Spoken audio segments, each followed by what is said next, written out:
Chapter 1182. Call Bandit. Don't call. Don't call. Super Double. Taiji Palace. In the palace where Li Yuan was, 3 people were sitting around a table and happily playing Bandit. Chang'e was at the side holding her chin and blinking her eyes at the changing game on the table. Of course, her little eyes would also glance at Li Zishuan from time to time. It was worth mentioning that there was already a pile of small notes with a red seal in front of Li Zishuan. This thing was something like a banknote that he made on the spot. One note was 100 strings of coins, and it was stamped with Li Yuan's private seal. Each person was given a banknote of 5,000 strings of coins, and they would settle the bill together after the game. After all, silver was not in circulation in this era. Their game was relatively big, and the base bet was 100 strings of coins. Sometimes, they would even raise it if they caught a bomb or something. Just 100 strings of coins could fill a cart. According to their way of playing, even if the room was full of coins, it would not be enough for them to play for half a day. Li Yuancheng, this unlucky child, was in pain and joy at the moment. He was happy because the fun of bandit fighting was far beyond his understanding, and he was completely addicted to it. Of course, he was in pain because he had lost at least 3,000 to 4,000 strings of coins. This was all his private money, and he was not like Li Tai and Li Qingqian who had shares in Strange Interest Pavilion or Strange Interest Culture. He could enjoy dividends of tens of thousands of strings of coins every year.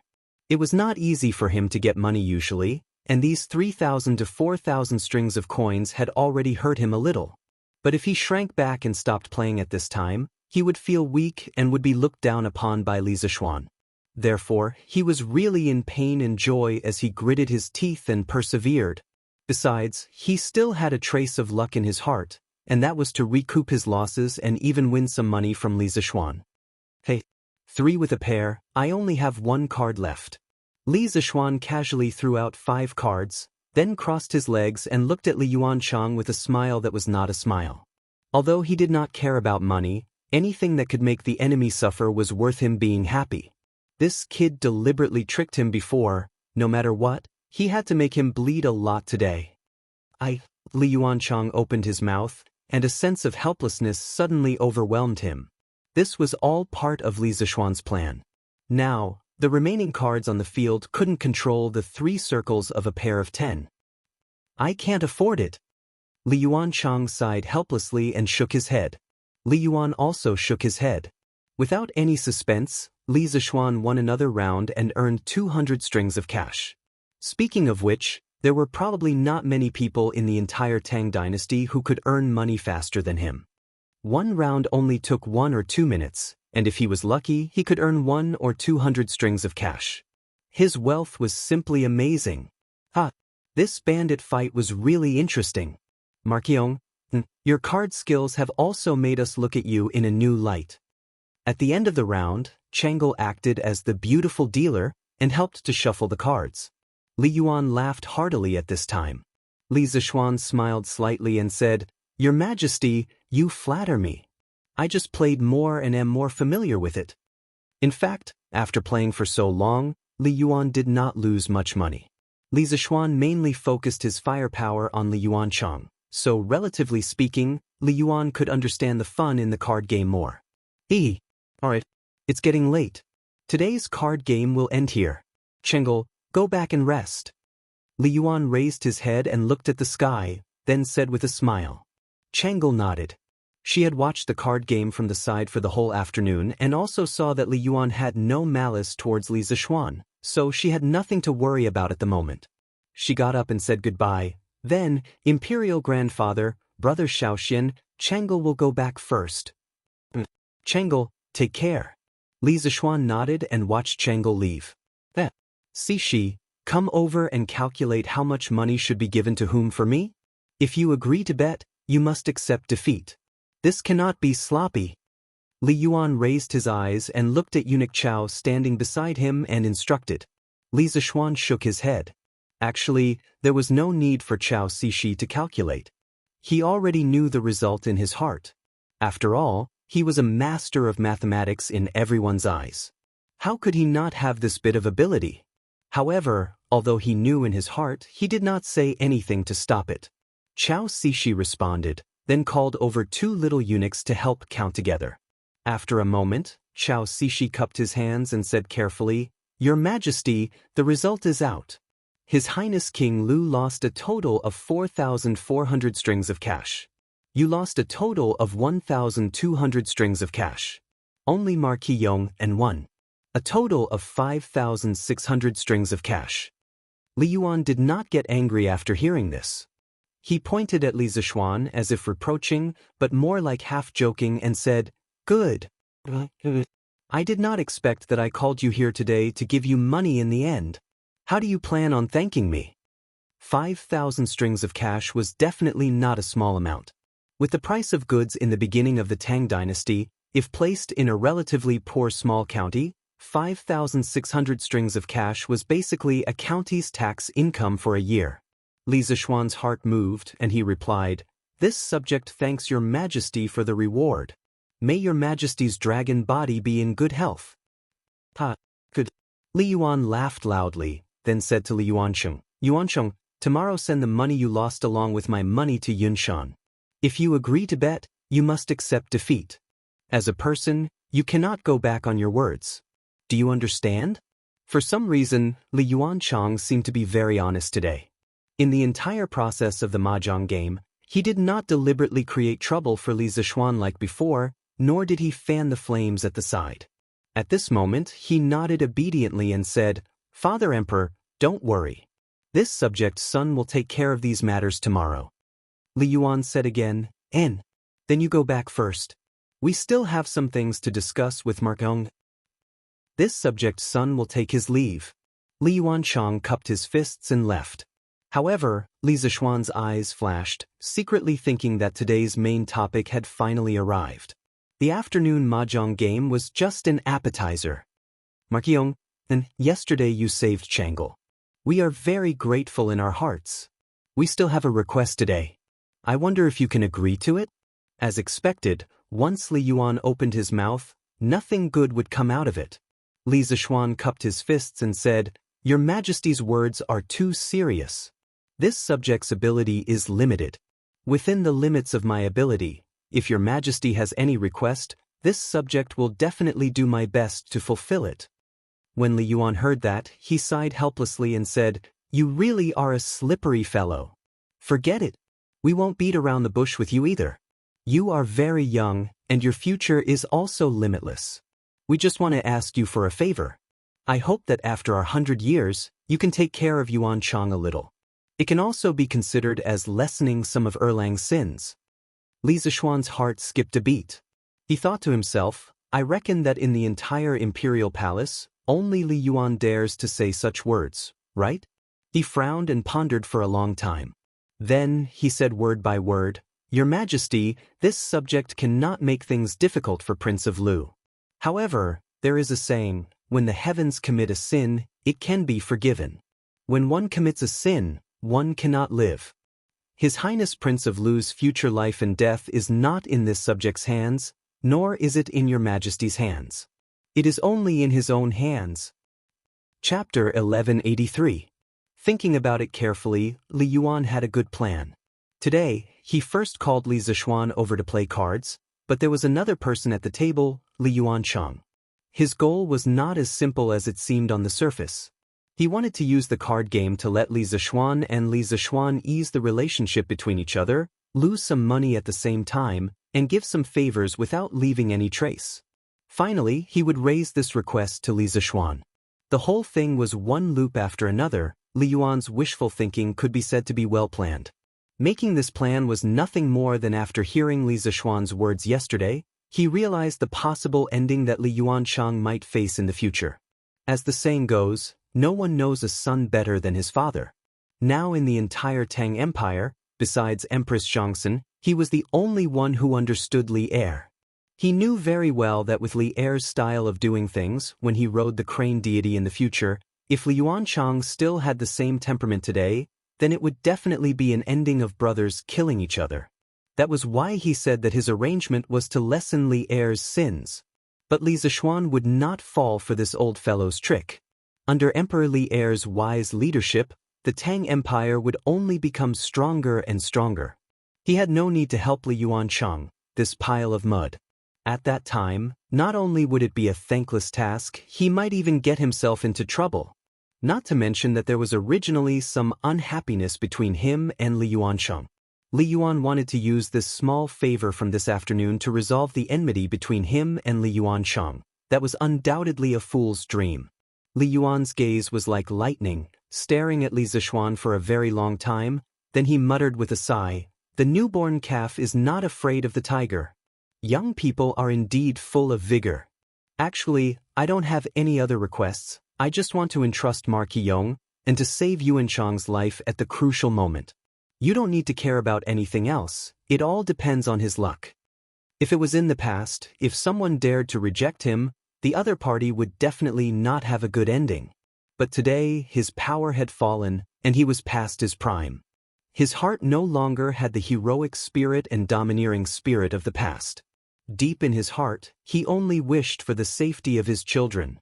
The Black Tortoise Gate incident 2 years ago had not only dyed the imperial palace red with blood, it had also extinguished his lofty ambitions, causing his heart to turn to ash. Because in this world, there was probably nothing more tragic than seeing one's own flesh and blood being torn apart. It was precisely because he had experienced it that he felt fear in his heart.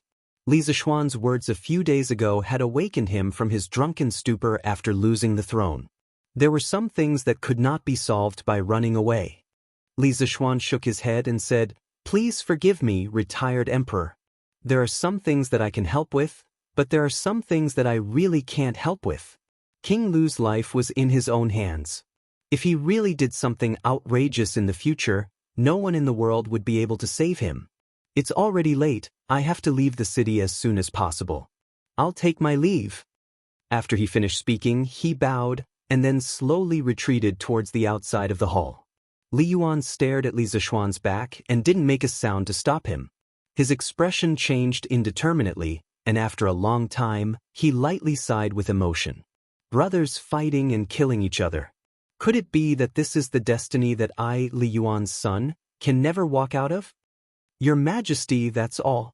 In the Sweet Dew Hall, Zhao Song recounted everything that Li Zishuan had experienced at Li Yuan's place in detail to Li Er.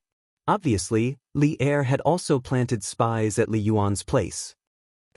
This kid actually came to the imperial palace to earn money today, and he even earned more than 5,000 strings of coins.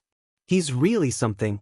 After listening to Zhao Song's narration, Li Er scolded with a pained expression. Li Yuan's life in his later years was extremely luxurious. That was all money that he, Li Er, had dug out from under his fingernails. Last year, when the Tang Empire's treasury was at its most difficult, Li Er did not reduce Li Yuan's expenses. Because even though he had seized the throne, Li Yuan was still his father after all. When it came to filial piety, Li Er never dared to be sloppy. Therefore, the money that Li Zishuan had won today could be said to be Li Er's money. Because most of Li Yuancheng's money was obtained from Li Yuan, therefore, in general, it was Li Er's loss. What else did Imperial Father say to Li Zishuan? Shaking his head, Li Er asked again. He valued Li Zishuan very much. Even though he was filial to Li Yuan, he still had a trace of vigilance in his heart. Now that Li Zishuan was getting closer to Li Yuan, it was inevitable that he would be wary. Zhao Song cupped his hands and answered, "Your Majesty, just now before the Marquis of Yong and left, I spent half an hour alone with him. However, as for what they talked about, this old servant has no way of knowing." Li Er closed his eyes and pondered for a moment, then waved his hand and said, "All right. We already know, you can leave first." Zhao Song cupped his hands and left. The hall fell into silence. Spent half an hour alone with him? Imperial Father, what did you tell Li Zishuan about?" Li Er sat on the dragon bed, his eyes flickering as he muttered softly. On the afternoon of the second day, Li Yuancheng indeed personally brought people to deliver dozens of carriages of copper coins to Li Zishuan. The mighty fleet of carriages looked very spectacular. Han Yushi and Madame Li found out last night that Li Zixuan had accompanied Li Yuan to fight the bandits in the Imperial Palace and won more than 5,000 strings of coins. Therefore, today, the servants and accountants here were already waiting in formation, waiting for Li Yuanchang to deliver the money. Marquis of Yong, then, this is 5,600 strings of coins. Have someone count it. Li Yuanchang cupped his hands and said. His attitude had long since lost the rebellious attitude he had on New Year's Eve at the foot of the Cloud Mountain. Then I'll have to trouble your highness. Li Zixuan returned the greeting with a smile, then said, Your Highness King Lu keeps your word, delivering the money so quickly. This marquis deeply admires you. Come, quickly brew a cup of hot tea for His Highness to warm his body. Li Yuanchang's heart was both pained and angry, but he still concealed these negative emotions very well, not revealing the slightest abnormality on his face. There's no need. I was originally willing to bet, so there's nothing to say. On the other hand, I had no intention of offending you on New Year's Eve. I truly shouldn't have. Today I came to apologize. I hope that the Marquis of Yong and can let bygones be bygones. Seeing Li Yuanchang's refined and courteous appearance, Li Zixuan couldn't help but feel suspicious. If a person's temperament changed greatly in just a few days, then there were only two possibilities. Either his life suddenly changed and he had an epiphany, or he was forced by some external pressure to deliberately disguise himself. Based on his judgment, Li Yuanchang definitely belonged to the second situation. False feelings. This kid should have been taught a lesson by Li Yuan in private. Otherwise, why would he come to apologize today? Your Highness King Lu is thinking too much. I already don't remember what happened that night. Li Zixuan couldn't be bothered to show off his acting skills with this little brat. He still had a lot of things to do. Right now, he just wanted to get rid of him as soon as possible. As long as Li Yuanchang didn't take the initiative to provoke him in the future, he definitely wouldn't take the initiative to find trouble with Li Yuanchang. Chapter 1184. San Bao, I will give you 2 bodyguards. Find a few reliable people in the residence and prepare well today. Tomorrow, you will leave for Bashu and help me find the vanadium mine. The reason why Li Zixuan didn't want to waste time with a brat like Li Yuanchang was because he had more important things to do. This more important thing was to continue building his industrial blueprint.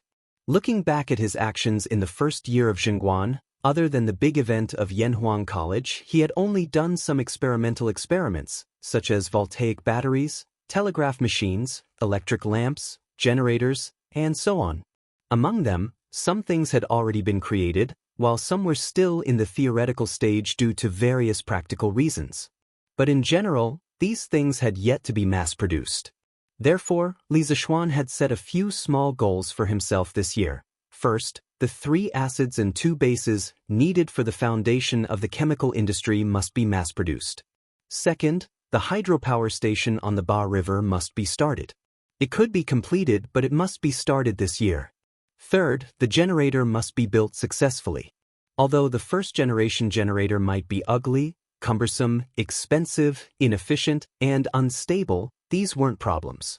The first-generation generator was just a transition. Once the first-generation generator was installed on a stone culvert or a small dam, it would be able to generate electricity. With electricity, it could be refined into copper, and this was the time to prepare for the second-generation generator. Once there was a stable and efficient second-generation generator, he could continue to develop technology. Fourth, he would start to focus on developing the metallurgy industry. In this year, he would send people out to search for all kinds of metal deposits. Then he would use the copper, iron, coal, and so on in his hands to produce crude copper, crude iron, and other metals. Then he would use electricity to refine all kinds of metals, and finally produce all kinds of alloy steel. Fifth, with the alloy steel and electricity, he could consider manufacturing the mother machine, the machine tool. At that time, Tang Dynasty's industrial foundation would undergo a qualitative leap. Then all kinds of advanced technological products would become possible. Well, from the looks of it, the second year of Zhengguan was definitely a full year for Li Zixuan. His schedule couldn't be more full. Young master, what does the vanadium mine look like? San Bao frowned and asked. Before the new year, San Bao, Ah Fu, and the rest had stayed in the workshop for a period of time because they were making fireworks. It could be said that they had gained experience at the basic level. Most importantly, Fu Bin could not leave the Xianxia mine. Otherwise, that lad would definitely be more experienced in finding ores. Li Zishuan took out a small booklet and handed it to San Bao. I have recorded the appearance and characteristics of the vanadium ore here. Prepare well today. It would be best if you can set off tomorrow. San Bao took the booklet and flipped it open. There were colorful illustrations with textures and lines, as well as some descriptive words. It was really quite detailed. He closed the booklet, scratched his head, and smiled. Young master, it's a good thing that I've been learning to read since last year. Otherwise, San Bao wouldn't be able to understand a single word on this. Li Zishuan laughed and said, Young master, I told you to study more when you had nothing better to do. It was still useful, right? San Bao nodded and said, Yes. It was useful. This time, San Bao will bring a dictionary to Sichuan. If I come across words that I don't know, I can look it up myself. Now, because of the widespread distribution of the Tang Dynasty dictionary, more and more people in the Tang Dynasty could read. According to Kong Yingda, Fang Xianling, and the rest, the number of people participating in the Tang Dynasty's imperial examination would increase by a lot in 3 to 5 years. You're worth teaching. Li Zishuan laughed heartily and said, San Bao, this mine search is also a kind of experience for you. In the land of Sichuan, all kinds of forces are tangled and complicated. You all need to be careful on this trip and try not to provoke the local forces. Once you have ascertained the location of the vanadium mine, come back immediately. At that time, this young master will naturally ask His Majesty for an imperial edict and then open the mine legitimately. The ancient Sichuan referred to the modern Sichuan basin and some of its neighboring areas. It was not only a geographical concept, but also a cultural one. The land of Sichuan was surrounded by mountains. To the north was the Qinling Mountains, to the northwest was the Qinghai-Tibet Plateau, to the south was the Yungui Plateau, and to the east was the Yangtze River. It was very inconvenient to travel outside. In the north, only the Baxi and Ziwu roads were connected to Guangzhou and Guangdong. In the south, there were many valleys, and in the east, there were mountains. The east sewer was also very dangerous, and only the western plains were slightly more convenient. Hence, the land of Sichuan became a relatively isolated geographical unit far away from the mainland. Although the Bashu region had been incorporated into the political system of the Central Dynasty a long time ago, due to the geographical isolation and the distance from the political center, as well as the large number of Di, Chang, Man, and Liao clans living in Bashu and around the basin, the land of Bashu had actually become the edge of the dynasty. In this place, sometimes, the words of a clan leader might be more useful than those of Li Er. Since the Han Dynasty, the Sichuan region had many separatist regimes and large-scale rebellions. Hence, it formed the impression that the people of Sichuan were chaotic, especially the local powers represented by the Sichuan tribes, which were said to be strong. At the end of the Sui dynasty and the beginning of the Tang dynasty, the world was in turmoil. However, the land of Sichuan was relatively peaceful. However, that was only relative to the outside. Inside, there were many powers. Especially between the various tribes, the relationship between the powers was really complicated. In the future, if a vanadium mine was found in Sichuan, how to mine it peacefully would be a tough problem. San Bao obviously understood the importance of this matter. At this moment, his face was not as happy as before. He nodded and cupped his hands. Young master, don't worry. I will be careful. Li Zishuan patted San Bao's shoulder and encouraged him. San Bao, do well. If you do well, I will be assured to give you more important missions. As for you, you will also be able to enjoy endless wealth. To his own employee, it was necessary to give him some chicken soup for the soul. As expected, San Bao was instantly pumped up. He held his head high and said, Young master, San Bao doesn't want wealth. As long as I can help you do your job, San Bao is satisfied. But stop sucking up. Go and prepare. Li Zishuan laughed and said, Young master. Sanbao left. Li Zishuan was deep in thought. The metallurgy industry in Tang Dynasty was not very developed. The metals that had been mined were gold, silver, copper, and iron. This was definitely not enough. It seemed like he had to train a group of talents to search for ores all over the country. Chapter 1185. On the third day after the imperial edict was issued, Lantian County's county magistrate he personally came to Yunshan Villa to visit Li Zishuan. It wasn't a good time to have conflicts with Li Zishuan, but every year at the beginning of the year, whether it was the imperial court or the local government, they would be very busy, so Mr. He immediately came over when he was free. Greetings, Smart. At the beginning of the new year, the government office was very busy. After knowing that the entire Lantian County would be in theft, I didn't come to visit immediately. I hope that Marquis will forgive me. County magistrate he was a middle-aged scholar who was close to 40 years old. He had a small beard on his chin and his body wasn't as fat as most officials.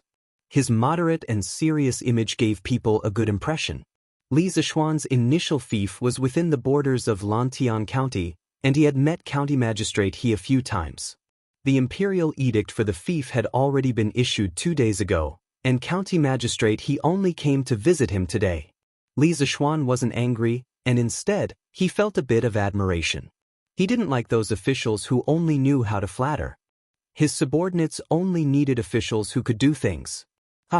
County magistrate he is too polite. Official matters are more important.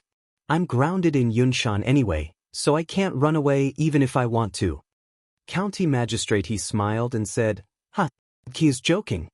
His Majesty grounded you in Yunshan not to punish you, but to give an explanation to others. Li Zishuan smiled and didn't say anything. He didn't dwell on this issue. He extended his hand and made an inviting gesture and said, "There's a lot of wind in the hospital. County magistrate he, please come in and talk." Marquis, please. County magistrate he was obviously very sensible, so he modestly declined. Li Zishuan smiled and took the lead to walk in. After the two entered the house, Li Zishuan asked someone to brew a cup of hot tea for county magistrate he. After the hot tea was served, county magistrate he took out a gray package from behind him and opened it on the table. He then smiled at Li Zishuan and said, "Marquis, this is the name list of all the citizens of Lantian County, as well as the tax revenue of Lantian County for the past 3 years, including agricultural tax and business tax. If you have the time, you can take a look at it. If there are any problems, you can send someone to summon me at any time."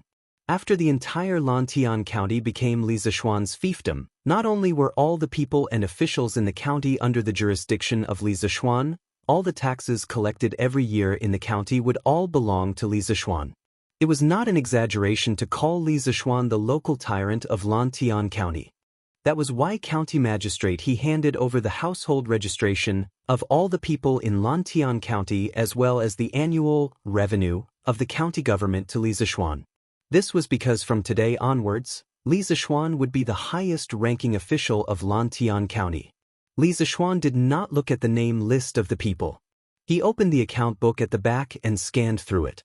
He could not help but frown. Lantian County alone collects about 100,000 dan of agricultural tax and 1,000 strings of business tax every year.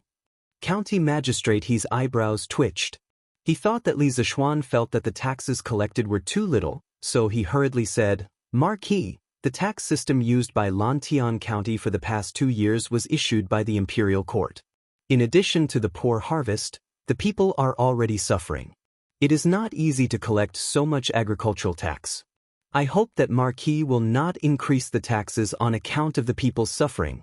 Li Zishuan did not know whether to laugh or cry as he said, "When did I say that I want to increase the taxes? I was just lamenting that Lantian County's agricultural tax is so high, but the business tax is so little. 100,000 dan of grain, according to the current market price, was only 5,000 strings of business tax. But the business tax was only 1,000 strings of business tax. Was this not a joke?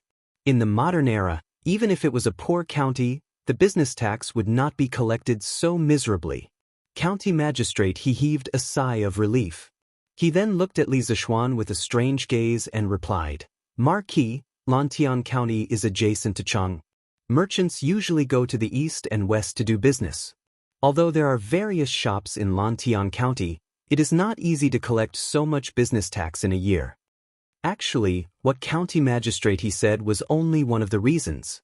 The reason why the business tax was lower than the agricultural tax was because of the business tax system of this era. China's ancient business tax started in the Western Zhou dynasty. It was first collected in the bazaar. It was related to the use of land in the bazaar and measurement equipment. It had nothing to do with the tax on goods. The mountain and lake tax was also collected. But in essence, it was a kind of rent for the use of the country's natural resources. During the spring and autumn period, the various vassal states collected business tax. But in the city tax, other than the occupation of land, registration, and other things, the tax was based on a certain percentage of the trade volume. This was actually quite similar to the modern business tax. At the beginning of the spring and autumn period, the more developed countries started to have tariffs.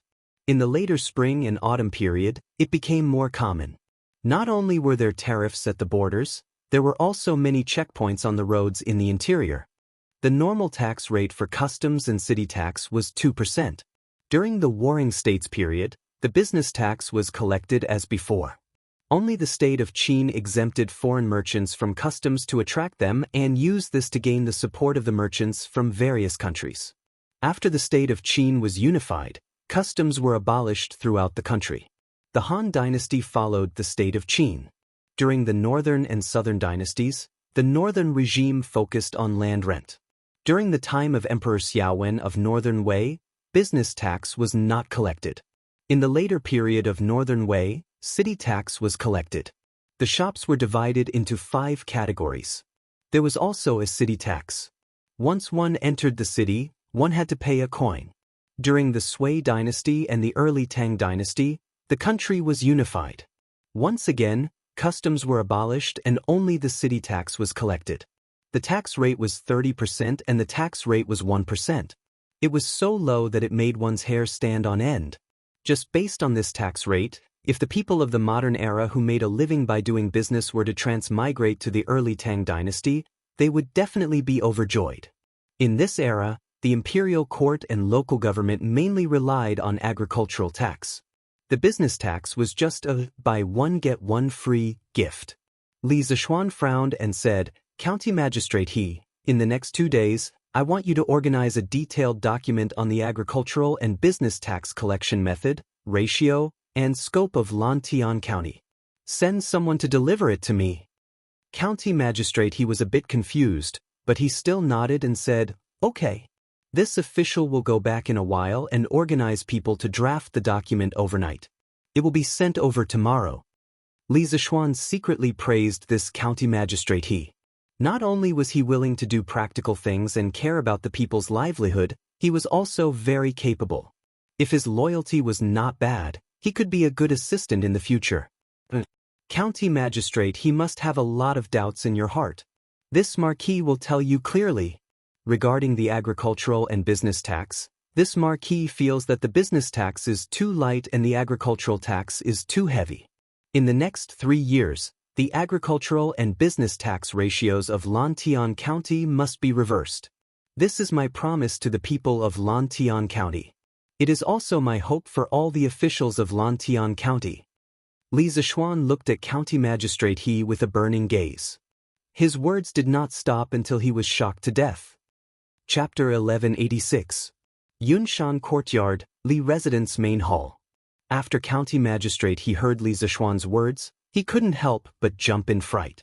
Reversing the ratio of agricultural tax and business tax, this was something that no one had ever dared to think of since ancient times.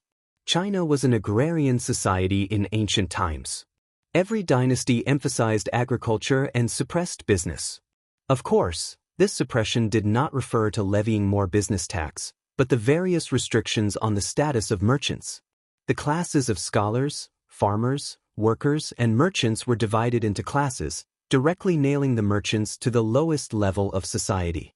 However, although the Tang dynasty followed the previous dynasties and stipulated that merchants or ancestors who were merchants could not become officials, and also limited the color of their clothing in real life, merchants could enter the palace and interact with high officials and nobles. There were even some who could pass the examination to become an official.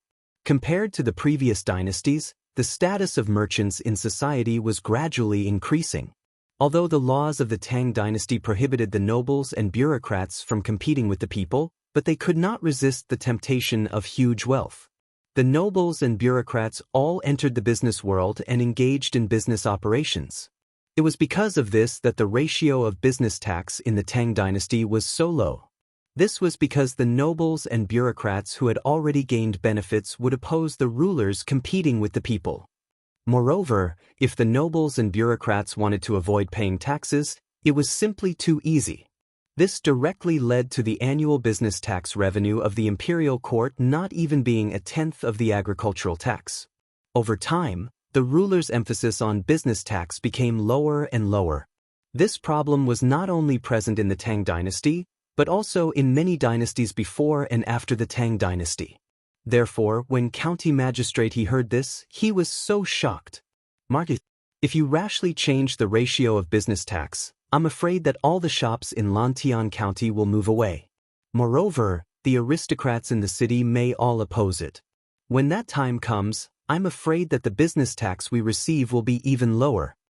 County magistrate he had been an official for so many years. His experience in governance was much richer than Li Zishuan. He almost instantly thought of the consequences of increasing business tax. Li Zishuan smiled and waved his hand, saying, "Let's not talk about this first. In the future, this marquis will naturally have a way to make the merchants in the county voluntarily pay more tax. This marquis will first familiarize himself with the situation in Lantian County before saying anything else. Otherwise, it will really be just an armchair strategist." Hearing this, county magistrate he couldn't help but have a good impression of Li Zishuan. Actually, before he came, he was worried that Li Zishuan would act according to his wishes and arbitrarily implement government orders. If that was the case, he couldn't do anything about it. After all, Lantian County had completely become Li Zishuan's fief. As long as Li Zishuan didn't rebel, no one could control him. Now, it seemed that although Li Zishuan had the intention of reform, he did not force the reform by force. That made him feel a little relieved. Regardless of whether it was in ancient times or modern times, a department was most afraid of a leader who didn't know anything and liked to give orders blindly. "Marquis, you're too modest." Over the next few days, this lowly official and the deputy magistrate of the Yamen will organize the situation of the various villages in Lantian County into a book. When the time comes, I will send it to you, Marit. County magistrate he cupped his hands and said, "Then I'll have to trouble you." Thinking that he had become the king of Lantian County and could give orders, Li Zishuan couldn't help but feel slightly excited. In his previous life, he had played City Skyline and other similar city simulation games. He felt that being a mayor, planning a city, and giving his citizens a good life was a very satisfying thing. Now, he had directly become the king of a piece of land, controlling the life and death of tens of thousands of people. The excitement in his heart was something that couldn't be compared to in the game. Of course, after the excitement, he felt the heavy responsibility on his shoulders. He wanted to give his fief's citizens a good life. He wanted Lantian County to become the richest county in the entire Tang dynasty, and even the entire world. County magistrate he hurriedly waved his hands, indicating that there was no need to stand on ceremony. Then he seemed to have thought of something and said, "Right? The location of your residence in the county has already been planned. The county yamen will be recruiting craftsmen to help you renovate the residence. If you have any needs or requests, just send someone to inform this lowly official." Although Li Zishuan had residences in Chang'an and Yunshan, now that he had been granted the entire Lantian County, he had to buy a residence in the county. Firstly, it was to announce his identity as the owner of Lantian County. Secondly, it was to make it easier for the county yamen officials to report to Li Zishuan. Li Zishuan thought for a while and said, "There's no need for the county yamen to provide manpower or money. This marquis will send someone to build it myself in a few days. There's no need for county magistrate he to worry about it." County magistrate he hurriedly said, "How can this be? Since Marquis has been granted the title of Lantian County, renovating a residence for Marquis is the responsibility of the Yamen. How can we let Marquis spend money? Li Zishuan waved his hands and said with a smile, "That's enough. This Marquis doesn't lack that bit of money. If County Magistrate he really feels apologetic, take the money that was originally given to this Marquis to renovate the residence and give my brothers in the Yamen double their monthly salary. Just treat it as a token of my appreciation." Others would be strict with new officials, but Li Zishuan was giving everyone a piece of candy as soon as he took office. However, his candy wasn't that delicious. In the future, if he discovered that someone in the county Yamen wasn't doing their job well, he wouldn't hesitate to take it back by double. County Magistrate he thought of Li Zishuan's current wealth and couldn't continue to persuade him. He could only cup his hands and say, "Then this lowly official will represent everyone in the Yamen in thanking Marquis." County Magistrate he said his goodbyes after he finished explaining the matter and did a preliminary handover of some affairs in Lantian County. He was very satisfied with the outcome of this negotiation. Li Zishuan did not make things difficult for him, and for the time being he would not interfere with the county Yamen's personnel structure and government decrees. Lantian County would also not be thrown into chaos because of a sudden arrival of a new master. Time passed quickly, and in the blink of an eye, it was the 15th day of the first lunar month, the Lantern Festival, also known as the Lantern Festival, the Lesser First Lunar Month, the Lantern Festival, or the Lantern Festival. The 15th day of the first lunar month was the first full moon of the year. It was also the night when spring returned to the land. People celebrated it and also celebrated the continuation of the new year. Sima Qian created the Taichu calendar and listed the Lantern Festival as a major holiday. Since the Sui, Tang, and Song dynasties, it had flourished. Fiery trees and silver flowers combine, the iron locks of the Star Bridge open. And Qin left with the horse, and Ming Yu chased after the man. The roaming horsemen all trotted to the Li, and the song ended with the plum blossoms. Gold doesn't stop the night, and jade doesn't rush it.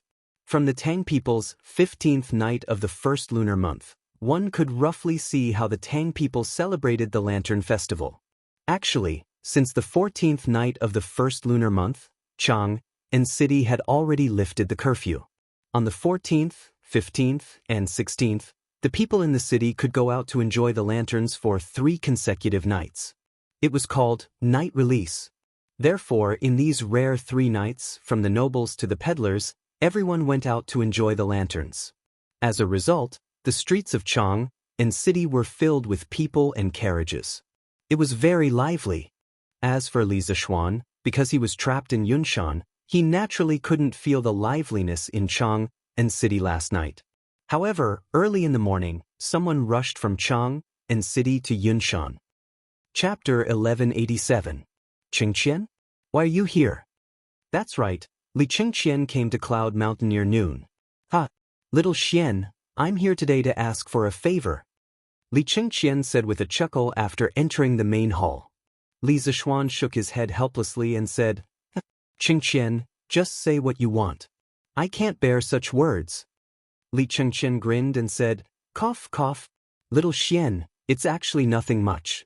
I'm here to ask if you're planning to set off fireworks at the academy tonight? Li Zishuan was taken aback.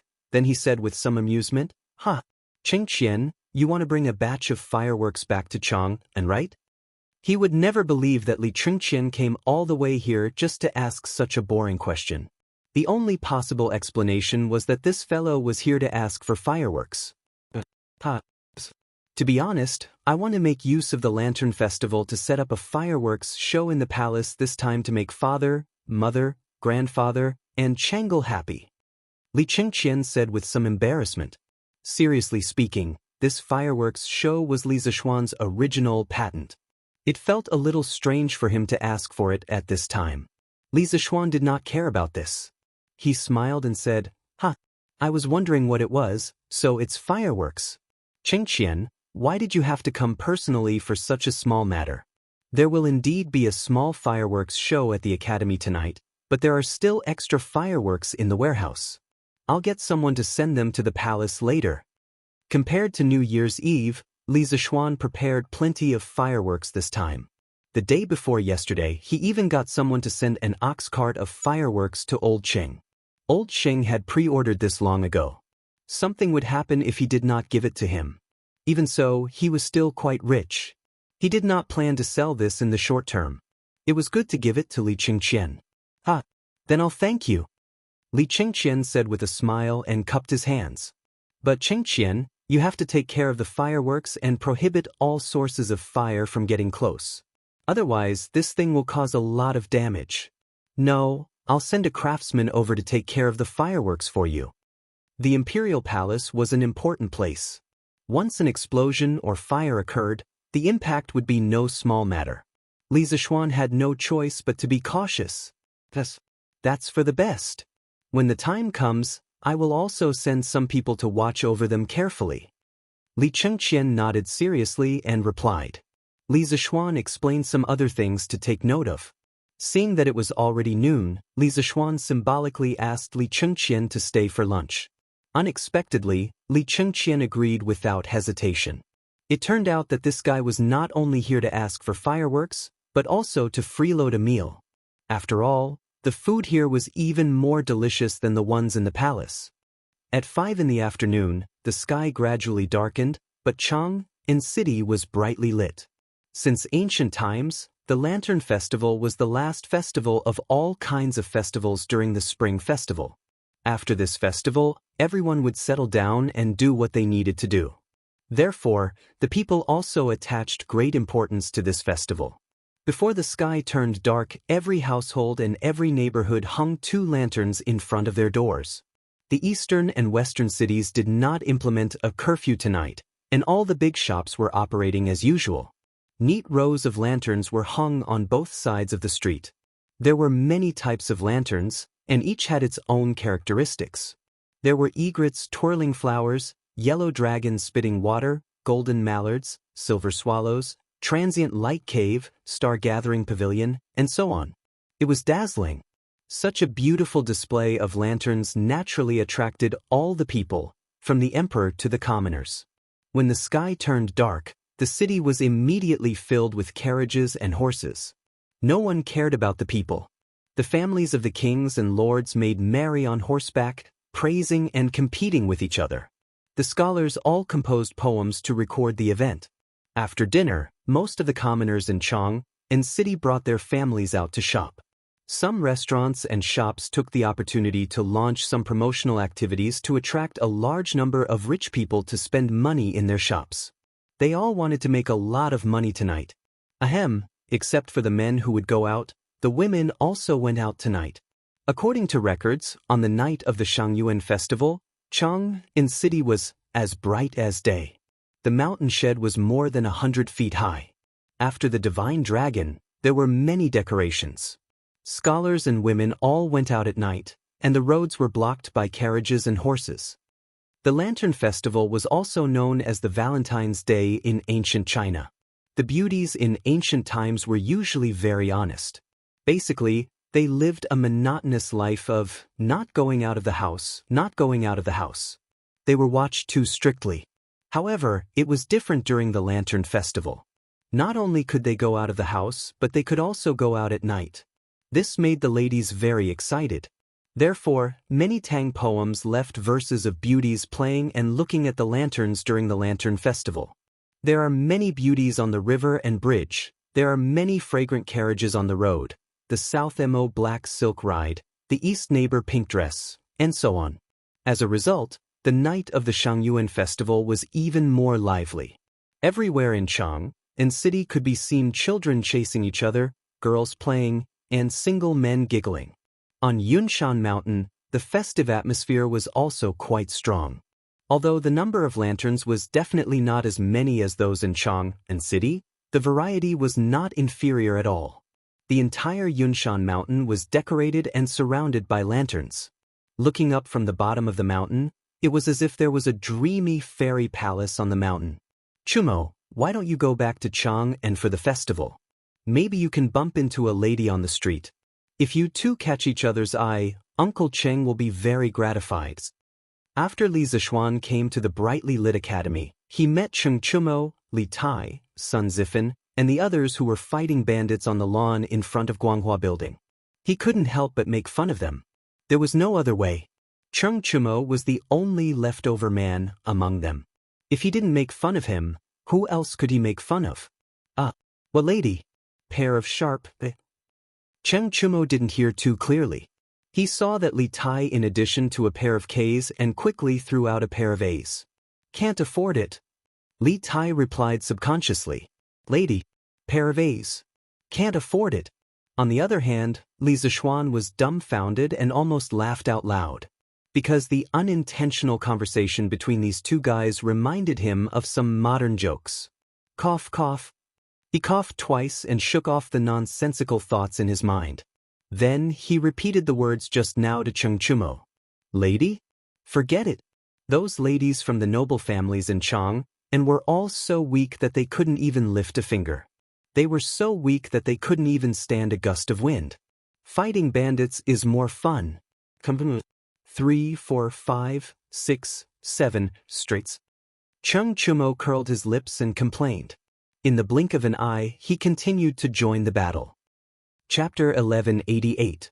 Yamacho, will there be lanterns at the academy tonight? After the game, a piece of paper appeared on Cheng Chumo's forehead. While the cards were being shuffled, Li Tai raised his head and asked Li Zishuan. Of course. Not only will there be lanterns, but there will also be riddles. The riddles will begin at 5:45 p.m. Li Zishuan nodded. Riddles? Are they going to write riddles on the lanterns for people to guess? Li Tai was puzzled. Although lanterns were popular in the Tang dynasty, riddles had not appeared yet.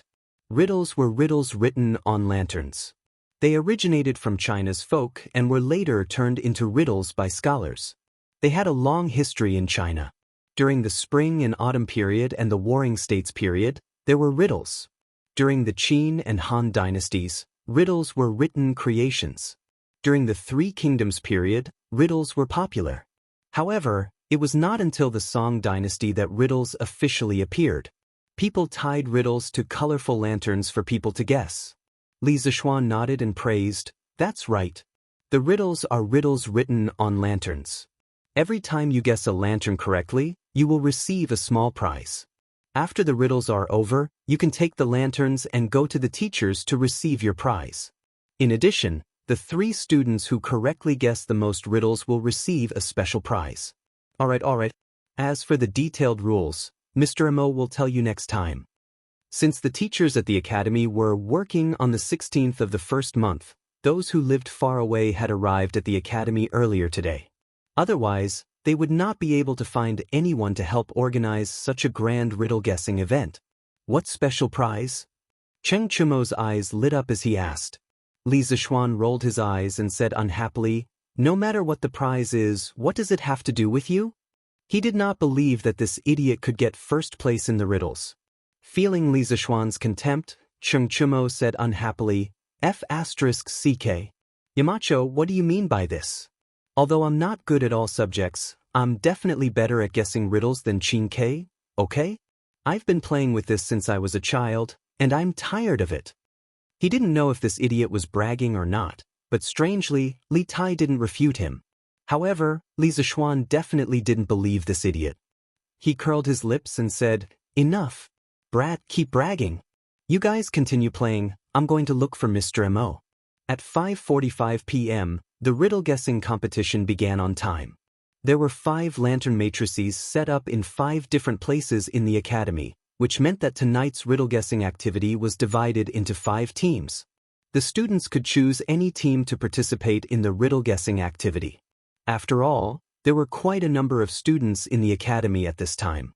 If they were all placed together, it would seem very crowded.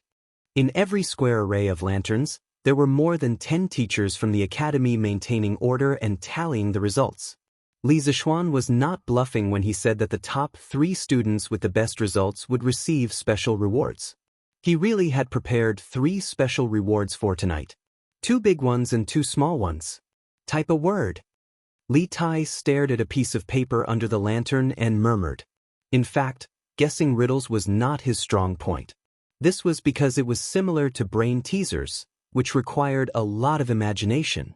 Last year, when the Strange Taste Pavilion first opened, he, who had just finished reading Journey to the West, wanted to recruit Li Zishuan and write novels for him. At that time, Li Zishuan had set 10 questions and claimed that if he could answer one correctly, he could go back with him and write novels for him for free for 3 years. But who would have thought that he couldn't answer a single question correctly out of the 10 questions and was beaten black and blue? It was all because his imagination wasn't big enough. Hey, it's a Qin word. Isn't this too easy? As Li Tai frowned and pondered, Cheng Chumo's voice suddenly came from beside him. This guy's arrogant laughter immediately attracted everyone's attention.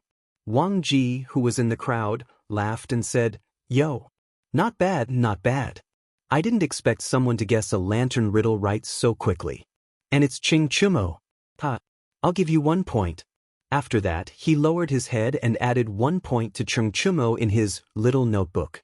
Cheng Chumo laughed proudly and opened the next level. Noodles but no mouth, feet but no hands. You can eat rice and drink wine. Make a family of furniture. Hee hee. I've got it.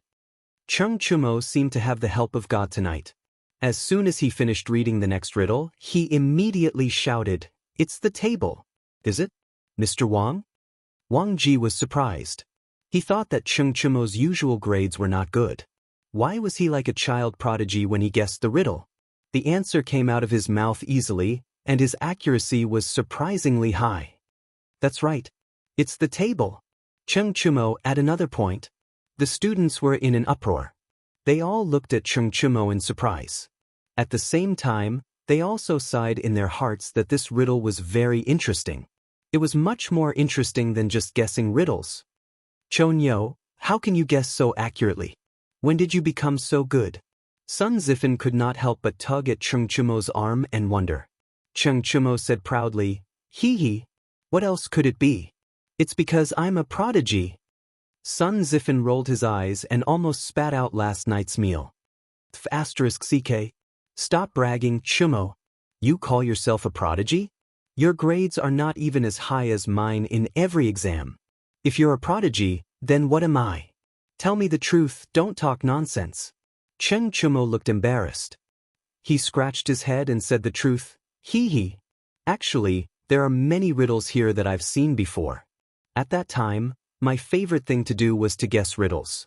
I used this to win a lot of money from Zhang Sun Chong. Zhang Sun Chong, who was guessing the riddles in another square of lanterns, could not help but sneeze. Cheng Chumo continued to break through all the obstacles, and his score continued to soar. Li Tai, who followed behind Cheng Chumo, had seen more and more of the lantern riddles. He also began to understand some of the rules, and the riddles he solved slowly increased. The rest of the students showed their magical powers and displayed their intelligence. They wanted to get more prizes. Some people even wanted to fight for the top 3 places to get the so-called special prize. The academy suddenly became a sea of joy. The festive atmosphere was not worse than some places in Chang and City.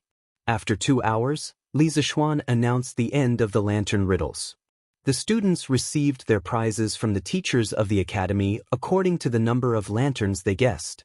The prizes were not expensive. They were just some small wooden animal carvings sold in the Wonderful Taste Pavilion. Compared to that, the students were more curious about the special prize Li Zishuan mentioned. Under everyone's gaze, Li Zishuan finally said loudly, "Next, I'll announce the top 3 of this lantern riddles. First place, Cheng Chumo. Second place, Li Yan. Third place, Zhang Sun Chong. These 3 students will receive a copy of the interesting mathematical questions collection compiled by me." Crack. This was the sound of vomiting blood and heartbreak. Chapter 1189. Whoosh whoosh whoosh. Bam bam bam. After the riddles, it was time for the fireworks show. Several plates of fireworks were lit at the same time, and a spectacular scene of thousands of flowers blooming appeared in the sky. The fireworks on New Year's Eve had already left a very shocking impression on the students, so the students didn't make a big fuss like last time. However, the beauty of the fireworks had once again conquered them. At this moment, the students were all looking up at the colorful fireworks in the sky, dazzled and dazzled. At the same time, in Chang'an City, in the sky above the palace, a few bright flames suddenly appeared without any warning. Then, they exploded in the sky, and a few huge fireworks bloomed proudly in the night sky. They were colorful and extremely gorgeous. The ever-changing fireworks gracefully unfolded her smiling face in light yellow, silver, green, light purple, clear blue, and pink. It was too beautiful to behold. The petals fell like rain, falling one after another. People seemed to be able to touch them, but when they stretched out their hands, they couldn't touch anything. In an instant, whether they were shopping, looking at the lanterns, or flirting in Chang'an City, all of them turned their eyes to the direction of the palace in the north at the first moment. It's fireworks. There are fireworks in the palace. Someone suddenly exclaimed. On New Year's Eve, hundreds of thousands of people in Chang'an City went to the foot of Yun Mountain to watch the fireworks festival. Therefore, when the palace released the fireworks tonight, someone immediately recognized it. Wow! These are fireworks. So beautiful! The ladies who came out to the Lantern Festival tonight were seeing the legendary fireworks for the first time, and their hearts were instantly hooked. Since ancient times, beautiful things had always been a fatal attraction to women. Huanlang, these fireworks are so beautiful. Can you personally set off a plate of fireworks for me in the future? This kind of creature not only existed in modern times, but also in ancient times. However, at this time, there were actually many young ladies who were infatuated with fireworks. This made the infatuated men who wanted to take advantage of tonight's date suffer because they had already asked around and found out that fireworks were not sold anywhere. It's not that I don't want to, but these fireworks can't be bought at all. But how would the ladies who lived in the boudoir for a long time know about this? In their impression, what in the world couldn't be bought with money? What can't be bought? How could he not be able to buy it? The way I see it, you just can't bear to. I misjudged you. Let's not meet again. Hey. Wanru, listen to me. I didn't lie to you. Alas, it was supposed to be an exceptionally festive lantern festival or Valentine's Day. Who would have thought that because of the fireworks, it would become a parting day for these infatuated men and resentful women? Countless people would probably not be able to sleep tonight. Swish, swish, swish. Bang, bang, bang. The fireworks in the palace only lasted for about half an hour.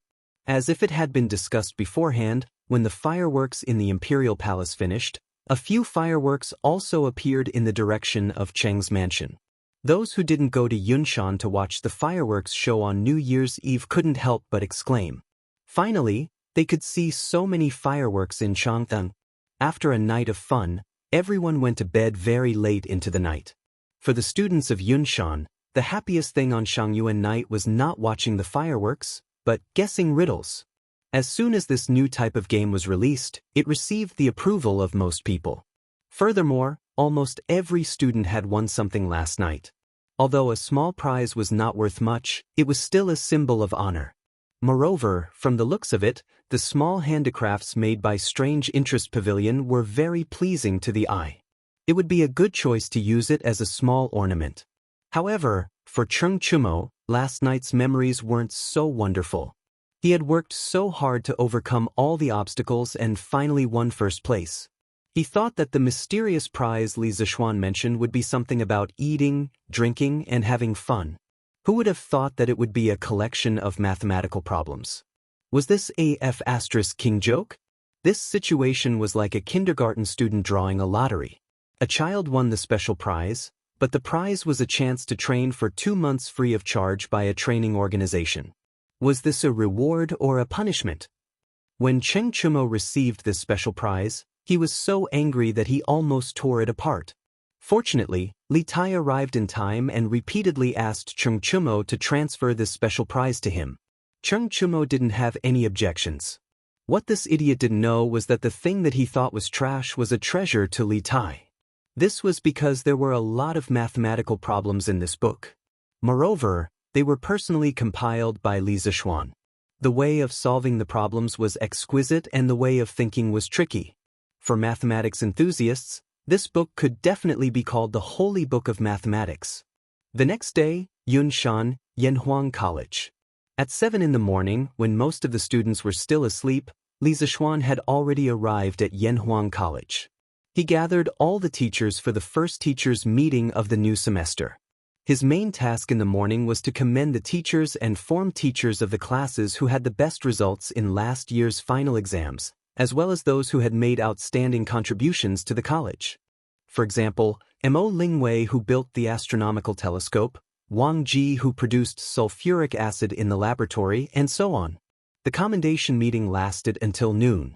Li Zishuan announced the end of the meeting and told the teachers that there would be a teacher's title evaluation meeting in the afternoon. After the meeting, Li Zishuan walked out of the college and went home for dinner. Husband, it's cooked. The dishes are cooked. As soon as he walked to the door, Han Yushi ran over happily and pulled Li Zishuan's hand. The dishes are cooked? Li Zishuan was puzzled when he heard that. He subconsciously said, "Wife, why are you so happy that the dishes are cooked? Let's go in and eat." Speaking of which, he thought that the dishes for lunch were cooked. Unexpectedly, Han Yushi quickly shook her head and tried to explain to Li Zishuan in detail, "Husband, that's not what I meant. It's the greenhouse behind our courtyard.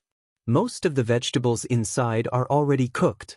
Especially the cucumbers, they've already grown so long." As Han Yushi spoke, she gestured with her hands. Li Zishuan finally understood what his wife meant. He couldn't help but be shocked and said, "Are they really all cooked? So fast? Let's go. Wife, let's go to the greenhouse to harvest the vegetables." In his previous life, he was the son of a farmer. In this life, he still had a special feeling for the land. Now that he had grown vegetables in the greenhouse, it could be said that he was bursting with a sense of accomplishment. Chapter 1190. Not bad, not bad. Let's have a plate of cucumber salad with vinegar and minced garlic for lunch. It's delicious. Li Zishuan followed Han Yushi to his own greenhouse. What he saw was a patch of green. There were mustard greens, spinach, shepherd's purse, leeks, onions, lentils, eggplants, and cucumber sprouts climbing on the rattan frame. Seeing so much green in the middle of winter, his mood immediately improved. Spinach was brought back by Zhang Qian from the western regions during the Han dynasty. Lentils were originally from India and were introduced during the Han and Jin dynasties. Eggplants were originally from Southeast Asia and India and were introduced to China during the Jin dynasty. Emperor Yang of the Sui dynasty was especially fond of it and named it Kunlun purple melon.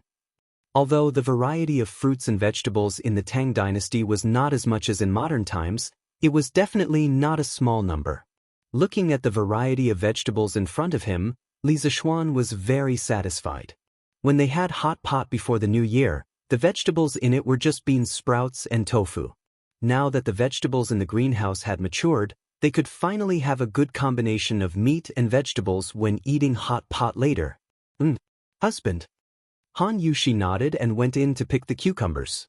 Although it was cold in winter and inconvenient to eat cucumbers, for the Li family who had heating, let alone cucumbers, they could even eat watermelons. Wow! He was actually able to grow vegetables in winter. Xiao Xian, your greenhouse is really amazing. After knowing that some of the vegetables in the greenhouse had matured, Li Jingma, Mrs. Li, and the 3 members of the Yi family hurried over to take a look. When they saw the vibrant vegetables in the greenhouse, Yi Guizhong was shocked. To him, the trip to Chang and last year was not in vain. Not only did he resolve the misunderstanding with his daughter for many years, but he also saw more new things than he had seen in the first half of his life. Sometimes he could not help but sigh at how fast the times changed. My good grandson is so capable. He did all the things that others would not even dare to dream of. Mrs. Yi looked at Li Zishuan proudly and praised him. Yi Fashion personally went up to take a look at the vegetables in the field. He pursed his lips and didn't say anything. This old-fashioned brat still felt that Li Zishuan had violated the natural laws of spring planting and autumn harvesting. At noon, a hot pot was set up in the courtyard again. Lan, who used to have a special fondness for mutton rolls, only ate spinach, shepherd's purse today, especially the cabbage. The tender leaves were boiled in the hot pot for a moment, then dipped in the dipping sauce bowl and put into the mouth to chew. It could be said to be fresh and juicy, perfectly neutralizing the saltiness of the dipping sauce. At the end, there was still the sweetness of the cabbage juice at the root of the tongue. It was simply an endless aftertaste. Brother, this dish is too delicious. How come Lan has never eaten such delicious spinach before? It wasn't that the world had changed too quickly, but that the Great Tang didn't have any vegetables in the past during the winter. Li Zishuan smiled indulgently and said, Her. Eat more if it's delicious. The cabbage in the greenhouse in our backyard is all yours. Lan smiled sweetly and very contentedly dipped some cabbage leaves into the hot pot with her chopsticks. Old master, how do the cabbage and spinach taste? Mrs. Li suddenly asked. She looked at Li Jingma, who was also busy dipping the cabbage, and smiled meaningfully. Fragrant. Really fragrant. Fragrant and sweet. This cabbage is much better than the cabbage at the end of autumn. And this cucumber, crispy and refreshing, it's really top grade. I didn't expect to be able to eat cucumbers in the harsh winter. It's really delightful. Li Jingma, who was eating very happily, didn't notice that Mrs. Li's smile was a little strange. He sighed a lot and didn't expect to be mercilessly interrupted by Mrs. Li. If I remember correctly, when Xianxia wanted to build a greenhouse to grow vegetables, someone said that if vegetables could be grown in the greenhouse in winter, he wouldn't eat a single one even if he starved to death. The room suddenly fell into a strange silence. Everyone put down their chopsticks and looked at Li Jingma with sparkling eyes. Obviously, everyone remembered who had said those words at that time. Cough, cough. Eat quickly. Eat quickly. Today's food is so delicious, don't waste it if it gets cold later. Li Jingma's face was red, and he glared at his wife, but Mrs. Li mercilessly glared back and secretly stepped on his foot. Mrs. Li now had her son and her family backing her up, so why would she be afraid of him? Father, we're eating hot pot. As long as the stove is on, the food won't get cold. Lan raised her head and corrected Li Jingma with a serious expression. Old Master Li almost vomited blood. He couldn't stay in this house anymore. His wife was mocking him, and even his daughter was against him. Eat quickly, don't talk. Father, you should eat quickly too. That was just a joke back then. At the critical moment, Li Zishuan couldn't bear to see his father embarrassed, so he spoke up to help him out. Li Jingma was crying in his heart. His son was still the best to him. One for each of you. Have a taste. In the afternoon, Li Zishuan brought Fu to the conference room of the Academy's Guanghua building with a basket of freshly picked cucumbers. The conference room was already full. Li Zishuan smiled happily and instructed Fu. Now that Sanbao had gone to Sichuan to look for ores, Fu was naturally promoted to Li Zishuan's #1 lackey. Cucumber. Yamacho, where did this cucumber come from? Yen Silu's eyes were about to pop out. He suddenly stood up and said in surprise, Could it be from the palace? That's too precious. Yamacho, you should take it back. Li Gang was very knowledgeable. He knew that the palace could get fresh cucumbers from the soup bureau in winter, so he said that. Hearing this, the gentlemen in the meeting room all declined. That's right. Yamacho, this cucumber is too precious. You should take it back. That's right, that's right. This is too precious. Li Zishuan waved his hand and laughed loudly. Gentlemen, you don't have to decline. These cucumbers were planted by my family, not by the soup bureau. It's not expensive, not expensive. Everyone can have one cucumber. After eating, we'll continue the meeting. He planted it himself. When he said that, everyone in the room was even more shocked. How could he grow cucumbers in winter? Yen Silu said with a look of suspicion. Yamacho, are you joking? Although I heard that you have a hot spring in your courtyard, you can't grow so many cucumbers, right? Mr. Yen, who said that you can only grow vegetables next to a hot spring in winter. Everyone here will be the inheritors of engineering in the future. We engineering are good at doing things that seem impossible. Chapter 1191. Ka. In the conference room on the first floor of Guanghua building. The first Yanhuang College Teacher Title Evaluation Conference actually started with the crisp sound of cucumbers being eaten. Everyone was sitting in their chairs, enjoying the fresh cucumbers that were just plucked from the seedlings. They were tender and juicy, making people salivate. The conference room was also filled with the unique fragrance of cucumbers. For many people, this was not only a feast for their taste buds, but also a feast for their ears. Because the sound of so many people eating cucumbers was too pleasing to listen to. That crisp sound seemed to be able to stir people's nerves, making them unable to stop even if they wanted to. So much so that some people's faces were not only filled with enjoyment, but also a trace of intoxication. Li Zishuan expressed his understanding of this. In his previous life, there was a short video of watching others eat cucumbers for more than a minute on the internet that went viral on Weibo. Many people said that the sound was too crisp and they were already deeply immersed in it, unable to extricate themselves. Actually, this phenomenon was very normal, and it had a special term, ASMR. Its characteristic was visual, auditory, tactile, olfactory, or other sensory stimuli, causing a unique and pleasurable sensation in the brain, scalp, back, or other areas of the body. Scientific research showed that when people hear soft voices or objects make light sounds, the brain's amygdala would become very active, and the amygdala could stimulate a human sense of pleasure, ahem you know. Ka. The teachers of the academy especially cherished the cucumbers in winter. However, no matter how much they cherished it, there was still a time when they finished it. Many of them even ate the cucumber's buttocks. Li Zishuan's mouth twitched as he watched.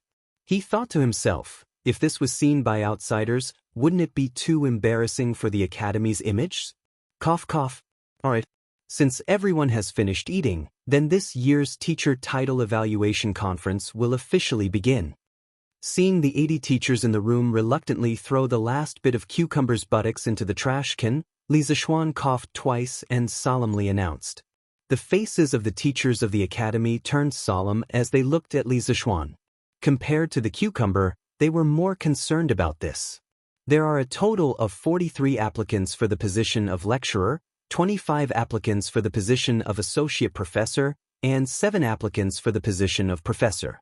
Next, the acting Shan Zhangwen, Mr. Ji, and the head of the teaching office, Mr. Kong Ge, will announce the results of the evaluation. Due to the large number of participants and the complicated process, the professional title evaluation conference lasted until the sky turned dark. In the end, a total of 6 people were appointed as professors.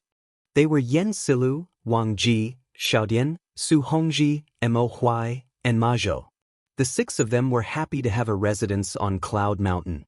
They finally had the opportunity to enjoy the academicized, architectural decoration and become neighbors with Li Zishuan. Of course, Mo Huai was an exception.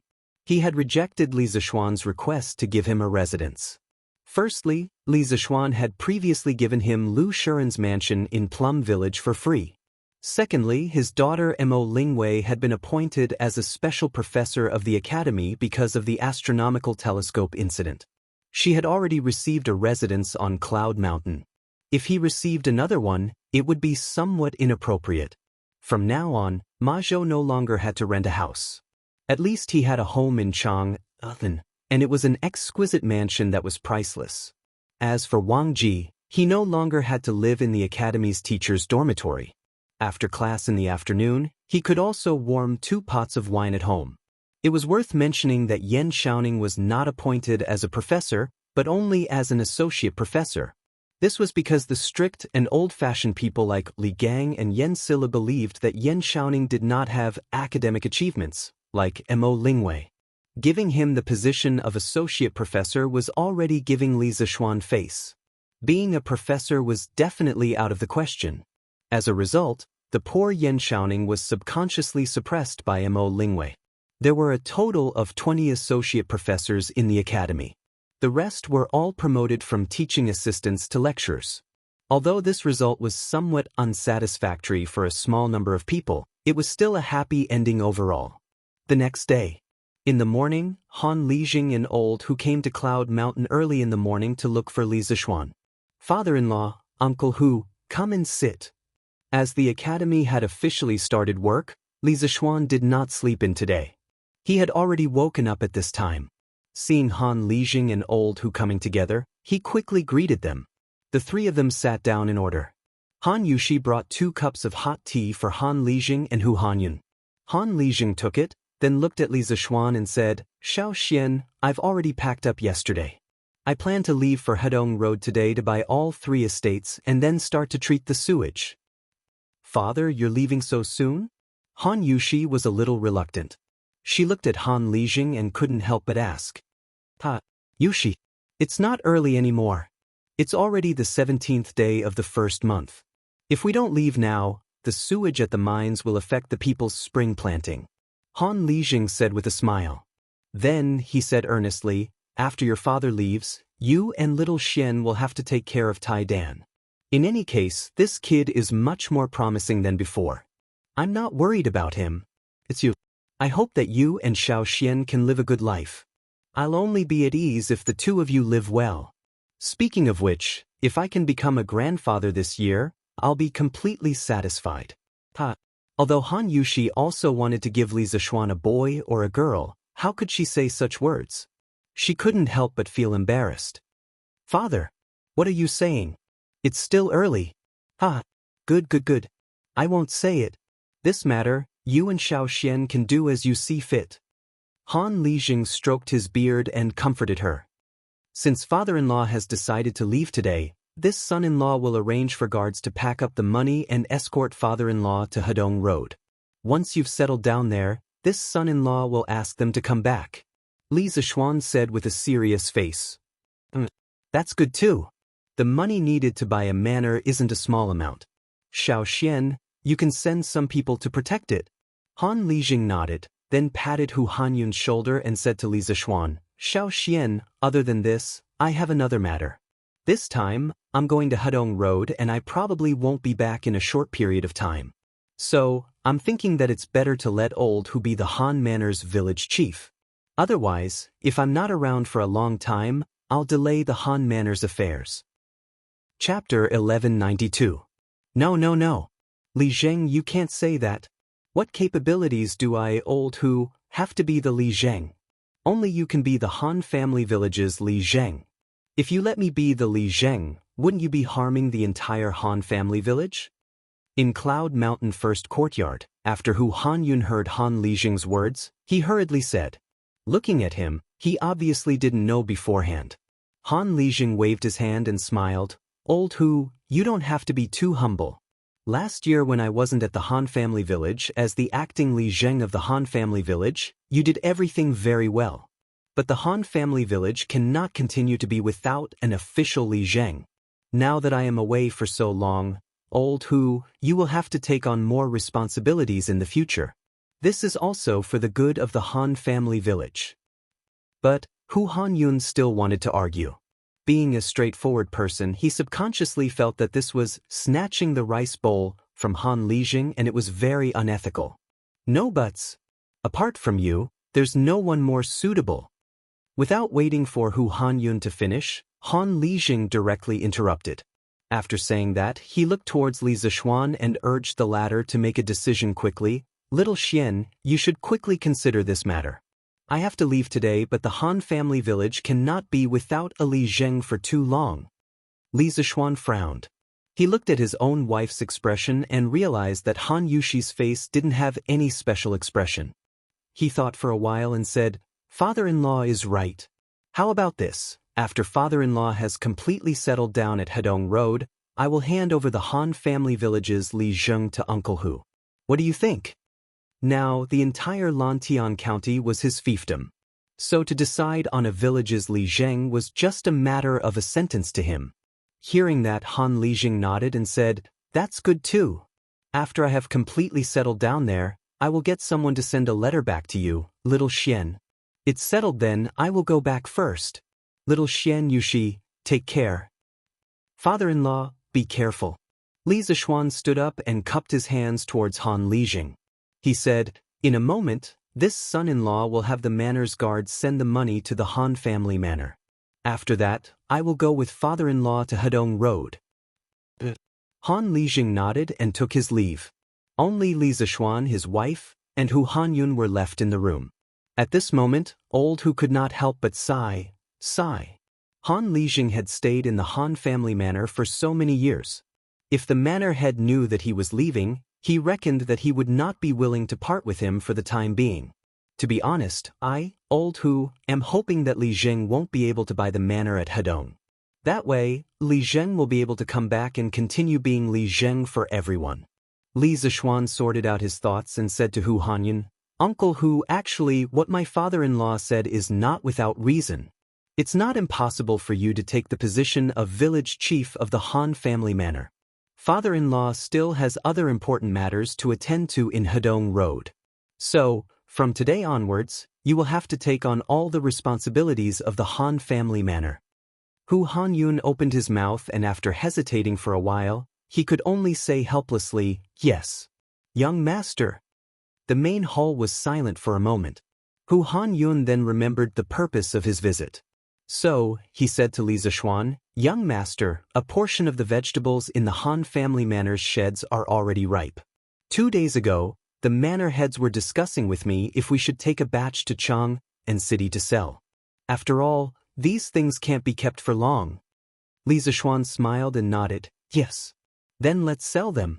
Before the new year, the manor heads had spent a lot of money to manage these sheds. It's time for them to reap the rewards. Old Hu chuckled and said embarrassedly, Young master, everything else is easy to discuss. It's just that the manor heads don't know how to set the price. After all, none of us have ever sold vegetables in the winter before. Li Zishuan instantly understood what Hu Hanyun meant. It was most likely that the manor heads felt that the vegetables in the winter were more valuable. However, as they were used to being honest, they were too embarrassed to ask for too high a price. So, they asked Old Hu to come over and ask for his opinion.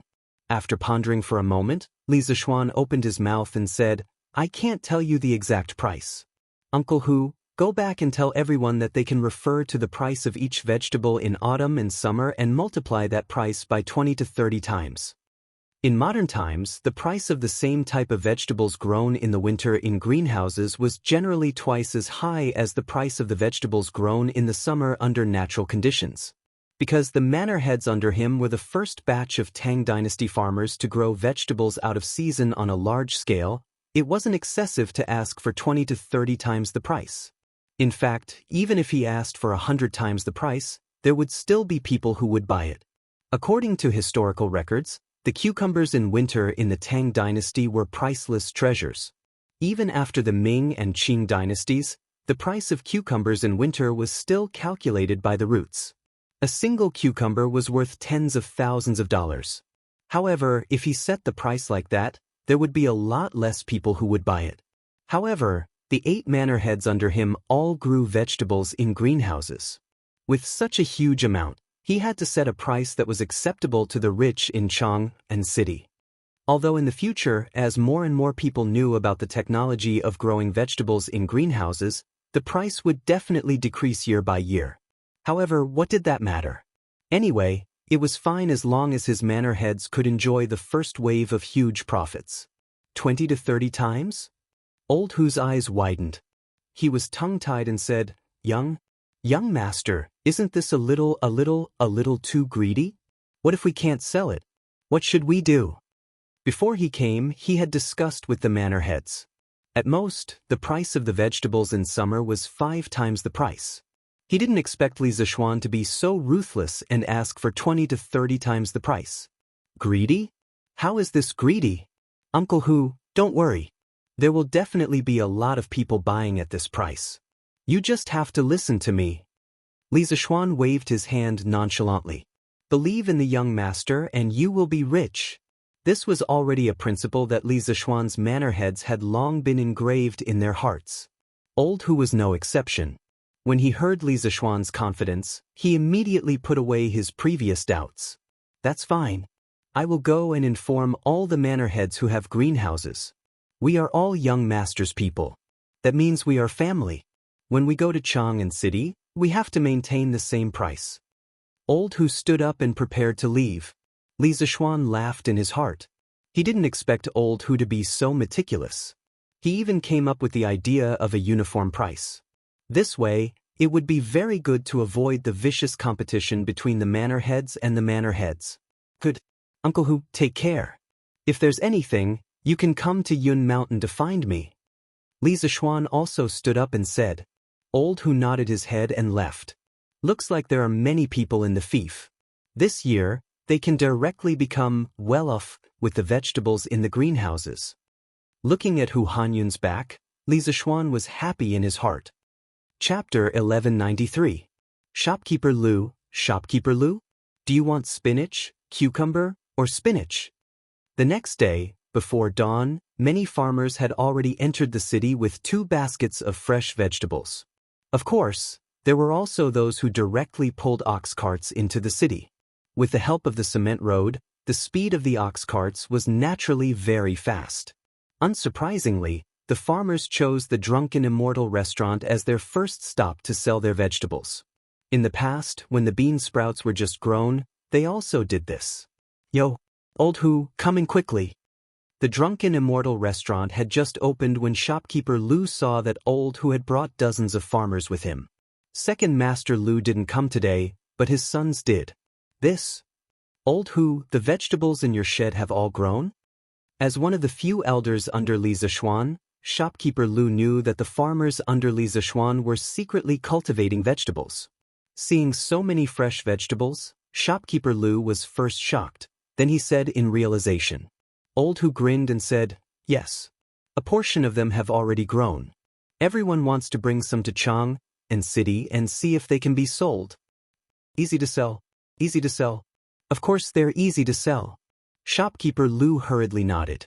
Speaking of which, when he saw those green spinach and cucumber, he couldn't help but salivate. Ding-san, quick, get a scale and weigh all these vegetables. Shopkeeper Lu didn't even ask about the price and directly called the servants over to weigh the vegetables. In any case, these vegetables were processed by the Drunken Immortal restaurant and sold at a sky-high price. As long as the prices of the farmers weren't too outrageous, the Drunken Immortal restaurant would definitely make a huge profit.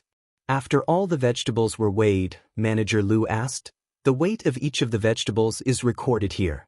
Old Hu, tell me the price of each of the vegetables. I'll get the cashier to settle the bill for you right now. The Drunken Immortal restaurant was backed by Li Zishuan and could be said to be rich and overbearing. Shopkeeper Lu naturally wouldn't owe the farmers money. Hu Hanyun scratched his head and said somewhat embarrassedly, Shopkeeper Lu, you also know that these vegetables were all grown in the greenhouse, so in terms of cost, it's much more expensive than growing vegetables in the summer. He was afraid that Shopkeeper Lu would misunderstand, so he spoke in advance. No matter how unreasonable Lu is, he still understands this. Old Hu, just name the price. Don't worry about it. No matter how high it is, the Drunken Immortal Inn will still make a profit. Shopkeeper Lu laughed and waved his hand carelessly. Old Hu breathed a sigh of relief and said with a smile, let's discuss these dishes. Shopkeeper Lu, you just have to pay us 10 times the summer price.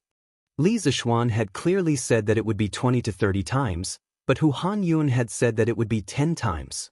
This was also something they had discussed in private before they came.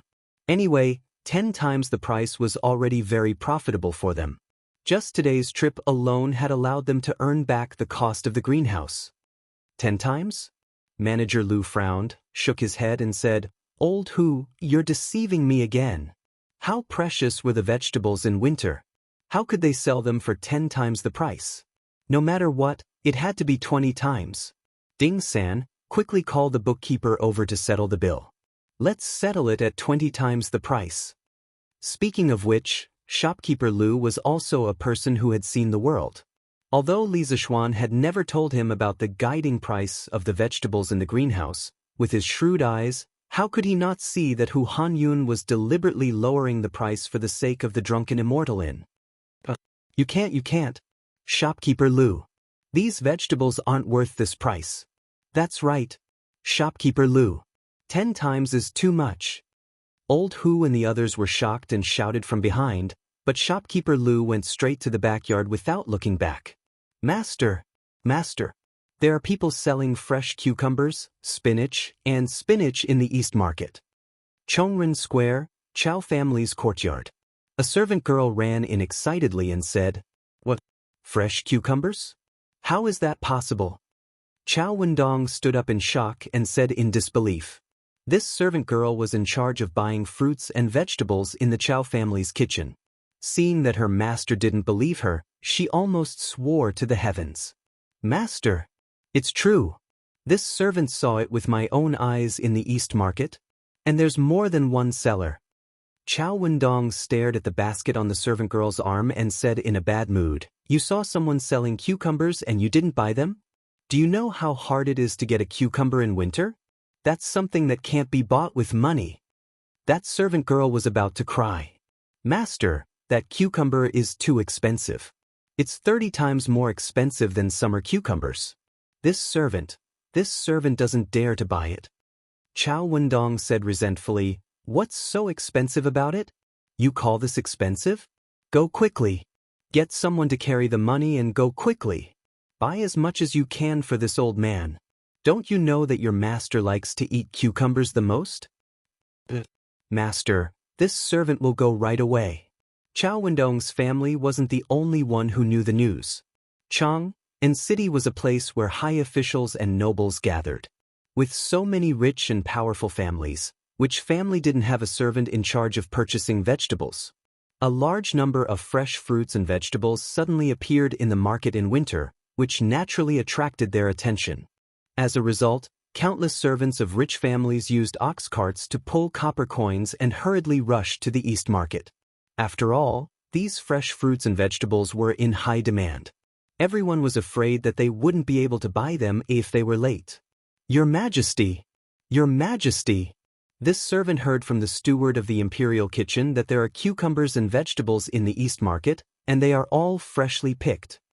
In the imperial palace's west court, a palace maid hurriedly walked in and said to Empress Xianxia, "Oh, there are actually fresh cucumbers in the market?" Empress Xianxia frowned and said doubtfully, "Could it be that someone in the imperial kitchen sold cucumbers to civilian merchants without authorization and used this opportunity to make a huge profits?" Thinking of this possibility, Empress Xiangxuan's face became a little serious. The palace maid raised her head and replied, "Your Majesty, that's not it. The number of cucumbers in the East Market is more than the imperial kitchen, and those who sell cucumbers are farmers outside the city. Even if the imperial kitchen is willing to sell them cucumbers, they can't afford it."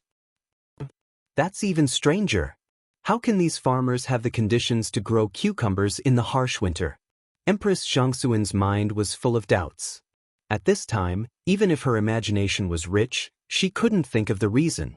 This was mainly because the farmers under Li Zishuan were very tight-lipped. The greenhouse vegetables were only spread among the farmers, and it was difficult for outsiders to know. "Your Majesty, the cucumbers sold by the farmers are not only fresh and in large quantities, but also not cheap." This servant heard that 1 jean of cucumbers costs 600 coins. Ordinary people can't afford it. The palace maid said again. If it weren't for the fact that cucumbers in winter were too expensive, she would have bought some to satisfy her cravings. After all, after a winter, everyone wanted to eat some fresh vegetables. Chapter 1194. Have you heard? There are many fresh cucumbers, spinach, and lentils in the East Market. It's really rare. How is that possible? In the middle of winter, other than the tastemaker, where else would there be fresh vegetables? It's true. Brother Meng, if you don't believe me then forget it. Anyway, I have to hurry and buy a caddy of cucumbers. After a whole winter, I'm really craving for them. Hey, Brother Zhou, wait for me. I'll go and buy some too.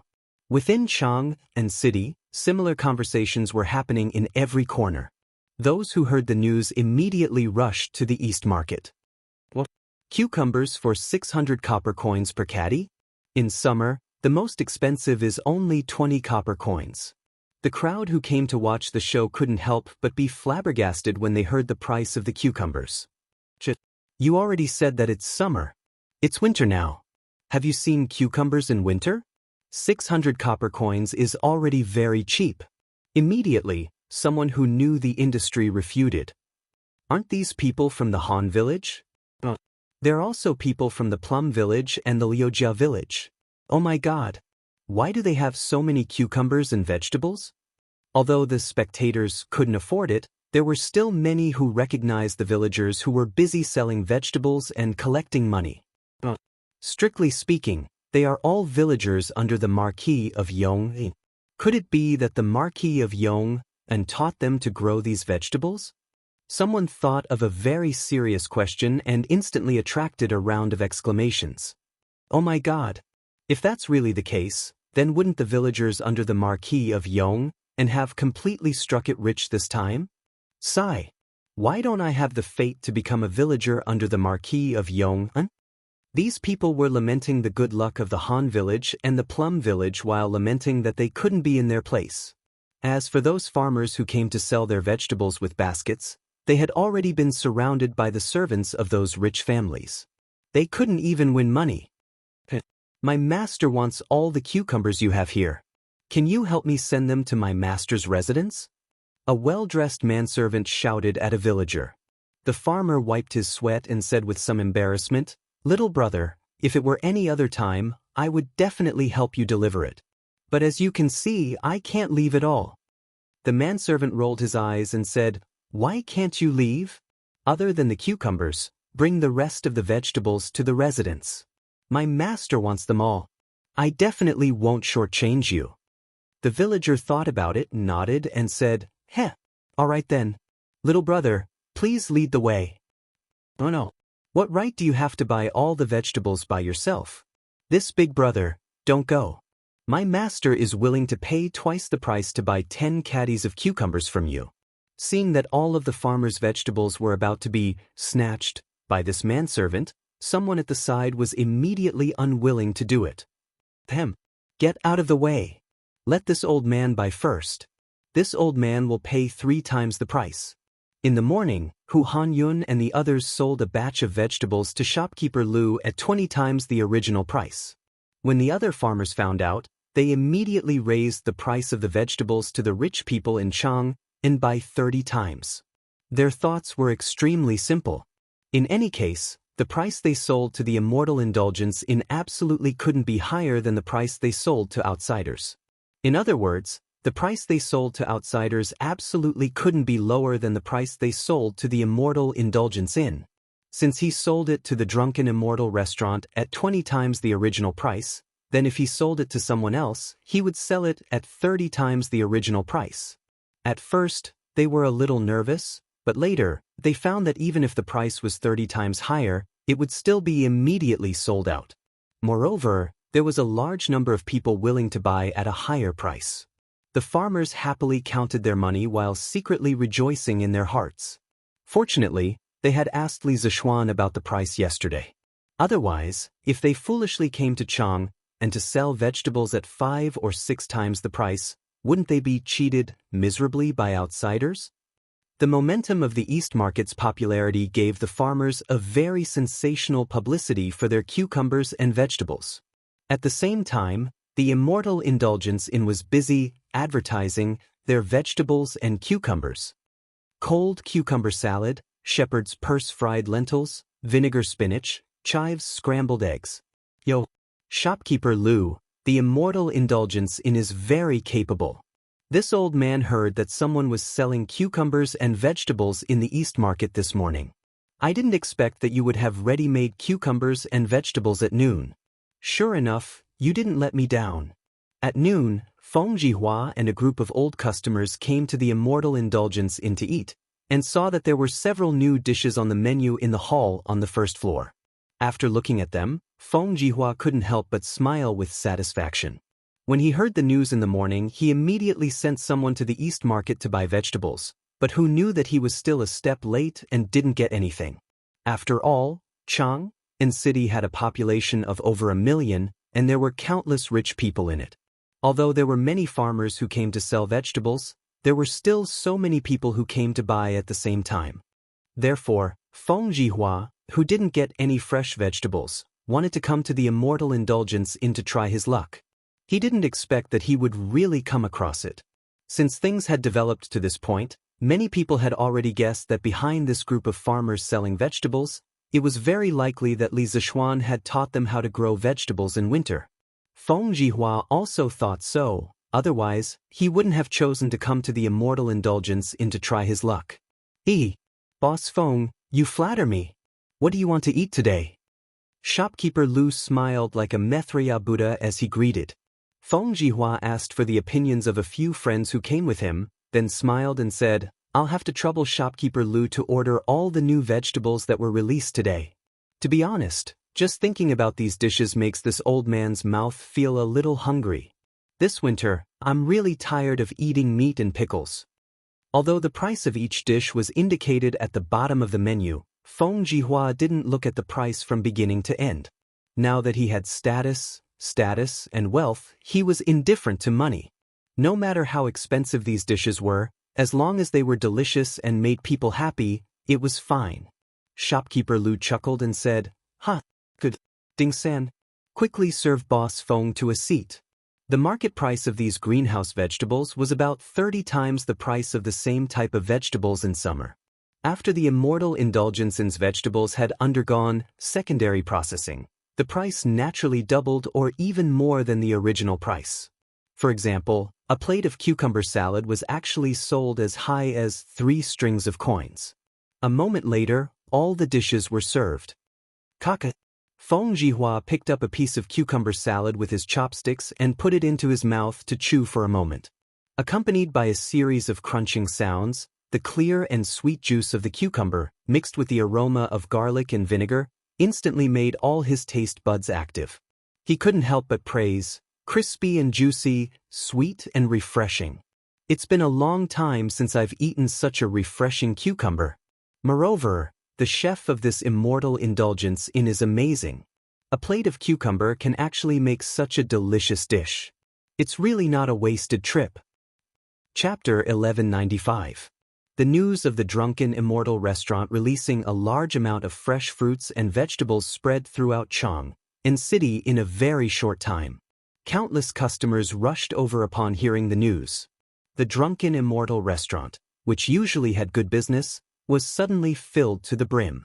Although the vegetables released by the Drunken Immortal restaurant were generally expensive, with a plate of cold cucumber costing 3 strings of cash and a plate of vinegar spinach costing 3 strings of cash, fresh vegetables in winter were exclusively provided by the royal family. It had always been difficult for the commoners to obtain them, so what if they were a little more expensive? And relatively speaking, this price was not outrageous at all. Those who were slightly wealthier were completely able to accept it. Thinking back to the grand occasion when the bean sprouts were first released, the diners standing outside the Drunken Immortal restaurant had a bright idea and clamored for Manager Lu to provide a takeout service. Thus, the grand occasion from 2 months ago reappeared. The street in front of the Drunken Immortal restaurant was packed with people. Some people carried the food they bought from the Drunken Immortal restaurant and directly ate in the carriages parked by the side of the road or in the shops next to it. In an instant, the fragrance spread everywhere. The people near the West City could even smell the fragrance of the vegetables in the air. Li Zishuan's farmers are selling cucumbers and vegetables in Chang and City? In the Sweet Dew Hall, Li Er, who had just finished his morning court session, heard Empress Xianxia come over to say this piece of news. His heart stirred, and he subconsciously thought that the vegetables sold by the farmers might very well have come from Li Zishuan's hands. Your Majesty, I feel that these farmers should have grasped the techniques of growing vegetables in winter, and the person who taught them these techniques is the Marquis of Yong. This concubine also asked Steward Zhao just now. The vegetables sold by the farmers should mature in 1 to 2 months. And a month ago, the Marquis of Yong only had 8 farms. Now, the farmers who came to Chang and City to sell vegetables almost all came from those 8 farms. Doesn't this mean that the Marquis of Yong taught the farmers the methods of growing vegetables in winter more than a month ago? Empress Zhangxuan's reason, although a little far-fetched, had her reasons. It was because Li Zishuan had only obtained the entire Lantian County this year that only the farmers from the original 8 farms knew how to grow vegetables in winter. Hearing this, Li Er nodded and said, This kind of thing that no one else can do, it must be done by that kid without a doubt. In the whole world, only he has this ability. As for how he did it, I am very curious, Zhao Song. Your Majesty. Zhao Song, who was standing at the side, quickly came over and cupped his hands. Li Er asked, those 8 farms must have planted a lot of vegetables. Do you know how they grow vegetables in winter? Zhao Song's face darkened, and he said carefully, Your Majesty, in the past month or so, the manor under the Marquis of Yong, and did not have any big movements. This old servant did not pay attention to that side. So, this old servant has failed in his duty, please punish me. This matter could not be blamed on Zhao Song. The main reason was that the villagers were too tight-lipped. Not only did they not tell outsiders, even when their relatives came, they were determined not to let them even half a step closer to the shed. This was a secret that the thousands of people in the 8 villages worked together to keep strictly. If anyone accidentally leaked this secret, they would become everyone's mortal enemy. At the very least, they would not be able to continue living in Lantian County. People who had experienced poverty, once they had the hope of living a good life, they would not easily destroy this prosperous state. The farmers knew that they were now farmers in Li Zishuan's fief. Just based on this identity, they were envied by countless people. They could not destroy this hard-won happiness. As for Zhao Song, he would definitely not send people to investigate the 8 farms that seemed peaceful on the surface for no reason. Naturally, it was even more impossible for him to know about the existence of the greenhouses. Li Er waved his hand and laughed. You can't be blamed. It should be that the farmers under that kid were too tight-lipped. Who would have thought? In more than a month, there was no news at all. From this, it can be seen that this kid is very good at governing the people. As the emperor of the human world, how could Li Er not know that it was easy for one person to keep a secret, but it was harder for 1,000 people to keep a secret? It was because of this that he could not help but be impressed by Li Zishuan's ability to control the people in his fief. Thank you, Your Majesty, for your mercy. Zhao Song heaved a sigh of relief and bowed. Empress Xianxuan's brows relaxed and said, Your Majesty, I suddenly remembered that more than a month ago, the price of cloth in Chang and city skyrocketed, but it was quickly suppressed. Most of the people who came to Chang and city to buy cloth seemed to be farmers under the Marquis of Yong. I wonder if there is any connection between the two? Hearing this, Li Er's eyes lit up. Yes. Also remember, at that time, I was still wondering why the commoners bought so much coarse cloth. However, I was busy with official business and put this matter aside. Now that I think about it, the coarse cloth that the commoners bought back is definitely related to the vegetables that appeared in the Eastern market today. Since I have nothing to do in the afternoon, I will go to Lantian County to take a look. Your Majesty, may I accompany you? Empress Zhangsun also wanted to see how the farmers grew vegetables in winter and ensure that the vegetables did not freeze to death. As a result, when Li Er's voice fell, she requested. Li Er shook his head and said, Guanyin maid, it is freezing outside. You should not go to avoid a relapse. When I return, I will clearly tell you what I have seen and heard. A few days ago, Princess Changel had suffered a relapse due to the invasion of cold air. How could Li Er dare to let Empress Zhangsun go out in such cold weather? Li Er himself did not believe it. At this moment, he even faintly hoped that the plague of locusts would quickly arrive. This was because he knew that locusts were very beneficial to Empress Xiangxuan's illness. Unfortunately, there were no locusts in this season. Using the words of modern people, as long as the locusts came, Old Li would definitely let his wife eat until she exploded. Then, many thanks to Your Majesty. Although Empress Xiangxun felt regretful, she was not the type of woman who was unreasonable and liked to pester endlessly. She nodded her head and softly replied, Your Majesty, His Imperial Highness, the Crown Prince, requests an audience. He says that he has prepared some new vegetables at the Drunken Immortal restaurant and wishes for Your Majesty and Her Imperial Highness to taste. At this moment, an attendant walked in through the yellow door and bowed in salute. It is likely to be vegetables from the Drunken Immortal restaurant. This is perfect. I can see the difference between the vegetables from the drunken immortal restaurant and those from the palace. Quickly let Xianxia and Li Er and Empress Xiangsun looked at each other and then laughed heartily. Chapter 1196. Husband, you're back? Quickly go sit down and rest. In Liujia village, a man walked into a dilapidated courtyard. A farmer woman quickly came out to greet him. While helping to take the man's shoulder pole from the ground, she quietly observed the latter's expression. Seeing that the man's face was full of joy, she couldn't help but ask, "Husband, the 2 baskets of vegetables we picked last night have all been sold out." The man nodded. His voice carried excitement as he excitedly said, "Ah, they're all sold out. My child's mother, kill that old hen at noon and give it to Wuxia to nourish his body. In 2 days, I'll prepare some gifts and go to the village entrance to find old Mr. Sunday. I'll see if Wuxia can go to the village school this year." So this man was Lu Meng from Liujia village. Previously, when Li Zishuan gave the villagers interest-free loans to build the greenhouses, he also went. For the past month, their family had been carefully looking after the 2 greenhouses behind their house. They were afraid that insects would grow in the vegetable fields or that the sprouts would freeze to death. Those 2 greenhouses were the hope of their entire family. If they could grow vegetables, then it would be fine. If they couldn't, then they would owe a huge debt and their son would have no hope of going to school for the rest of his life.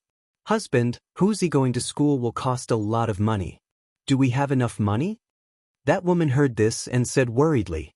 Speaking of this, Lu Meng couldn't help but smile. Of course we have enough. Even if we don't have enough, we still have extra. My child's mother, you don't know how valuable these vegetables are. Especially cucumbers and spinach. Casually selling a caddy of them would be enough to cover the cost of the 2 greenhouses.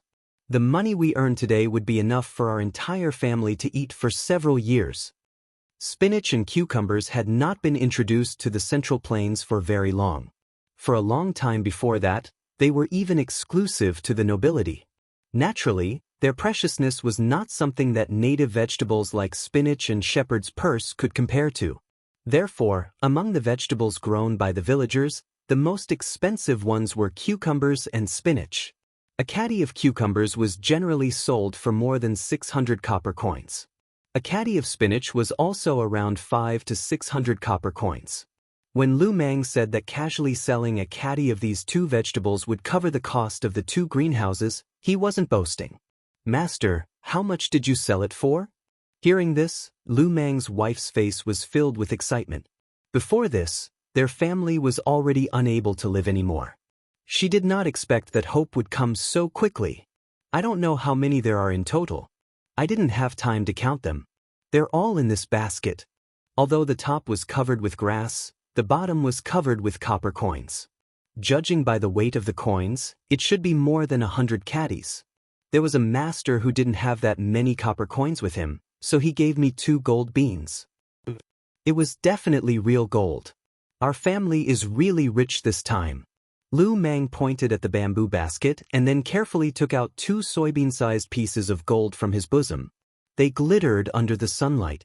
Although gold was not a circulating currency in the Tang dynasty, in large transactions, copper coins were often unable to meet the demand, so occasionally, people would use gold leaves or gold beans as currency. Under normal circumstances, people who received gold could take it to a nearby pawn shop and exchange it for copper coins.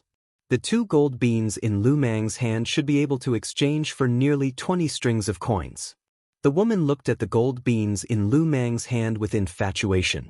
She couldn't help but ask, "Master, can you let me see?" Lu Meng smiled and did not refuse. He handed the gold beans over. The woman took it and examined it for a while.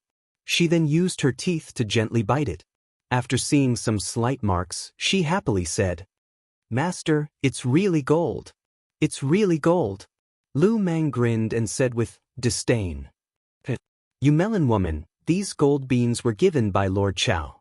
How can they be fake? Quickly go and cook."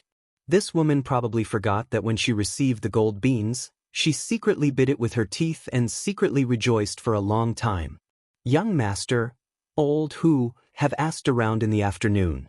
The vegetables that the farmers brought to Chang, and city have all been sold. Every household has earned at least 10 strings of money from this trip. Everyone is discussing how to return the money they borrowed from young master as soon as possible. In the afternoon, Hu Hanyun came to Yunshan to report to Li Zishuan. With Han Li Jing gone, Li Zishuan's subordinates that were previously in charge of the surrounding villages were now under Old Hu's management. Li Zishuan originally came to the academy in the afternoon to preside over the evaluation of the students' study plans for the next semester. Hearing that Old Hu was coming, he had to take some time out to meet him. Uncle Hu, the matter of money is not urgent. Everyone can return it whenever they want. When the time comes, please help me keep it first. Right now, we need to make everyone pay attention to the safety of their vegetable fields. After all, with such a big commotion today, the news of our farms being able to grow vegetables in winter cannot be hidden. It is inevitable that people from other farms will covet it. Let every farm arrange for some people to keep watch at night to prevent others from entering the village to steal vegetables. Stealing Vegetables was an online game developed by an online company in his previous life that simulated the operation of a farm in real life. In the game, people could operate their own farms just like in real life. Planting vegetables, fertilizing, harvesting, etc. Of course, the biggest joy in this game was stealing vegetables. For a time, stealing vegetables became popular, causing this game to quickly become popular on the internet.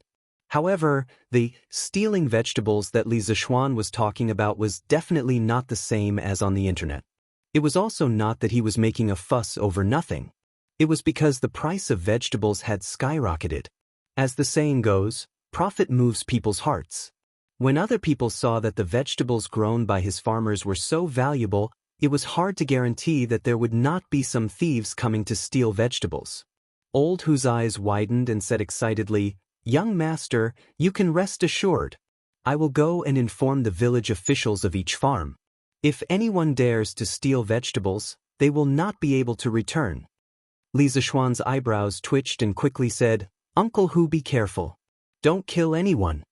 In this era where people relied on the heavens to make a living, there were some people who came out to steal.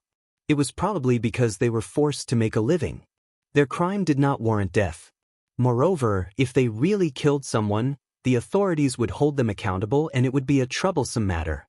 Old Hu laughed and said, "Young master, Old Hu knows what to do." After saying that, Hu Hanyun said goodbye and left. Li Zishuan was about to leave. Li Gang and the rest were still waiting for him to attend a meeting. If he did not go over, the old man would probably get angry.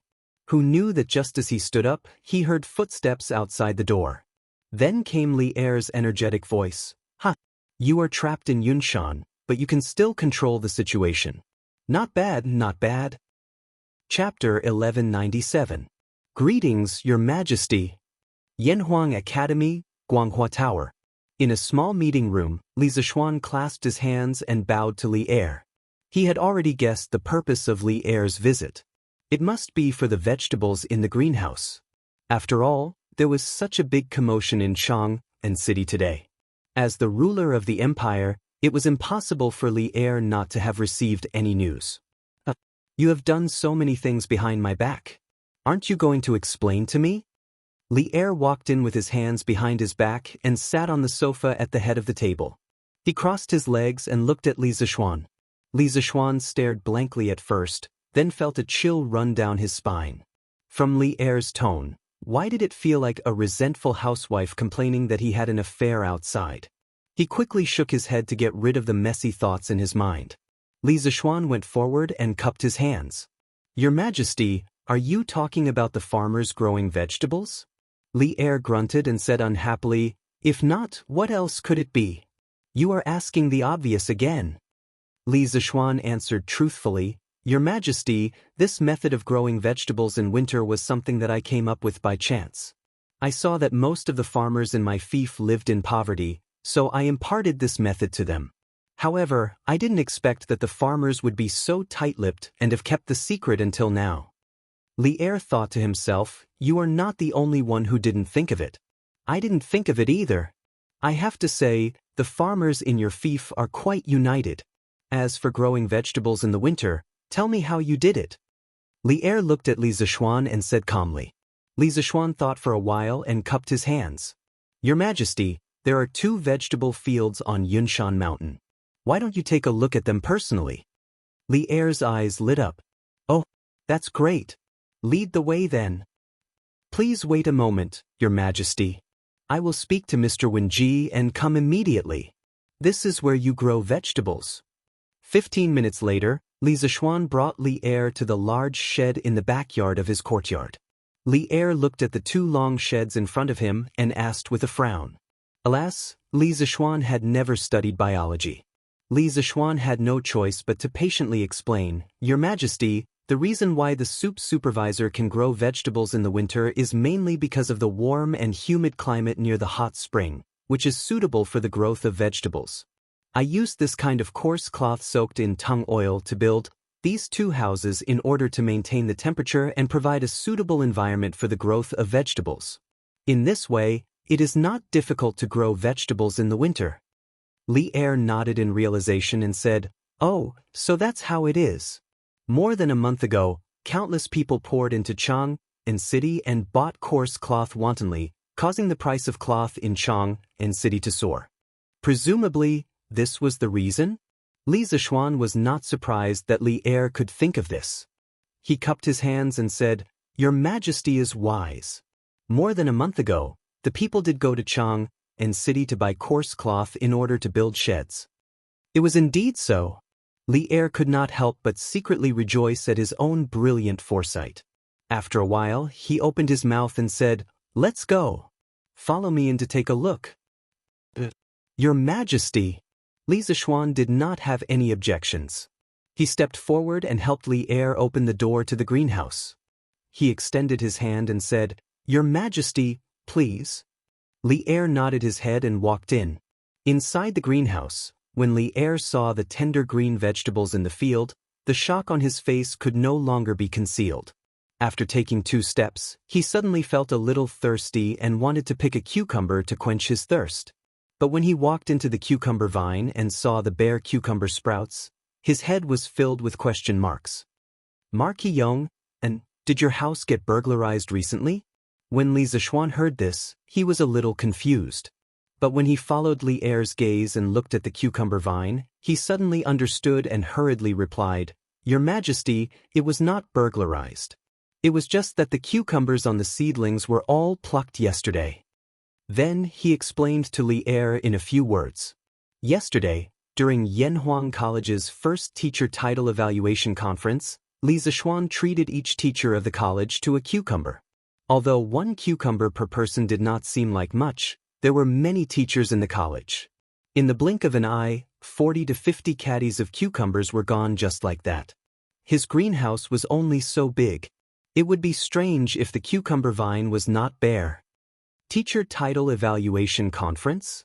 When Li Er heard this, his eyes flashed and he said lightly, Tell me the results of the evaluation in detail. Your Majesty, there were a total of 6 people who were evaluated as professors yesterday. They were respectively. As they walked out of the greenhouse, Li Zishuan explained the Academy's Teacher Title Evaluation Conference in detail to Li Er. After listening, Li Er nodded his head and said, Your Teacher Title Evaluation Conference was very interesting. You can continue to stay in the college in the future.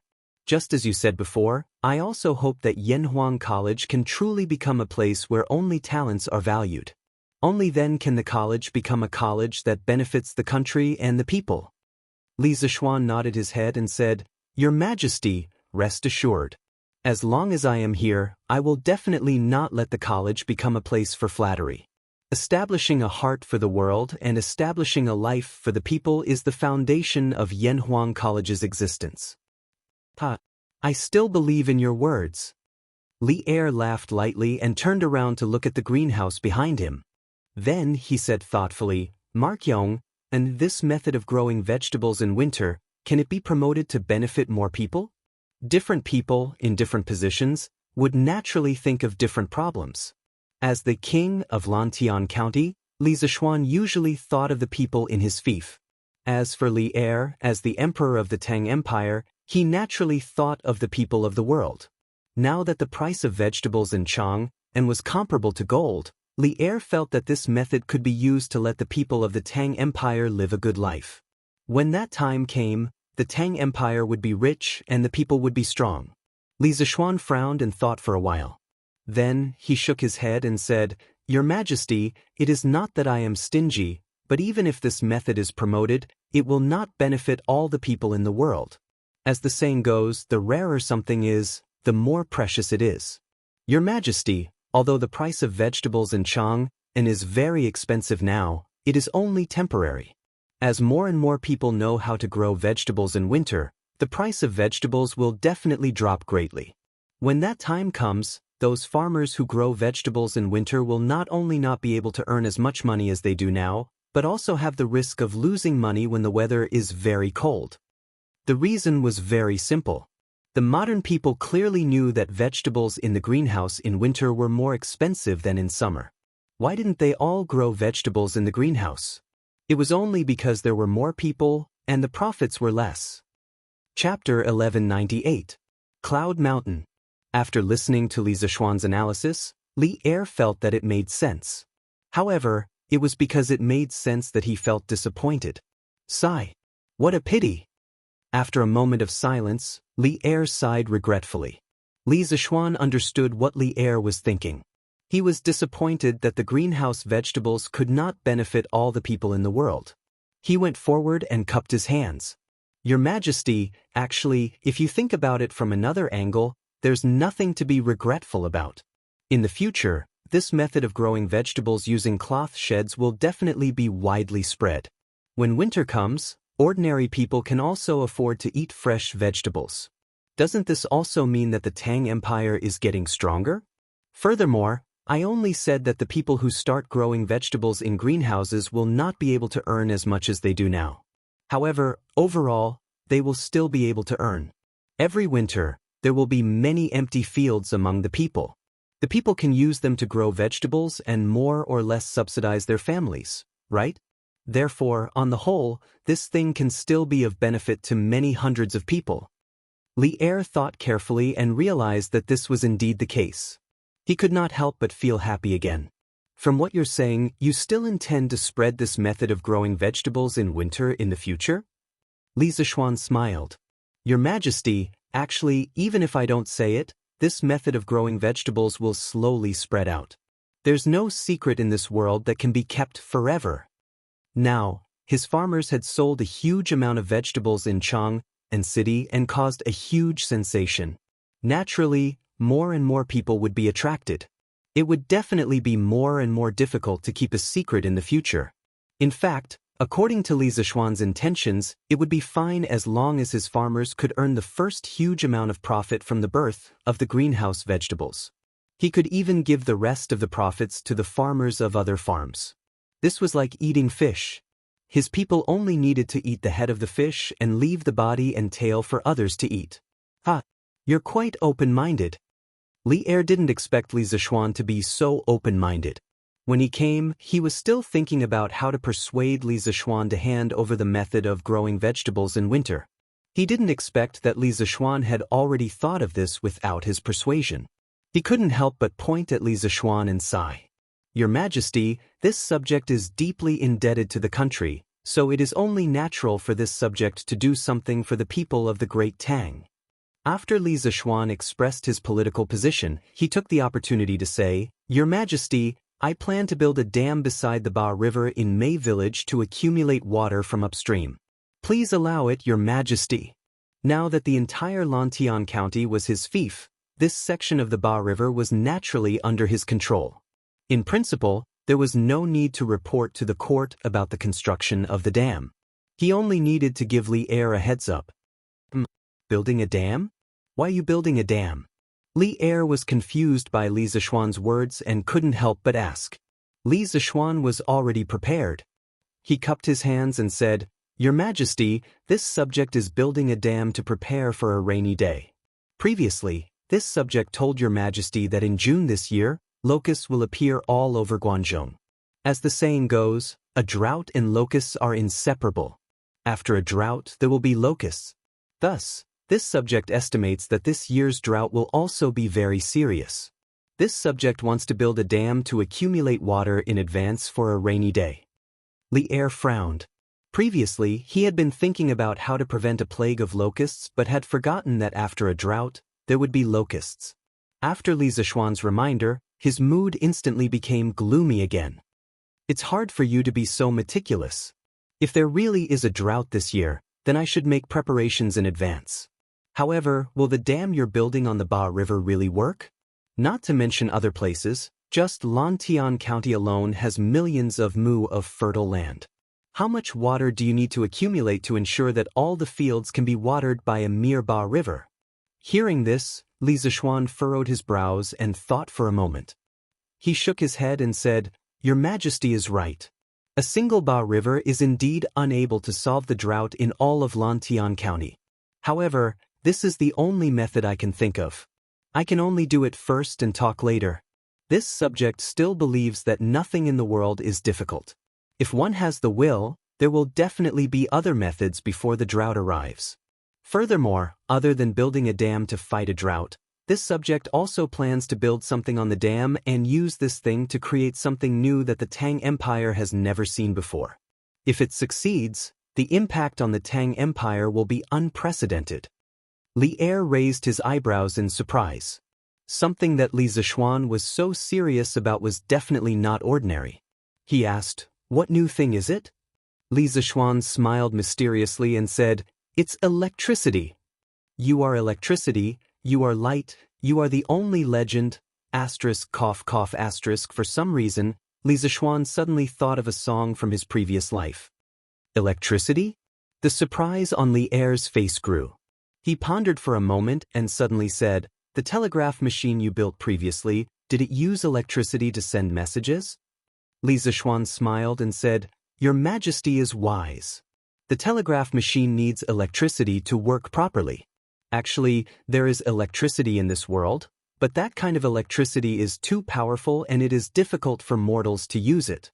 Li Er was not a stupid person. On the contrary, he was very smart. Hearing Li Zishuan's words, he instantly thought of something and asked, "Are you talking about thunder and lightning?" Li Zishuan nodded and replied, "Your Majesty, it is indeed thunder and lightning. In fact, the electricity that this subject created is the same thing as thunder and lightning. However, compared to thunder and lightning, its power is much weaker. However, it is just right for our daily use.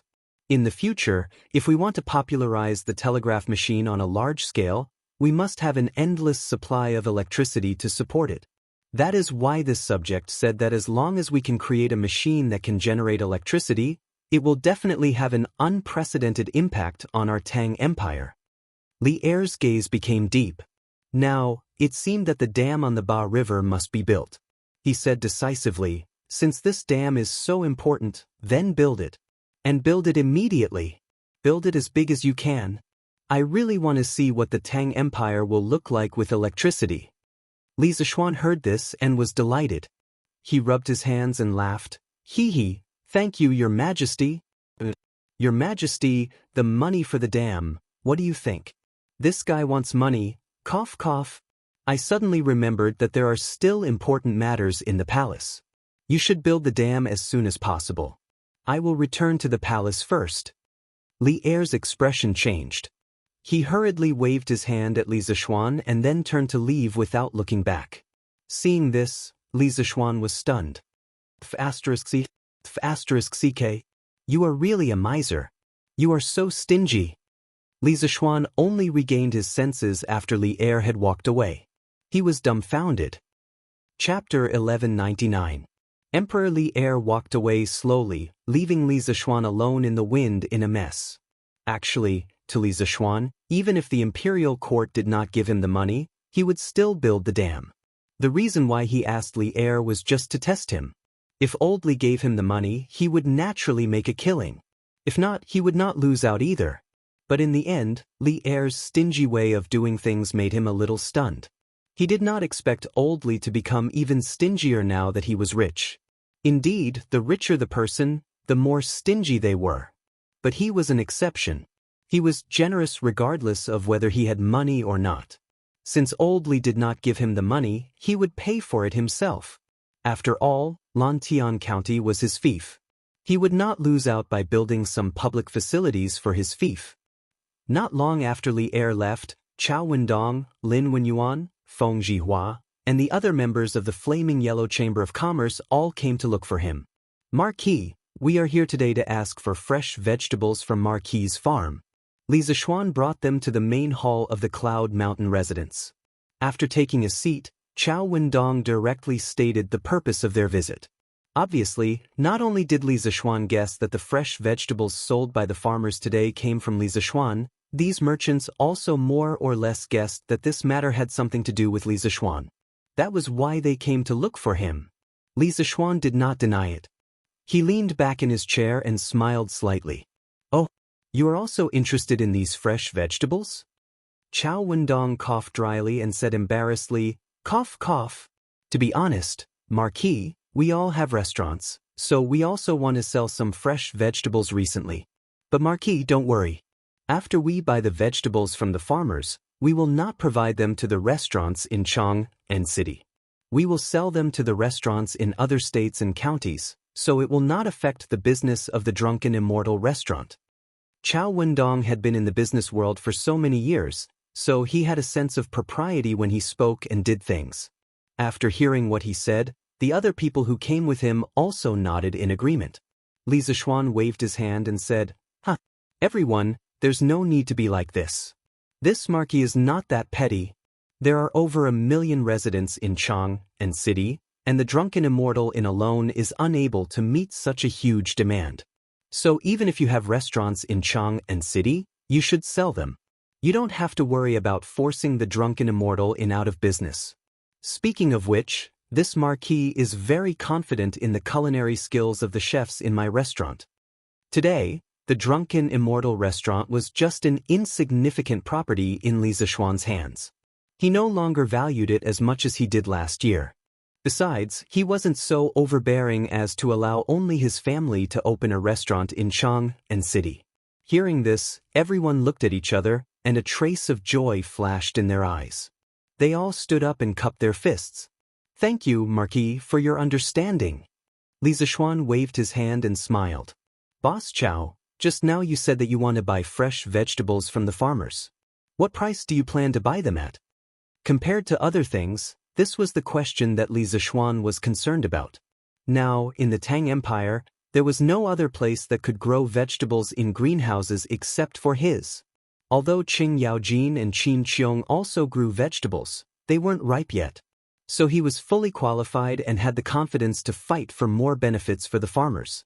Chao Wendong cupped his fists and said, Marquis, we've discussed and decided to buy the vegetables at the price that the farmers sell them in Chang and City today. This way, not only will they not make less money, but it will also save them a trip. What do you think?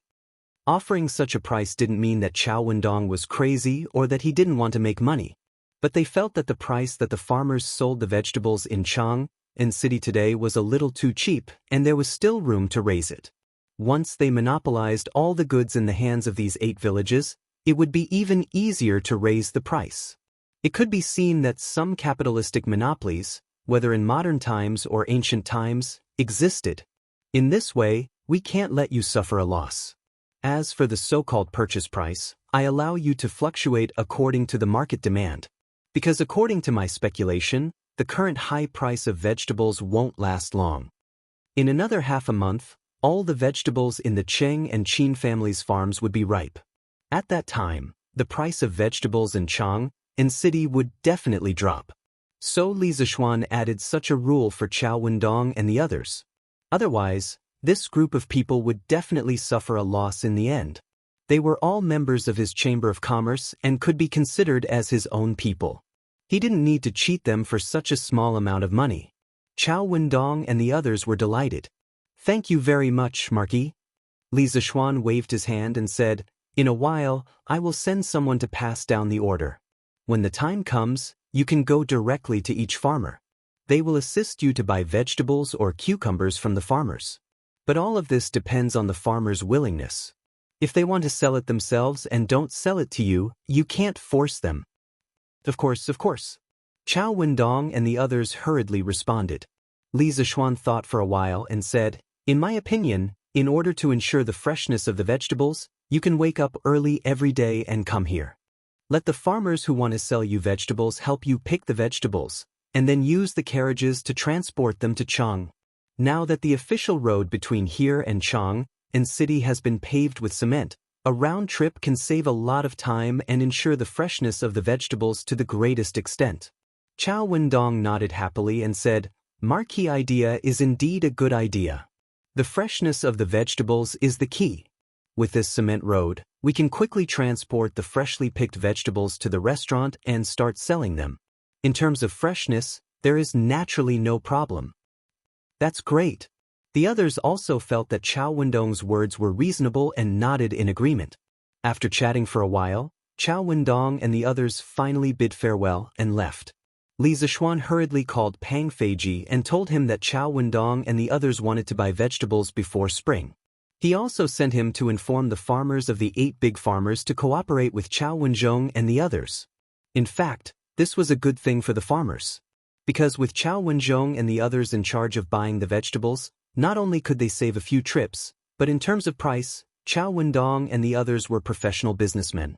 Their ability to control the price would definitely be better than the farmers. Chapter 1200. The next day, Chao Wendong, Lin Wenyuan, and the other members of the Yan Huang Chamber of Commerce arrived at Li Zishuan's farmsteads early in the morning. Dozens of carriages were parked at the entrance of each farmstead. The farmers must have received the notice last night. Before dawn, they had already woken up to pick vegetables in their greenhouses. When Chao Wendong's group of carriages arrived, they immediately began to load the vegetables into the carriages. The money each household earned from selling vegetables was recorded in the ledger. In order to save time, Chao Wendong and the rest decided to collect the vegetables first, and then send someone to settle the bill in the afternoon. The farmers also knew that Chao Wendong and the rest were Li Zishuan's men, and were not worried that Chao Wendong and the rest would go back on their word. Every single one of them sent over all the vegetables they had picked in their greenhouses. As early as yesterday afternoon, Chao Wendong and the rest had calculated the total amount of vegetables they had to collect each day. They also informed the village leaders of the 8 farmsteads, and the number of vegetables each farmstead received was up to them to decide. Then, the village leaders of each farmstead would inform the farmers of the amount of vegetables they had to collect according to their village's allocation. Because there weren't any good methods of keeping fresh in this era, vegetables couldn't be kept for a long time. The best way was to pick them up and sell them immediately. Anyway, every kind of vegetable had a relatively long maturity period, so it wouldn't go bad even if it was left in the field. This way, they could also achieve a long-term result. Otherwise, if they collected this batch today, they would not be able to collect any more in the future. Even so, Chao Wendong and company's trip had made every household earn more than yesterday. Every household earned at least 20 strings of coins. If all the vegetables in the greenhouses were sold out in the future, the income of the farmers would definitely be more than 100 strings of coins. 100 strings of coins was an astronomical figure to the commoners. It was basically money they would not be able to earn in their entire lives. The farmers of the Han family farmstead, Plum Village, and the other farmsteads had relied on the vegetables in the greenhouses to enter the well-off class in one fell swoop. At the very least, these farmers who had enjoyed the benefits of the first batch of greenhouses would not have to worry about food and clothing in the future. Isn't that old Chao's carriage from Chang and City? They're collecting vegetables in Plum Village. So the people of Plum Village really do know how to grow vegetables in winter? Of course. I guess Marquis taught them. They've made a fortune this time. Yesterday, I heard that they were selling vegetables in Chang and City. Just cucumbers alone cost 600 copper coins per caddy. 600 copper coins per caddy. Then, wouldn't each household be able to earn at least 100 strings of coins? At the very least. TSK. It's a pity that our manor was only incorporated into Marquis's fief this year. Otherwise, we would definitely be able to make a fortune like them. Yes. What a pity. Why are you guys being so jealous over there? Now that we are all farmers under Marquis, following behind Marquis, do we still have to worry about not being able to earn money and eat meat in the future? It was Zhong Lijing from the Yu family manor. He couldn't help but scold these people after hearing their envy. Chao Wendong and the rest naturally couldn't hide the fact that they were collecting vegetables in such a big way. When the farmers from the surrounding villages passed by and saw this scene, they were filled with envy. However, no one was jealous. Now that their farmsteads had become Li Zishuan's fief, although they didn't have the huge profits of the first batch of greenhouse vegetables, as long as Li Zishuan was there, they would definitely be able to live a good life in the future. This wasn't blind confidence in Li Zishuan, but the consensus that everyone in the world had for Li Zishuan. In the world, the person who was the best at creating wealth was definitely Li Zishuan. Uncle Zhong is right. As long as we follow behind Marquis and do whatever Marquis asks us to do, we will definitely not have to worry about food or clothes in the future. Everyone will even have the opportunity to read and write. Yu Deheng also happened to pass by today. He encouraged the villagers around him. Scala, you said it well. Following behind Marquis will lead a good life. Yes. Following behind Marquis will lead a good life. What Li Zishuan didn't expect was that this group of farmers who had just joined his fief, after seeing the Han family manor and the other farmsteads making a lot of money, not only were they not jealous, but they were even more loyal to him. Head of the household, head of the household. How much did you sell today? Liujia Manor, Lu Mang's house. After the large group of people who came to collect vegetables left, Lu Mang's wife quickly came over and asked anxiously. Lu Mang grinned and his expression was full of pride. I just saw Lord Lin's account book. This time, we sold 35 strings of coins and 73 copper coins. Lord Lin said that he would bring the money to us in the afternoon and distribute it door to door. So much? Head of the household, did you see wrong? The farmer's wife opened her eyes wide and said in disbelief. In the past, when they were digging for food in the fields, they earned money 1 copper coin at a time. Now it had become 10 strings of coins, 10 strings of coins. This made it hard for her to get used to it. How could it be fake? Lu Mang stared and said, if you don't believe me, wait until Lord Lin sends the copper coins over in the afternoon and you will know. Let me think, how many baskets of coins do we need to fill with 30 strings of coins? Mother of my child, when the time comes, you must prepare a basket to hold the money. The woman responded and then sighed. She said with some regret, I'm sorry. Head of the household, if we knew that these greenhouses were so profitable, we would have made a few more. This time, we would definitely be able to earn more. Actually, she wasn't the only one who had this thought. At this moment, who knows how many of the farmers in the 8 farmsteads were secretly beating their chest and stamping their feet. When Li Zishuan told them to make greenhouses, many of them were still worried about whether or not they would lose money. But now, looking back, they suddenly felt how stupid they were at that time. If they had completely believed in Li Zishuan and made a few more greenhouses, then the money they earned this time would definitely be enough to ensure that their entire family would not have to worry about food and clothing for the rest of their lives. Go away. Don't be unsatisfied. Think about it. Even if you wanted to make a few more greenhouses, where would we have the extra money to buy cloth? Now that we have earned so much money, we should be satisfied and even more grateful. If it wasn't for Marquis, we probably wouldn't even be able to eat a hot meal right now. Following behind Marquis, we will definitely be able to live a better life in the future. Look at old Hu from the Han village. Not only is he now the village chief of the Han village, he also made 7 or 8 greenhouses this time. This time, he made the most greenhouses out of all the 8 farmsteads. His family will probably be able to earn thousands of strings of coins this time. But who told him to be an old man by Marquis's side? Not only does Marquis believe in him, he also believes in Marquis. Otherwise, he wouldn't have made so many greenhouses at once. Chapter 1201. In the afternoon, more than 100 ox-drawn carriages left Yanxing Gate in the east of Chang, and city one after another and went straight to the Han village, Plum village, and other big villages in the east. Each ox-drawn carriage was piled with 4 or 5 red wooden chests. As the road was bumpy, the chests swayed and clanked, and the sound of something breaking inside could be heard. This huge convoy naturally attracted countless gazes along the way. Wow! There are so many ox carts. What are they carrying? What else could it be? It must be money. Didn't you hear the clanking sound when the cart shook? Some of the more experienced people had already seen through the contents of the large chest on the ox cart. Money? There are so many carts filled with money. How much money do they add up to? It's at least tens of thousands of strings of cash. You have no taste. What tens of thousands of strings of cash?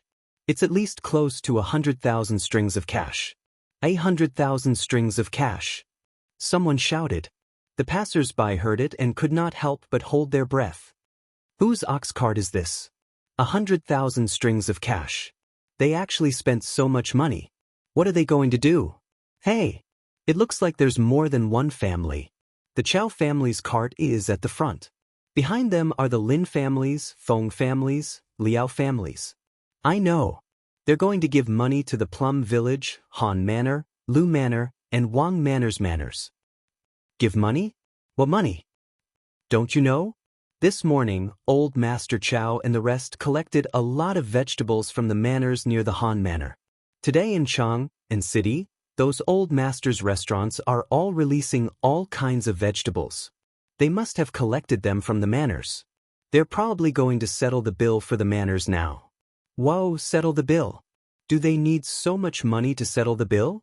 But doesn't that mean that the farmers of those villages have really struck it rich this time? That's right. It's not just those manors. If you ask me, under Marquis's leadership in Lantian County, every family will have thousands of strings of cash in a few years. Let's not talk about it. A few days ago, there was even a matchmaker who wanted to matchmake for my daughter. The other party was from Lantian County. I have to hurry back and agree to this marriage. If my daughter marries over, she will definitely be able to enjoy life in the future. The commoners could see the bright future of Lantian County from the profits of these 8 villages. In an instant, all the villagers in Lantian County became the object of envy of the commoners around Chang. Those who had daughters were all wondering if they knew any young men in Lantian County so that their daughters could marry over. Who knew, they might be able to enjoy a good life in the future. After a long stretch of the cement road, the money delivery team finally arrived at the Han family manor, Plum Village, and a few other manors. At this time, Chow Wendong and the others couldn't help but admire Li Zishuan's foresight in building the road. With the cement road, their trip back and forth was more than twice as fast. 2 or 3 times. For businessmen, time was money. When the villagers heard the news, they all came to the village entrance to line up and wait. When they saw the servants moving boxes of money down, they were all stunned. For these farmers, it was likely that most of them had never seen so much money in their entire lives. Now, a considerable portion of this money was going to be theirs. This made the farmers feel like they were living in a dream. Han Xiaodong, 45 strings of coins and 300 copper coins. After all the copper coins were moved down from the carriages, under Old Hu's organization, 4 tables were set up at the village entrance. The commoners were divided into 4 groups and began to distribute money from house to house. Hey, coming. Thank you, old Master Chow. Han Xiaodong eagerly took a step forward and thanked Chow Wendong who was beside him. Then he stood in front of the table, holding a gunny sack and waiting to receive the money. Yes, it was a gunny sack. After all, there were so many copper coins. He couldn't possibly hold it all in his hands. Here, 45 strings of coins and 300 copper coins. Please count it in person. The middle-aged scholar opposite Han Xiaodong said after putting a few dozen strings of money into Han Xiaodong's gunny sack. Yes, thank you. Han Xiaodong chuckled and lifted the gunny sack to the side and began to count. Speaking of which, with this sum of money, he would be able to renovate his house and get himself a wife. Thinking of this, he couldn't help but be overjoyed. Next, Niu Dahai, 38 strings of coins and 700 copper coins. Coming. All the way until the sky turned dark, the money from selling vegetables was distributed to all the villagers. The workers who were in charge of counting the money were really counting the money until their hands cramped up. All the villagers had a bountiful harvest and were beaming with joy. As the evening approached, the smell of meat wafted from every house. Although it wasn't a festive season, the villagers still wanted to reward themselves after earning so much money. After experiencing this, the 8 villages under Li Zishuan could be considered to have become rich overnight. For example, Old Hu's family had 7 or 8 greenhouses. His family's wealth was even greater than many of the rich merchants in Chang'an City. Logically speaking, with their current wealth, most of them could buy a house in Chang'an City. However, no one thought of doing so. In their opinion, being a citizen of Li Zishuan's fief was much better than being a citizen of Chang'an City. Hey, Green Sparrow, have you heard? These 2 days, the villagers at the foot of the mountain are busy selling vegetables. TSK, shall we go down the mountain tomorrow to buy some cucumbers to eat? In Yanhuang College, Sun Zifen, who had just finished eating in the cafeteria, patted Li Tai's arm and laughed. Li Tai rolled his eyes and said with a sly smile, "Heh, why do we need to go down the mountain to buy some? If I remember correctly, Yamacho should also have cucumbers at home, right? Last time when the academy teachers had a meeting, Yamacho brought 2 baskets of cucumbers. Let's go to his house tomorrow and take 2. Yamacho won't ask us for money, right?" Sun Zifen couldn't help but be very interested when he heard this. He nodded vigorously and said, "Huh, it's settled then. Tomorrow morning, we'll go to Yamacho's house." "Little Ku, are you going?" Li Tai was a little excited to find a partner. After all, other people's cucumbers would undoubtedly be more delicious. So he looked at Li Tai and asked. Now that school was about to start, most of the students had come to stay at the academy in advance.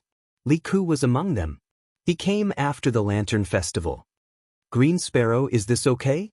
Li Ku frowned. He still respected Li Zishuan very much.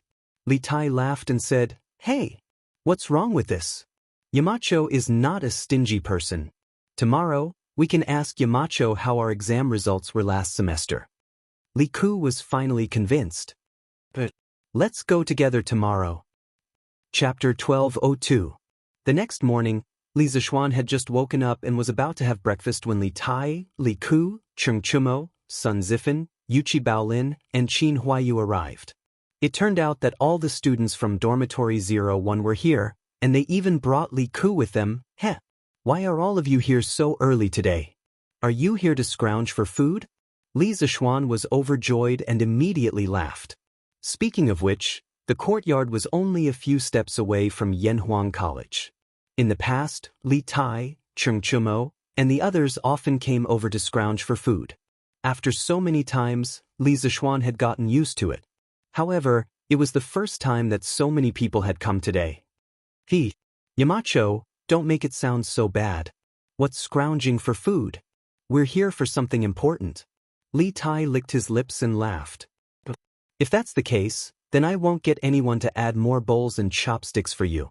Find a place to sit yourselves. If there's anything, wait until I'm done eating." Li Zishuan said casually and then started eating, ignoring the students. Li Tai was speechless and secretly regretted why he had pretended to be good just now. Fine, now he could only watch Li Zishuan eat from the side, right? Speaking of which, they hadn't eaten in the morning. Now that they were standing at the side and watching Li Zishuan eat, it was really a kind of torture. Han Yushi couldn't help but cover her mouth and laugh when she saw Li Tai's choked look. She turned to Li Zishuan and said, "Hubby, don't tease Qin Ke and the others. It's so early now. They definitely haven't eaten yet. I'll get someone to add more bowls and chopsticks for them." With that, she got up and went to instruct the servants. Master's wife was still more reliable than Master at critical moments. Li Tai was so touched that he cried. "Thank you, Master's wife." A moment later, "Yes, this cucumber salad tastes really good. The stir-fried spinach is pretty good too. Green Sparrow, have a taste. Master's wife's craftsmanship is amazing. Oh, how could these lentils be made so fragrant? What's in there?" Once they were on the table, Li Tai, Cheng Chumo, and Sun Zifen, these 3 chatterboxes, couldn't stop talking. After looking around, only Yuchi Baolin was more honest. This child didn't have the time to comment at all. He only focused on stuffing the food on his plate into his mouth. Han Yushi saw that the dishes on the table were about to be eaten up, so she quickly went to the kitchen to cook a few more dishes at the last minute. Only then was she able to let these people eat their fill. Burp. After breakfast, Li Tai lay on the old-fashioned wooden armchair in Li Zishuan's house. He rubbed his stomach contentedly and burped. This was the happiest time of his life because to him, there was nothing happier than just having a full meal. He had already secretly made up his mind to look for a princess consort in the future. Other conditions could be worse, but the other party had to have outstanding culinary skills like Han Yushi. In Li Tai's eyes, Li Zishuan's current state was a proper winner in life. Yamacho, have the final exam results from last year been tabulated? Unlike Li Tai, who didn't care about his image, Li Ku still cared about his image very much. Even after eating, he sat upright and still. At this moment, seeing that all the plates on the table had been removed, he asked respectfully. Li Zishuan replied, "It's out, but if you want to ask me about the results today, then I think you should wait for another 2 days. After 2 days, all of your results should be posted." In fact, last year's final exam papers had been marked long before the holidays, but everyone's results hadn't been tabulated yet. A few days ago, the teachers of the academy started school first, partly because they wanted to tabulate the students' results in advance. Oh! Li Zishuan nodded somewhat disappointedly. Unlike Li Tai and Sun Zifan, who had been learning new mathematics from Li Zishuan at the School of Mathematics since the beginning of last year, he only started learning from Li Zishuan in the second half of last year. He really wanted to know the results of his studies in the past 6 months. After all, he had been crowned with the hat of a master of both literature and martial arts since he was a child. Sometimes, honor was also a kind of pressure that made people worried about their gains and losses. He was in such a state now. Oh, in that case, we'll take our leave. Oh, by the way, Yamacho, these 2 days, the farmers at the village at the foot of the mountain have been selling cucumbers and vegetables. I heard that you also have a greenhouse that can grow vegetables in the winter. Can we go in and take a look? Li Tai stood up and was about to take his leave when he suddenly seemed to have inadvertently thought of something and added, "Don't worry." Sun Zifan, Li Ku, and the others looked at Li Zishuan nervously. Li Zishuan didn't know about the little fatty's dark thoughts. He nodded casually and said, "Qing, if you want to take a look, then go ahead. The greenhouse is behind the courtyard. I still have something to do at the academy, so I'll take my leave first." Yes. Take care, Yamacho." When the little fatty heard this, he became even more excited. He couldn't wait for Li Zishuan to leave right away. Li Zishuan looked at Li Tai with a baffled expression. Then, he said goodbye to his wife and left the room. He had to go to the academy in the morning to discuss the construction of the dam on the Ba River with Mo Huai. As the head of the Mo family, Mo Huai's achievements in engineering were definitely not below Li Zishuan's. With such a great master in the academy, Li Zishuan naturally had to humbly ask for advice. After Li Zishuan left, Li Tai gave a look and whispered, "What are you waiting for? Go pick the cucumbers." After saying this, he took advantage of the time when Han Yushi and the maidservants of the Li residence went to the kitchen to take the lead and walked towards the greenhouse behind Li Zishuan's courtyard. A moment later, damn! It turns out that this greenhouse can really grow vegetables in the winter. Yamacho is really too talented to be able to think of this method. After seeing the green vegetables in the greenhouse, Sun Zifan suddenly exclaimed. This was because he had never seen such a scene in the winter before. Li Tai curled his lips. It wasn't like he had never been to the soup kitchen. Vegetables in the winter were not rare to him. What made him feel strange was Li Zishuan's method of growing vegetables in the greenhouse. Quickly pick the cucumbers and leave. Don't let Yamacho catch us by surprise." Li Tai called out, and the group immediately walked to the cucumber rack. However, when they got closer, they were stunned. Damn! Where are the big cucumbers? Why are there only small cucumbers the size of a thumb left? Cheng Chumo widened his eyes and wailed. The cucumbers in his family's greenhouse were far from fully grown, so he wanted to take a few cucumbers. However, now it seemed that they were destined to return empty-handed. Chapter 1203. Yamacho, the Ba River's riverbed is nearly 1,000 feet long. How can it be easy to cut it in the middle and build a dam? In the meeting room on the first floor of Guanghua Building in Yanhuang College, Mo Zhong looked at a large map on the table and gestured with his hands as he spoke in a deep voice. Other than him, Li Zishuan, Mo Lingwei, Yan Xiaoning, and a follower of the school of Mo called Mo Chue were also in the room. It was said that he was a disciple that Mo Huai had focused on nurturing and was likely to be the next generation of the Mo family. Among the members of the Mo family, besides Mo Huai, Mo Lingwei was the most talented. However, Mo Lingwei was a girl and Mo Huai couldn't bear for his daughter to shoulder too much. Therefore, he had never counted Mo Lingwei as one of the candidates for the next generation of the Mo family. Other than Mo Lingwei, the most talented person should be Mo Chue. He was about 25 or 26 years old and already had a family. He taught physics at Yanhuang College. Last semester, before the college opened, all the teachers were tested. In that test, Mo Chue's results were close behind Mo Huai's, which showed how talented he was. It was just that the Mo family had Mo Huai and Mo Lingwei, this pair of amazing father and daughter, which overshadowed his brilliance.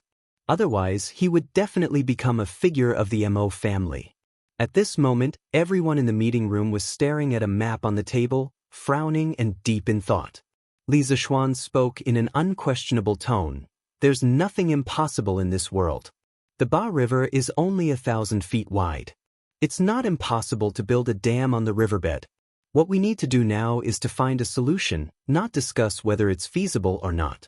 This dam must be built this year. Because of the summer drought and also because he wanted to develop the Tang Empire's electricity industry. Li Zishuan added silently in his heart. Moreover, 1,000 feet wide riverbed wasn't very wide for him. It was only 300 meters wide. The modern Three Gorges Dam had a total width of 2,300 meters. Although modern construction machinery was much more advanced than ancient times, Li Zishuan felt that a 300-meter-tall dam could definitely be built with a little thought. Feeling the determination in Li Zishuan's tone, everyone in the room frowned deeply. Those who were familiar with Li Zishuan knew that as long as he decided on something, he would definitely do it. Even 10 bulls could not pull him back. Now it seemed that Li Zishuan was determined to build this dam, so they could only think of a way to complete it. But the width of the riverbed is so big, and the current of the Ba River is so fast. If we throw stones down, they will certainly be washed away in a short while. How can we cut the river in half and build a dam? Mo Huai pondered for a moment before shaking his head. Li Zishuan recalled the construction process of a famous dam in his previous life. After a while, he pointed at the blueprint in front of him and gestured while slowly opening his mouth. First, we have to build a diversion canal to split the Ba River's water flow in the middle. Only then can we start the construction of the entire water project. After cutting off the Ba River's water flow, we will divide it from the north to the south. Then we will build a channel in the middle. After the channel is completed, we will fill the two sides with large amounts of stones until there are enough stones to cover the water surface. Then, the water in this channel will flow to the other side. Then, we will use the same method to build a channel on the other side. In the beginning, we will use pine wood to strengthen the foundation of the dam. First, we will use vertical pine wood to drive piles on top of the sand and stones. Then we will lay them flat and vertically like building a house. Then we will build a stone dam. Later, we will use cement pillars wrapped in steel rods to nail into the riverbed as the foundation of the dam. Once we have the foundation, the next step is to add stones to the dam. In order to build this dam, Li Zishuan was going all out. He took out his trump card, which was reinforced concrete. In ancient times, when building dams, wooden piles and sand were usually used as the main body of the dam. However, the Ba River's riverbed was too wide, and the water flow was relatively rapid. If wooden piles and sand were used, the dam would definitely burst after a long time. So, he could only use the more solid reinforced concrete. Anyway, he had a mine at home, and the production of steel in the workshop was gradually increasing. For the time being, he didn't lack iron.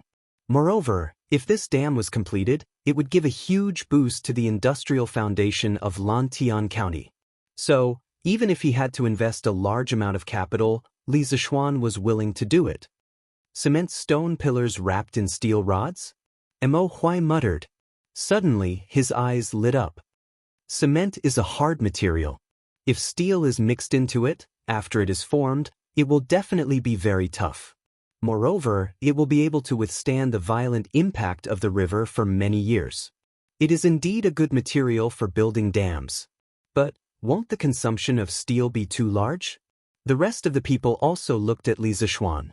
Obviously, they had also thought of this problem. However, Li Zishuan was still determined. No matter how large the consumption is, we must build this dam. Even if we don't have enough iron, I will think of another way. Mo Huai was speechless. This was the first time he had seen Li Zishuan so stubborn about something. Of course, this also showed how important this dam was. Yamacho, I wonder if the imperial court will provide support for building this dam? Yan Xiaoning suddenly asked. Now that he was a teacher at Yanhuang College, of course, he couldn't directly call Li Zishuan by his name in the academy. He had to follow the others and call Li Zishuan Yamacho. Li Zishuan's mouth twitched, and his face darkened. Currently, the imperial court's finances are tight. Although His Majesty wants to support us, he can't take out the extra money to support us building the dam. We have to rely on ourselves for everything. Hearing this, Yan Xiaoning was speechless. Since the imperial court sent a fleet to the south to trade last year, the imperial court's tight finances had been greatly relieved. Others might not know, but how could he not know? Therefore, when Li Zishuan said that the imperial court's finances were tight, he understood what he meant. Old Li was unwilling to pay. Ahem. Don't worry about the money, I will take care of it myself. The most important thing now is to determine the construction plan as soon as possible. Mr. Mo is experienced, so I think Mr. Mo will be in charge this time. Xiaoning, you will assist. What do you think? Li Zishuan coughed and said, I have no problem. Yan Xiaoning loved challenges the most in his life.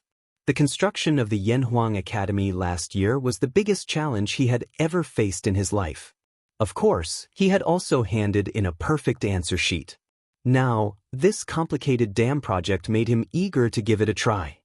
Mo Huai pondered for a moment, then nodded and said, I will do my best, but this way, I won't have time to take care of the Academy's physics team this semester. I hope Yamacho can let Mo Chue take over my position temporarily. Chapter 1204. In Li Zishuan's plan, Yanhuang College was not just a place to teach or study. The college had the important mission of revitalizing the industrial base of the great Tang Empire. In the future, Li Zishuan would let some teachers or students from the college take the lead and participate in some major projects. The dam on the Ba River was only the first project Yanhuang College had undertaken.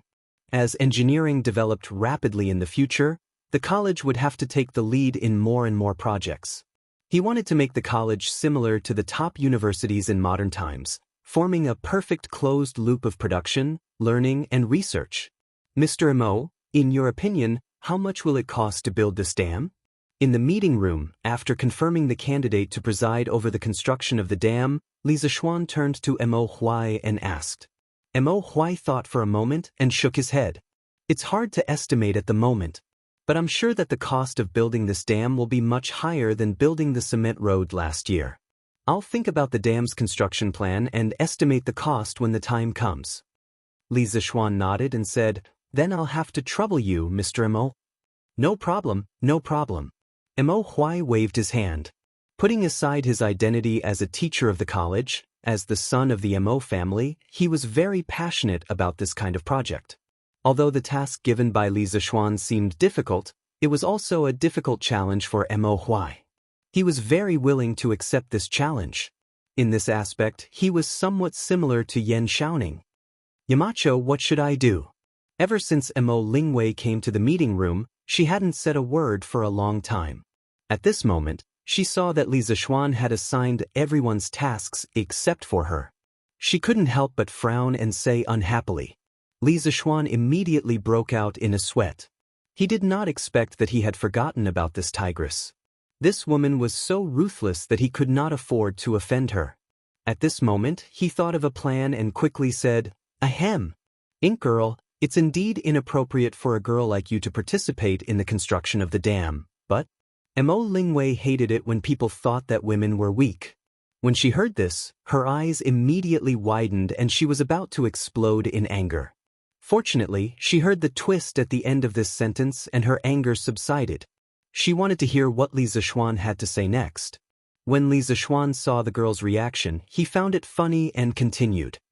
However, I still have a very important matter that I want to hand over to the Ink Girl. Its importance is no less than the dam on the Ba River.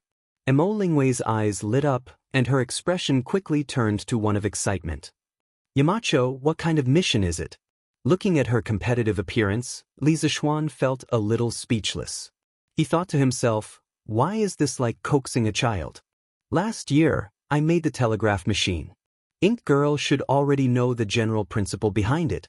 The reason why I want to build this dam this year, other than to store water to prevent drought, is to use this dam to generate electricity. The most important thing is the generator. I have already drawn the blueprint for the generator, but having the blueprint does not mean that it can be built successfully. There are still many technical difficulties. Therefore, I am giving this mission to you, Ink Girl. If you succeed, Tang Dynasty will have a new thing because of you. This thing will also bring about earth-shattering changes to Tang Dynasty. Mo Lingwei was taken aback. From Li Zixuan's words, she could feel the unparalleled importance of this generator. However, she still did not understand what this generator was, so she asked, what is it? Yamacho, what is a generator? What does this generator have to do with the dam? Li Zixuan thought for a moment with his hands behind his back. After a while, he said, in this world, all things are energy conserved. We can usually obtain energy from food by eating. The energy we obtain is usually used to walk, talk, think, or perform other activities. For example, when I push this chair, I use my own energy to generate kinetic energy for the chair. The energy I use is equal to the kinetic energy generated by the chair and the heat generated by the friction between the chair and the ground. This is the principle of energy conservation. As for the relationship between the dam and the generator, I built the dam mainly to raise the distance between the river and the riverbed to create a potential difference. When the river flows from a high place to a low place, the kinetic energy of the river will cause the generator to move. The generator will then convert this kinetic energy into electricity, and we will be able to obtain the electricity we need. Conservation of all things energy? Before Mo Lingwei could say anything, Mo Huai could not help but exclaim. Back then, the Mo family's divine ancestor also said that all things in the world are born from something, and something is born from nothing. However, something cannot be created from nothing. Could this be what you mean, Yamacho? Although Li Zixuan had previously said that he was not the reincarnation of the Mo family's divine ancestor, Mo Huai could not help but think so sometimes. After all, Li Zixuan's knowledge was too advanced. Li Zixuan said in surprise, I didn't expect the Mo family's divine ancestor to have such knowledge back then. This junior is really impressed. Mo Lingwei said proudly, Of course, there is nothing the divine ancestor doesn't know. However, Yamacho, you have to give me the blueprint as soon as possible. I will take it back and study it carefully. Li Zixuan nodded and said, okay. I will get someone to send the blueprint to Ink Girl in the afternoon. I hope you can understand it as soon as possible. In fact, he was laughing in his heart. This generator was not like an astronomical telescope. Its internal structure was very complicated. Although the Mo family was good at engineering, they definitely did not know anything about electricity. He hoped that when Mo Lingwei saw the blueprint, she would not come looking for him with a big head. Yes. Mo Lingwei did not know about Li Zixuan's sinister intentions. She nodded happily and replied, it will take a long time to complete the dam. During this time, I suggest that Ink Girl study the Academy's physics textbooks for the first and second semester. It will be very helpful for you to build the generator. Li Zixuan thought about it and gave Mo Lingwei a suggestion out of goodwill. This was because the Academy's second volume of physics textbooks had already started to explain electricity. If Mo Lingwei studied it carefully, she would encounter much less resistance when building the generator. Then I will ask my father for 2 textbooks. Chapter 1205. In the afternoon, Iron Egg left the academy and planned to go to the Lin family to continue teaching Lin Hao new mathematics. However, Li Tai found out and insisted on going with him. During this period of time after the New Year, other than the Lunar New Year's Eve and the Lantern Festival, Iron Egg would go to the Lin family every day to help Lin Hao with his mathematics problems. After all, he had received such a generous salary from the Lin family. If he were to slack off every day, he would feel guilty. On New Year's Eve, Lin Hao and his father, Lin Wenyuan, went to Yunshan together. It was then that Li Tai found out that Iron Egg had become someone else's mathematics teacher. He felt that the position of a teacher was quite new to him. After all, he had never been anyone's teacher since he was young. Today, when he saw that Iron Egg was going to the Lin family to teach, he excitedly wanted to go with him. When they arrived at the entrance of the Lin family, Li Tai looked at the luxurious entrance of the Lin family.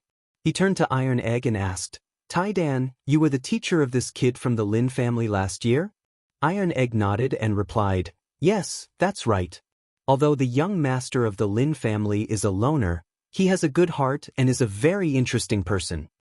When Li Tai heard this, he couldn't help but be interested in Lin Hao, whom he had never met before. He smiled and said, "Oh?" After hearing what Iron Egg said, "I really want to meet this Lin Hao." Iron Egg thought to himself, Li Tai was a little fatty before the military training, and now Lin Hao was also a little fatty. Could it be that fat people would appreciate each other?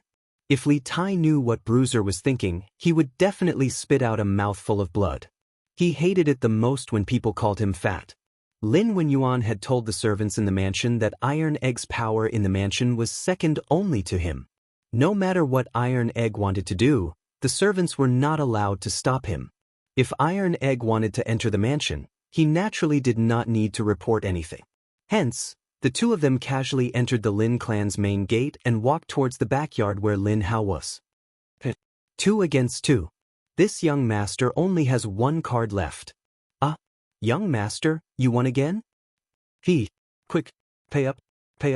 Let me do the math for you. There are a total of 2 bombs. I've doubled the bet before. Our base bet is 1 copper coin, so in total, it's 16 copper coins. Each of you has to pay me 16 copper coins. As soon as they entered the backyard, Iron Egg and Li Tai heard a noise coming from the wing room. Li Tai glanced at Iron Egg suspiciously. Iron Egg hurriedly said with some embarrassment, "A few days ago, I accidentally mentioned the bandit fight of the academy in front of the young master of the Lin clan. He thought it was very interesting, so he begged me to tell him the rules. Later, he found a craftsman to make a deck of cards. I guess he's playing it now.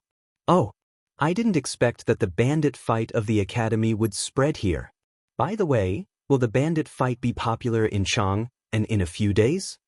Li Tai thought it was interesting, so he could not help but smile slightly. "Maybe." Iron Egg shook his head and walked towards the wing room in the backyard. "Han Xiao is here." When they came to the door of the wing room, a little maid guarding outside the door hurriedly saluted.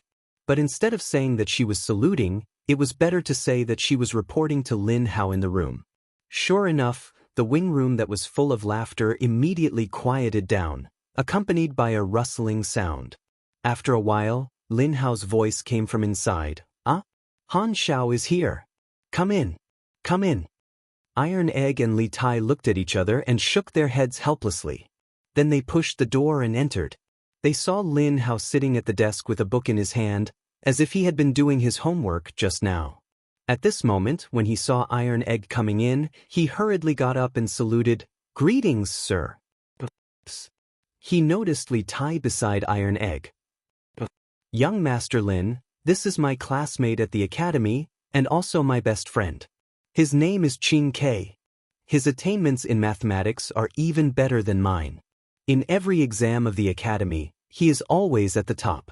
Today, he had nothing to do on Yunshan Mountain, so he wanted to come over and have a look."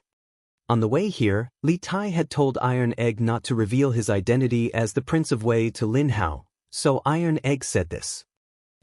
"Mr. Han, your friend is so amazing?"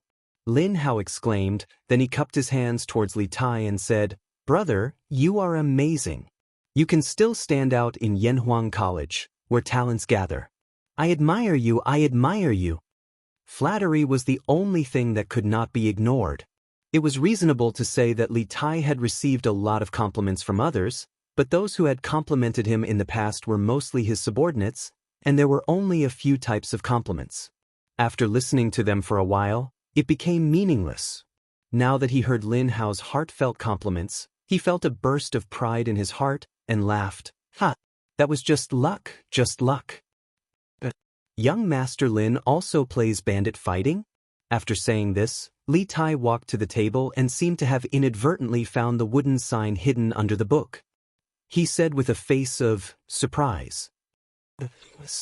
Lin Hao stole a glance at Iron Egg, and his face was full of embarrassment. After thinking about it, he quickly said, Ahem.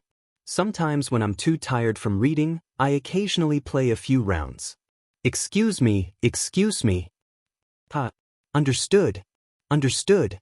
Coincidentally, I also like to play bandit fighting. Young Master Lin, why don't the three of us play a few rounds?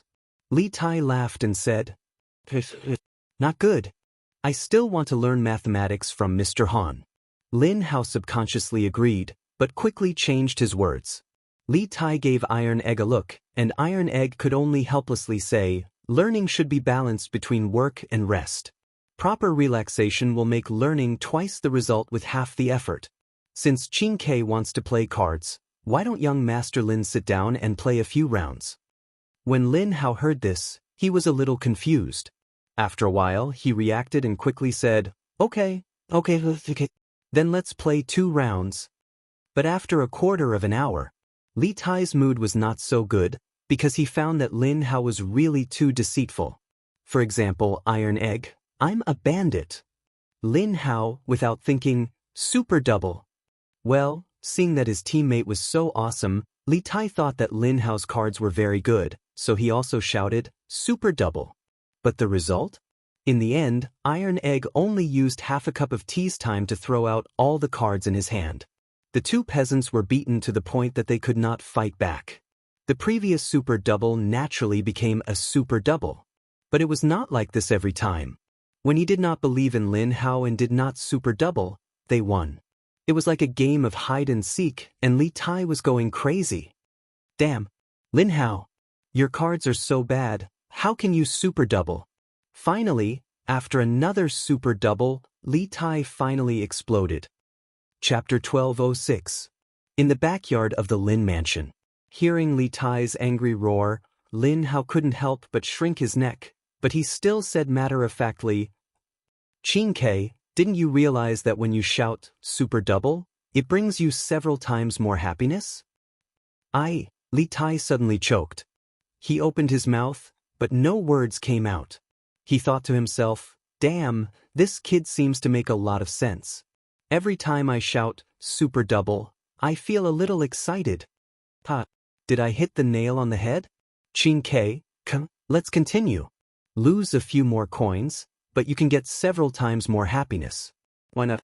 Seeing Li Tai's expression, Lin Hao felt that he had finally met someone who was like-minded with him, and he immediately laughed proudly. Li Tai was speechless, but he didn't know how to refute at the moment. Under Lin Hao's warm invitation, he quickly rejoined the battle. Robber. Super double.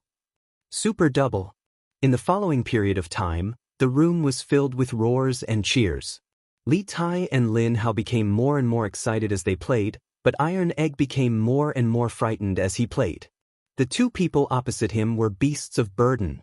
They kept super double, which made him a little scared every time he called out, robber.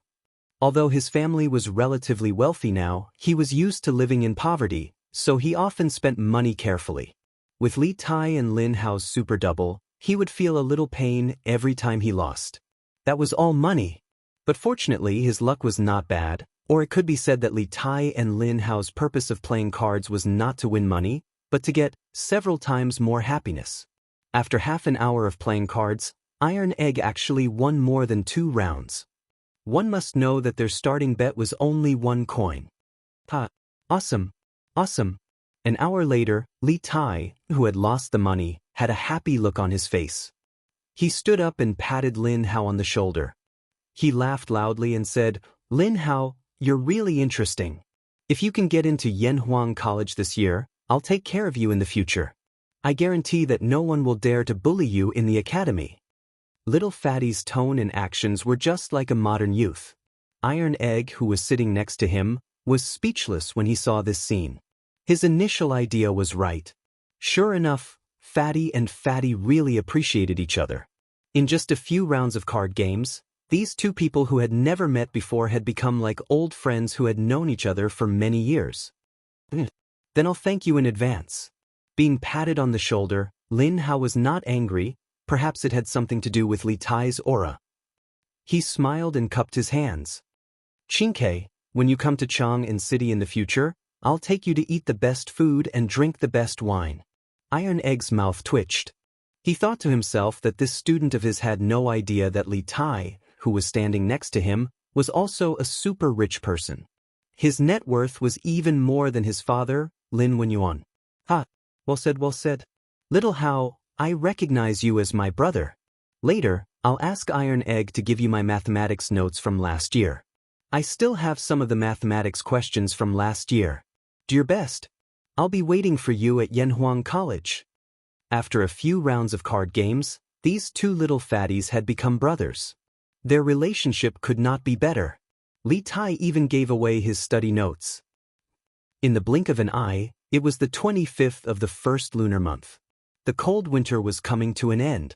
Everything was beginning to recover. Some of the trees on the roadside and in the forest had sprouted little buds. Last winter, there was not a single snowfall in Chang'an City. Many old farmers were worried sick. Spring returned to the earth and the sun rose from the east. Today was the first day of classes at Yanhuang College. For most students, they had an extraordinary winter break. They also had an extraordinary New Year's Eve and Lantern Festival. Perhaps this winter break, Spring Festival, and Lantern Festival would become memories that they would cherish for the rest of their lives. Early in the morning, before dawn, a huge honor roll made of red cloth appeared in front of Yanhuang College's Guanghua building. When the students got up and went to the cafeteria for breakfast and returned to Guanghua building to prepare for class, they immediately noticed the huge red cloth. Since they had experienced the entrance exam last year, they immediately understood what it was and hurried to take a look. The news of the final results ranking was outspread throughout the entire college in a very short time. Wow, the results are out. Let's go take a look. I hope they're in the top 50. Damn. Look, who's in first place. Jia Jiayin is in first place in the entire college with 485 points. Oh my god. His total score is only 500 points. That means he only got 15 points deducted. Isn't that too amazing? Look at the second place. Damn. The second place is actually Li Ku. 480 points. The third place is Li Tai. 478 points. How did Li Tai become the third place? The fourth place is Li Yan. 477 points. The fifth place is Di Jixuan. 475 points. Did you guys notice? This time, the students from Class 1 didn't do as well as Class 2. Finally, someone discovered a clue about the ranking. During the entrance exam last year, the students of Class 1 had an absolute advantage and suppressed the entire academy. Among the top 3 students, 2 of them were from Class 1. Among the top 5, 3 of them were from Class 1. Among the top 10, 7 of them were from Class 1. The tyrannical strength of Class 1 made the other classes of the academy feel a sense of despair. But now, among the top 5 students, only 1 was from Class 1, while the other 4 were from Class 2. This time, Class 1, which was under Li Zishuan's direct command, was completely crushed by Class 2. Hey, it's true. In the past, the top 5 in the college were mostly from Class 1, but now there's only 1 left. This is going to be a good show. Wasn't there going to be a good show to watch? The students from Class 1 who were at the top of the honor roll were all gnashing their teeth. As the saying goes, an army of indignant soldiers is bound to win. If these students were to really go all out and study hard, the students from Class 2 might not be able to handle them next time. Hey, if you ask me, since the second class can defeat the first class, then why can't the third class pull the second class down? Class 3, work harder this semester. Let's pull Class 2 down. Okay, pull them down. Class 4, did you hear that? We have to work harder too. We can't fall behind. Class 2's counterattack not only made the other classes realize that Class 1 students were not invincible, but it also made them realize that everyone could be defeated. Since Class 2 could pull Class 1 down, why can't we pull you down as well? Chapter 1207. Hey, take a look. There's something written below the honor roll. What is it? Congratulations to Yen Silu, Ma Zhou, Mo Huai, Wang Ji, Su Hongji, and Xiaodian for becoming professors of Yanhuang College. That's great. Mr. Wang has been promoted to professor. I love listening to his lectures. I love listening to Mr. Ma's lectures. The students who liked the 6 professors cheered when they heard that the college had added 6 more professors. Little Ko, you're amazing this time. Outside the crowd, Li Tai patted Li Ku's shoulder and smiled. However, only he himself knew how much of a forced smile there was on his face. Li Tai had always been an arrogant person and a person who refused to admit defeat. Calculating the time, he came into contact with the new mathematics nearly 2 to 3 months earlier than Li Ku, but in the end, Li Ku actually surpassed him. This made him very unhappy. If it was in the past, then perhaps he would have started to mock and ridicule this good brother of his. But after living in the academy for so long, his arrogant and proud character from the past had been restrained greatly. He'd gotten used to the harmonious life of brothers and the love of fellow students. Qingke, I was just lucky this time. If you were serious, no one in the entire college would be able to beat you. Li Ke looked into Li Tai's eyes and said seriously. These words were to comfort Li Tai, but it was the truth. In the current situation of the college, Li Tai was the strongest. Hearing Li Ke's words, Li Tai felt a little better in his heart. He thought for a moment and said with a serious expression, "Winner takes all. A loss is a loss, but next time I will definitely not lose again." After saying that, the little fatty raised his head and walked past Li Ke valiantly and proudly toward Guanghua Building. Li Ke looked at Li Tai's back and thought to himself, "Qingge, I won't let you win so easily." Yamacho, what do you think of the exam results this time? In the office, Yen Silu stroked his beard and asked Li Zixuan. A few days ago, when the test results were announced, he was also shocked. He didn't expect that Class 1, who had been studying with Li Zixuan for the longest, would actually fall at the hands of Class 2. It really shocked him to the point that his jaw dropped. Li Zixuan smiled faintly. He didn't seem to be annoyed. So what? It was just an exam, not a life and death battle. No one's life was smooth sailing. This small setback was a good thing for the children in Class 1, and it was also a good thing for the students in Class 2, because this allowed them to realize that although Class 1 was strong, it wasn't invincible. As long as they worked hard and were willing to fight, anyone could sit on the throne of first place. As for me, the more competitive the students are, the happier I am. Because only in this way will the academy grow stronger and stronger. To be honest, although the results this time were out of Li Zixuan's expectations, he didn't care much about it. In his previous life, from elementary school to junior high school, university, and graduate school, he had gone through countless exams. He had also failed, and been discouraged. But in the end, these failures, hesitation, and discouragement were all turned into stepping stones on the road to success. There was no smooth sailing in life. This was the principle he wanted to teach his students. Yamacho is far-sighted and open-minded. I admire you. After listening to Li Zixuan's words, Yen Silla couldn't help but clap his hands and laugh. Mr. Yen, you flatter me. Li Zixuan smiled. When he was about to leave, he said, Mr. Yen, when the class ends later, remember to inform the students to gather at the sports field. There will be a commendation ceremony this afternoon. An exam was actually like a war. After the end, there would naturally be corresponding rewards for the victorious side.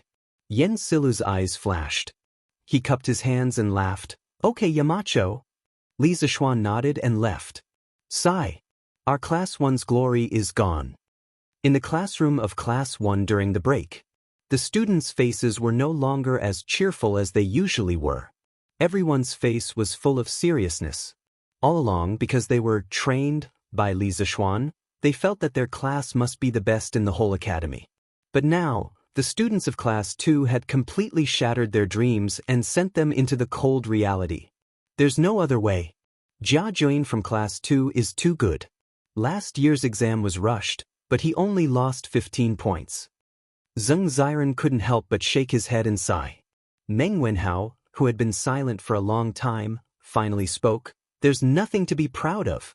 Although Jia Jian from Class 2 did very well this time, he's not invincible. We beat them in the past.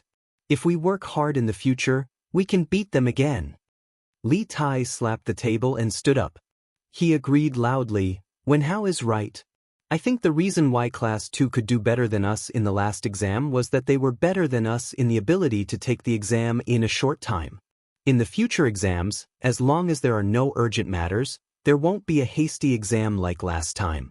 In this way, their advantage will no longer exist, and our chances of winning will be greater. So I think we don't need to be discouraged. Just do what you should do. It's just a failure. Our foundation is better than theirs, and there will be more opportunities in the future. As the gang leader of Class 1, Li Tai felt that he had to say something to boost the morale. Otherwise, with such a depressing atmosphere, everyone would be finished. In fact, to some extent, his analysis was not without reason. Last year, in order to let the students participate in the warm winter operation, Li Zishuan brought forward the final exam at the last minute, which caught everyone off guard.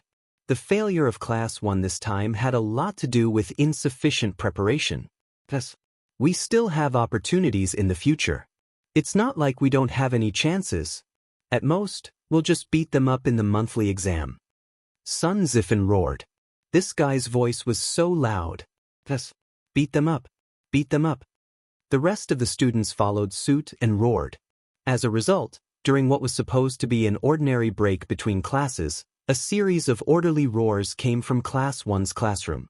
The teachers and students outside all cast strange gazes in their direction. Ha! Not bad. These kids didn't let me down. Hearing the voices here, Li Zishuan, who was in the corridor, smiled with relief and then whispered to himself softly. Chapter 1208. Afternoon. The warm sun shone on the earth, but no one could feel the slightest bit of warmth. No one knew who cut the thin leaves, but the spring breeze in February was like scissors. If the spring breeze in February was like this, what about the spring breeze at the end of January? When it scraped against the face, it was still like a knife cutting. On the sports field of Yanhuang College, more than 600 students from 16 classes stood neatly on the grass, waiting for Li Zishuan to speak. The students didn't have to wait for long. At 3 in the afternoon, Li Zishuan, dressed as a scholar, walked up to the rostrum with steady steps. When the students below saw Li Zishuan on the stage, they couldn't help but stand up straighter. Clearly, after spending the entire winter break together, Li Zishuan's reputation among the students had become even more resounding. At the beginning of the new year, first of all, in the name of the Yamacho of Yanhuang College, I wish all the students and teachers of the college a happy new year.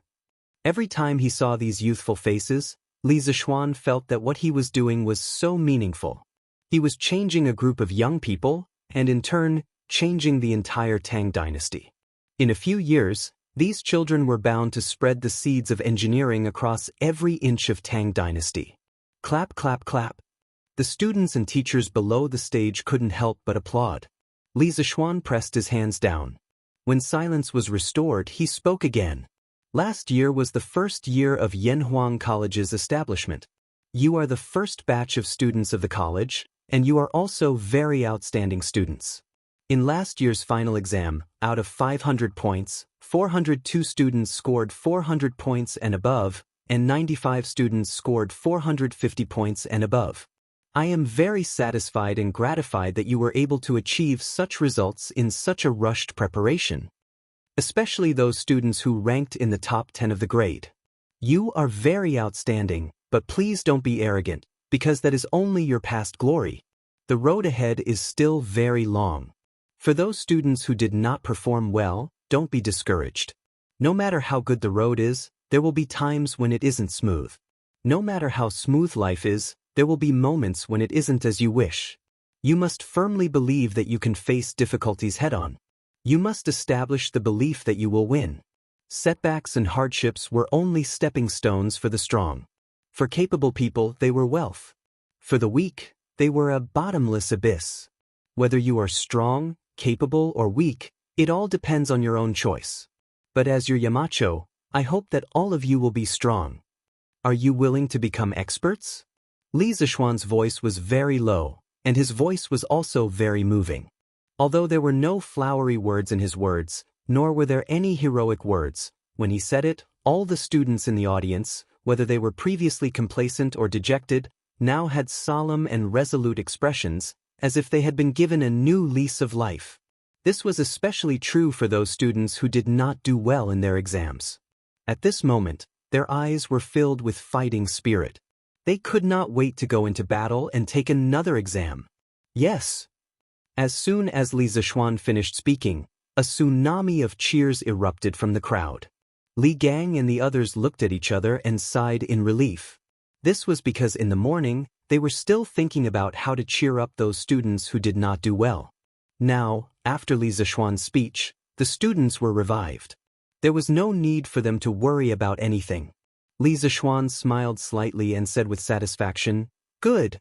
Next, I will personally give out awards and scholarships to the top 10 students of last year's final exam." Scholarships? What scholarships? Most of the students knew about awards because they had worked at the Warm Tang Foundation last year. Every time a citizen donated a sum of money, they would be presented with a certificate. The students guessed that an award should be similar to a certificate, but this was the first time they had heard of something new. Li Zishuan smiled and explained, as the name suggests, these scholarships are specially set up for students with excellent academic performance. From today onwards, the top 10 students of each semester's final exam will receive the Yamacho Scholarship. The first place will receive 500 strings of cash, the second place will receive 400 strings of cash, the third place will receive 300 strings of cash, and the 4th to 10th place will receive 100 strings of cash each. The Yamacho Scholarship will be funded by me personally, and it will be evaluated every semester. I hope that everyone will continue to work hard and win this scholarship. Well, knowledge could change one's fate. This was what it meant to change one's fate. Just by passing an exam, they could receive 100 strings of cash and completely change the fate of a poor family. This was even faster than the imperial examination. Sure enough, as soon as Li Zishuan finished speaking, the audience immediately went into an uproar. Although there were corresponding rewards for the previous monthly exams, they were given out in the form of footballs and copper coins, so the audience did not feel much about it. However, this time, Li Zishuan directly and crudely used copper coins as the prizes. The shock it gave was on a completely different level. Quiet. Next, the students whose names are called, please come up in order. Li Zishuan suppressed the noise of discussion and read, last year's final exams first place, Jia Jin.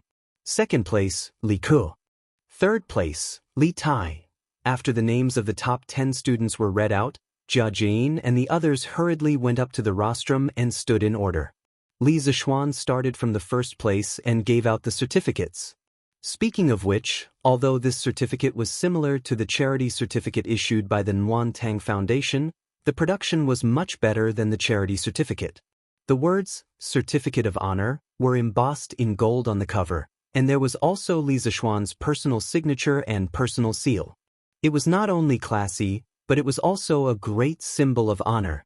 The moment they received the certificates, Jia Jin, Li Ku, and Li Tai were all shocked.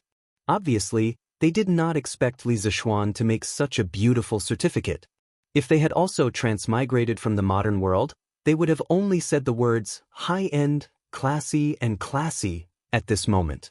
Your scholarships will be collected from Mr. Yen later with the certificates.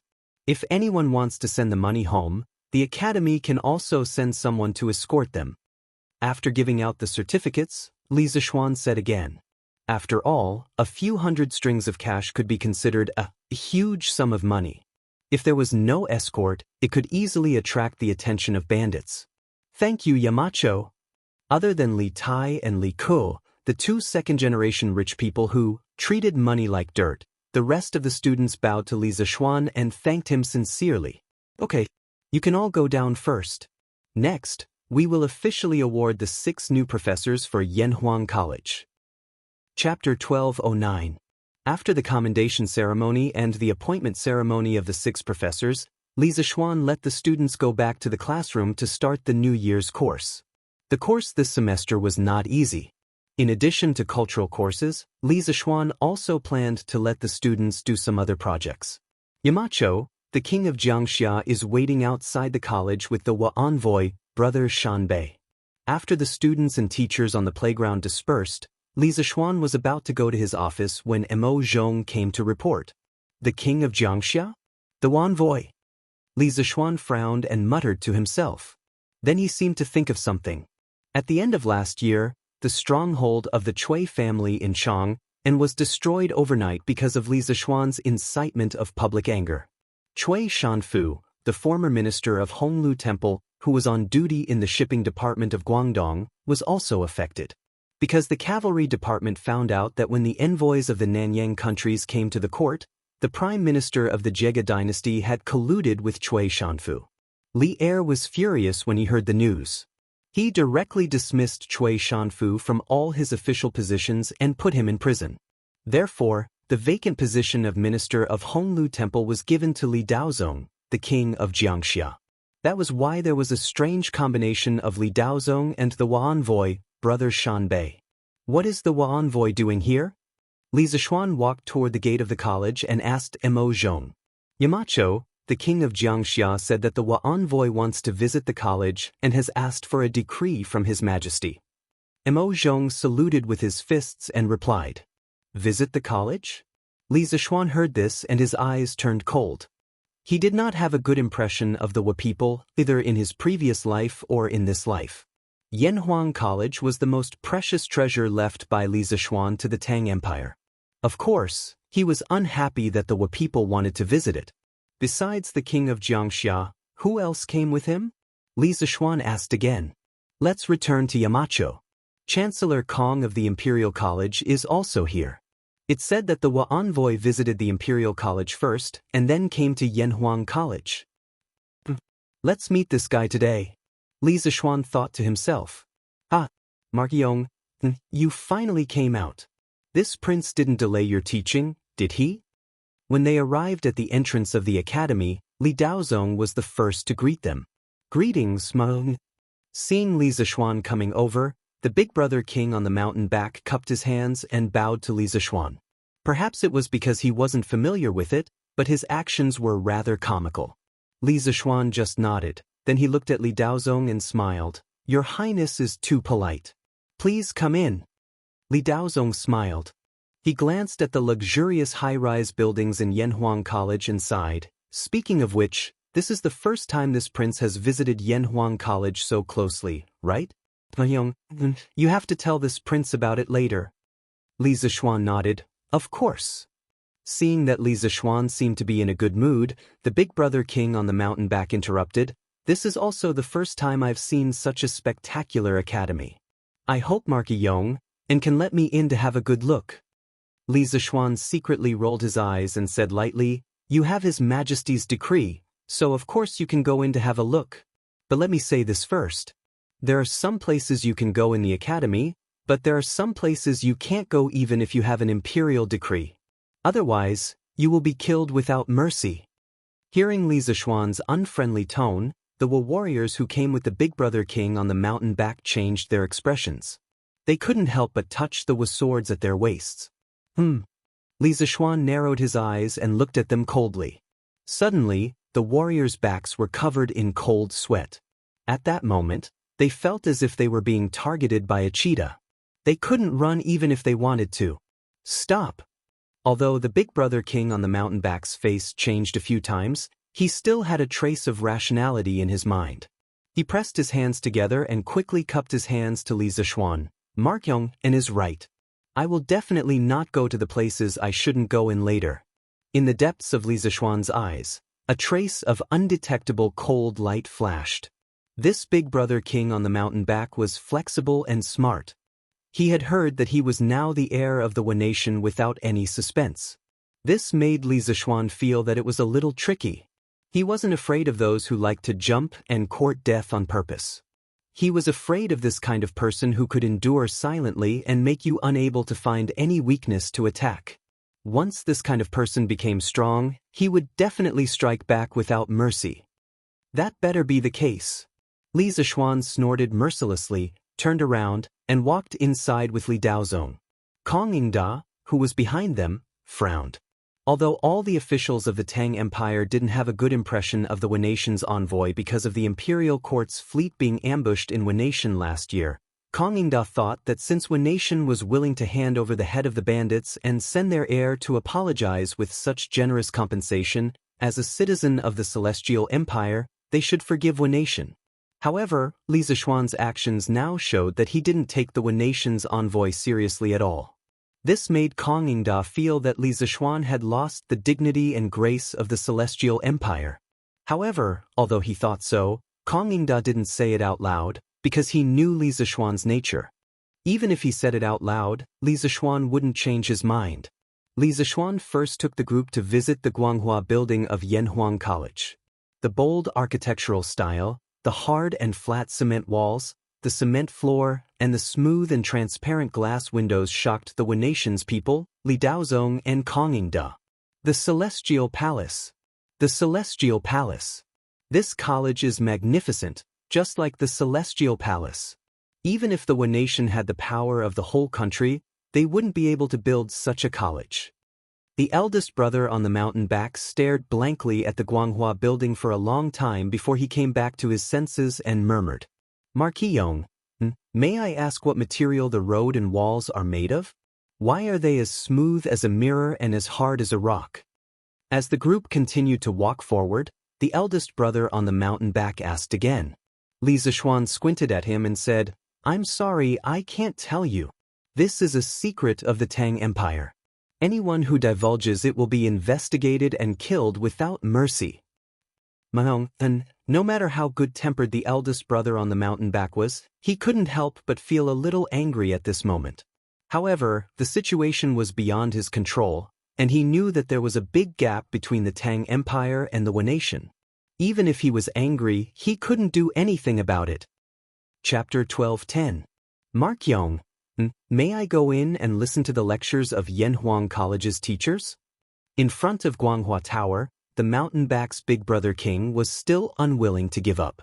Li Zishuan did not even think about it and directly refused, "No.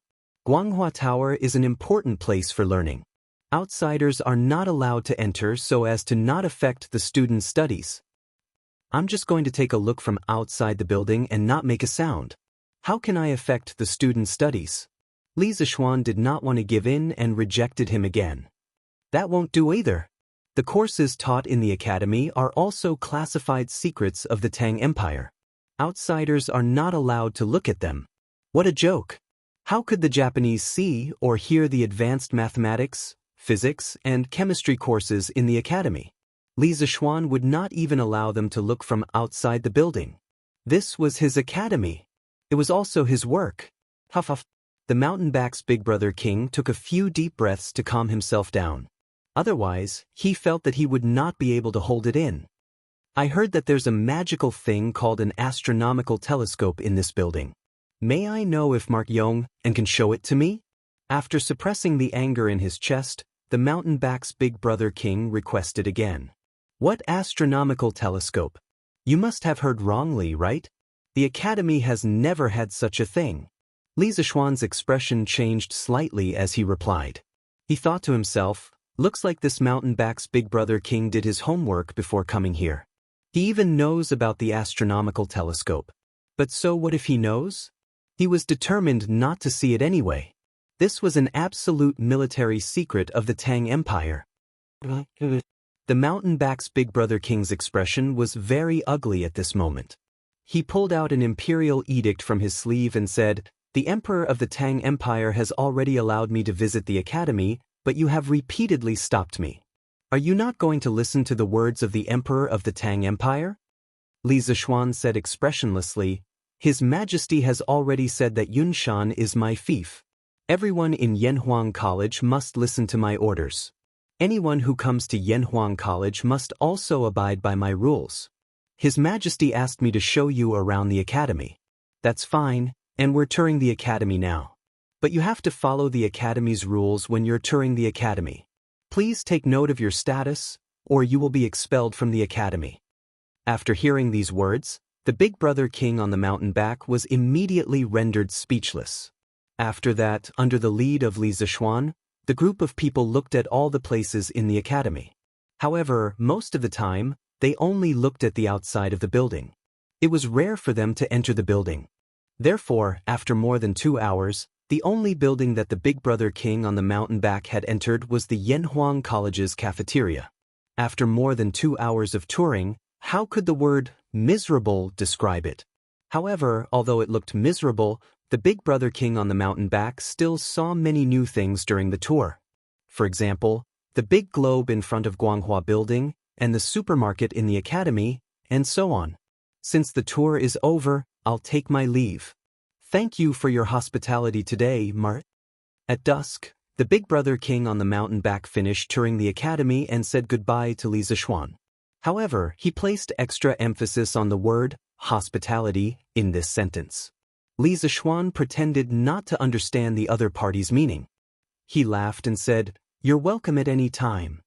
The big brother king on the mountain back looked deeply at Li Zishuan and said nothing. Then he left with Kong Yingda. Suddenly, only Li Zishuan and Li Daozong were left on the road.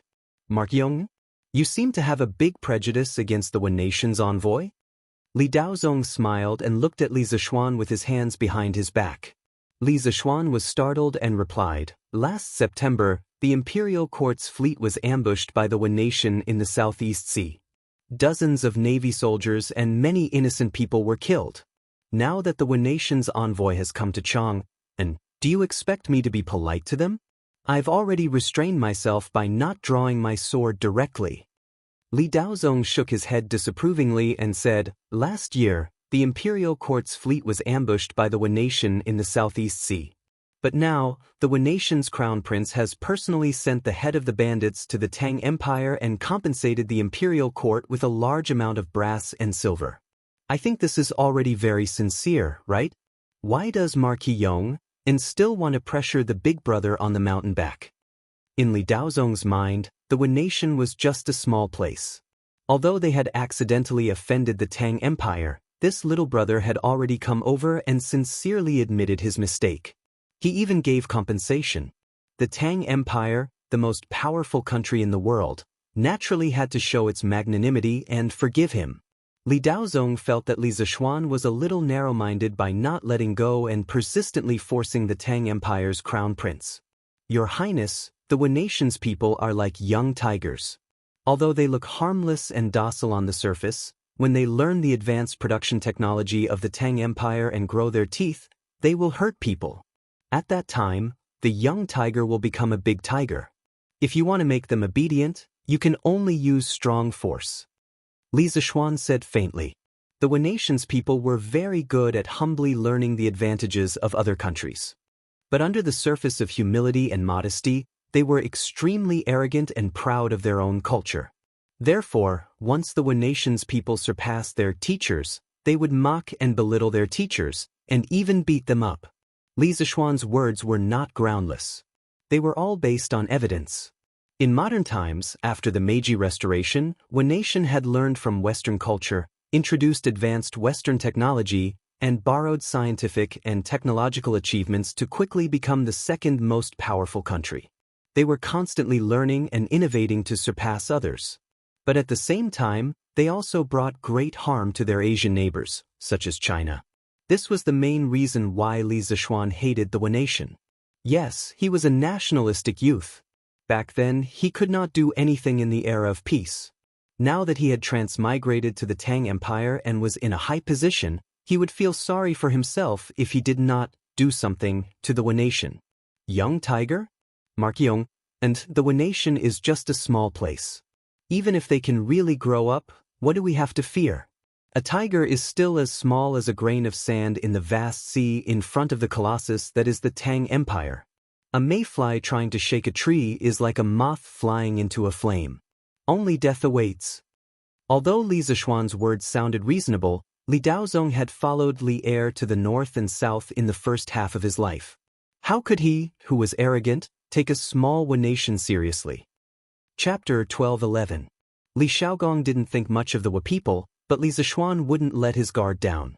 He felt that the Wa people were more threatening than the Turks in the north. Therefore, even if Li Er blamed him for what he did today, he wouldn't regret it. But the good thing was that Li Er didn't have a good impression of the Wa people because of the loss of dozens of Tang Navy in the Wa last year.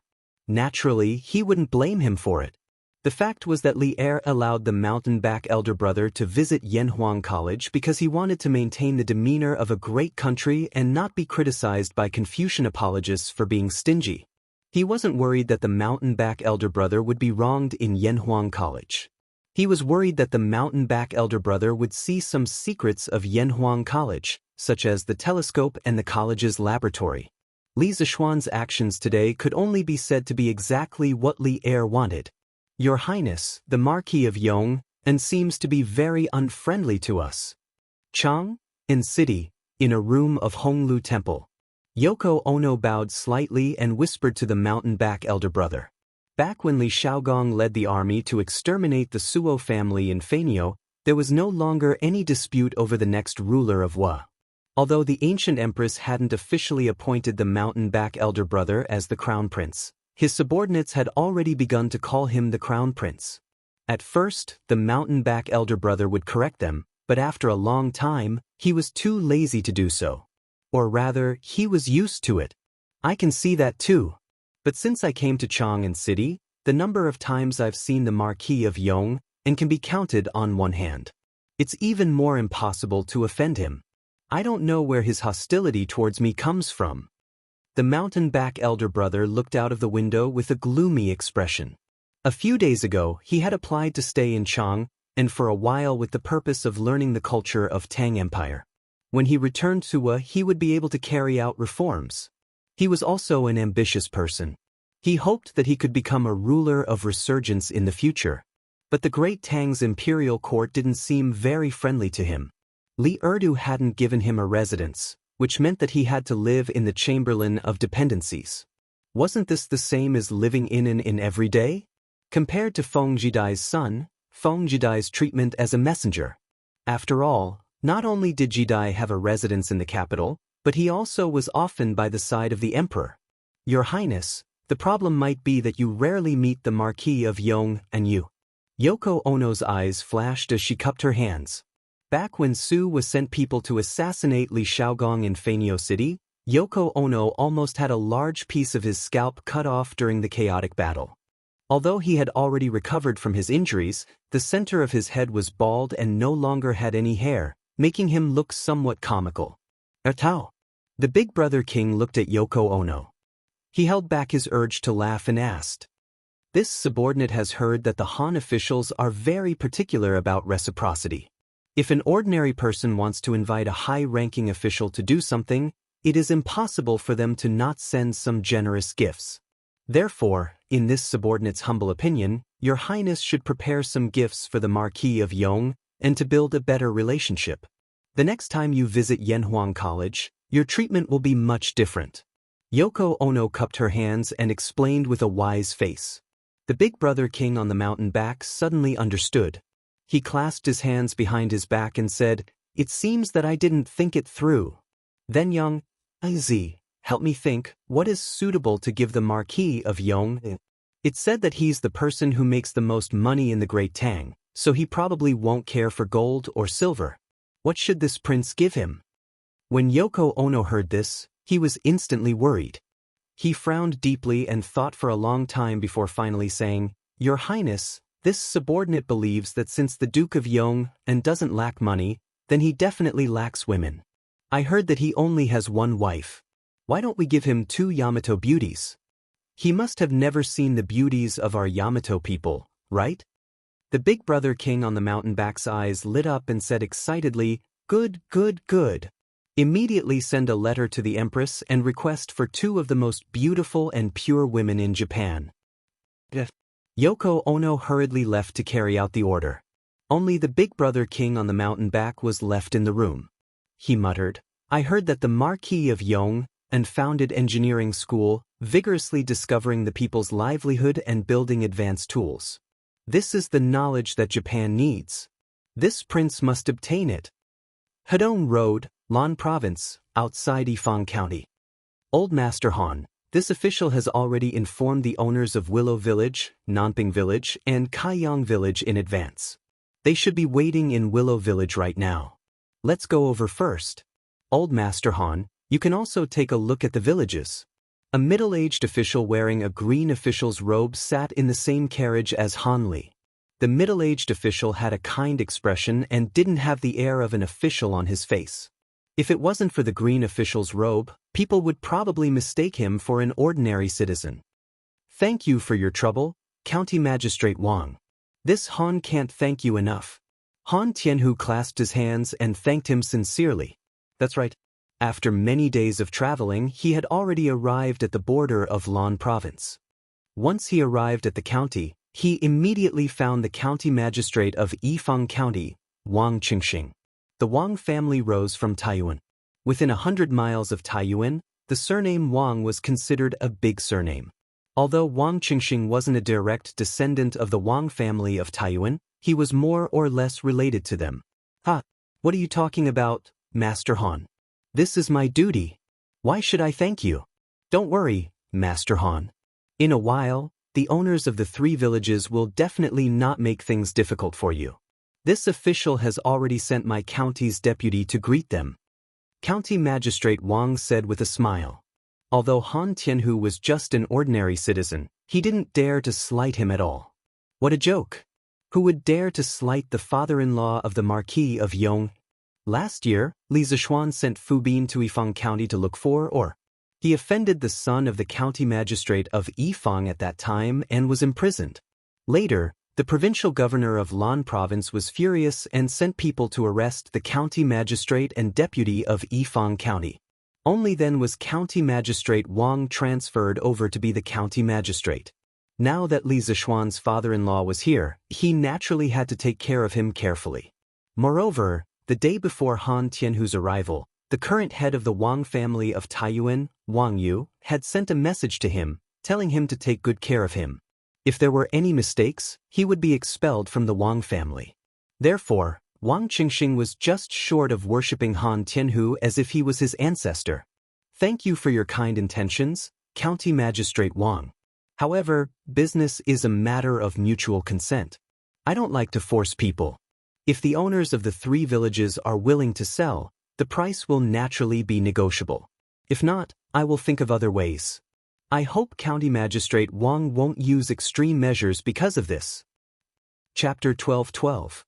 Although Han Lijing now had the support of Li Zishuan, the current favorite of the imperial court, he would never rely on his son-in-law to be arrogant and despotic outside.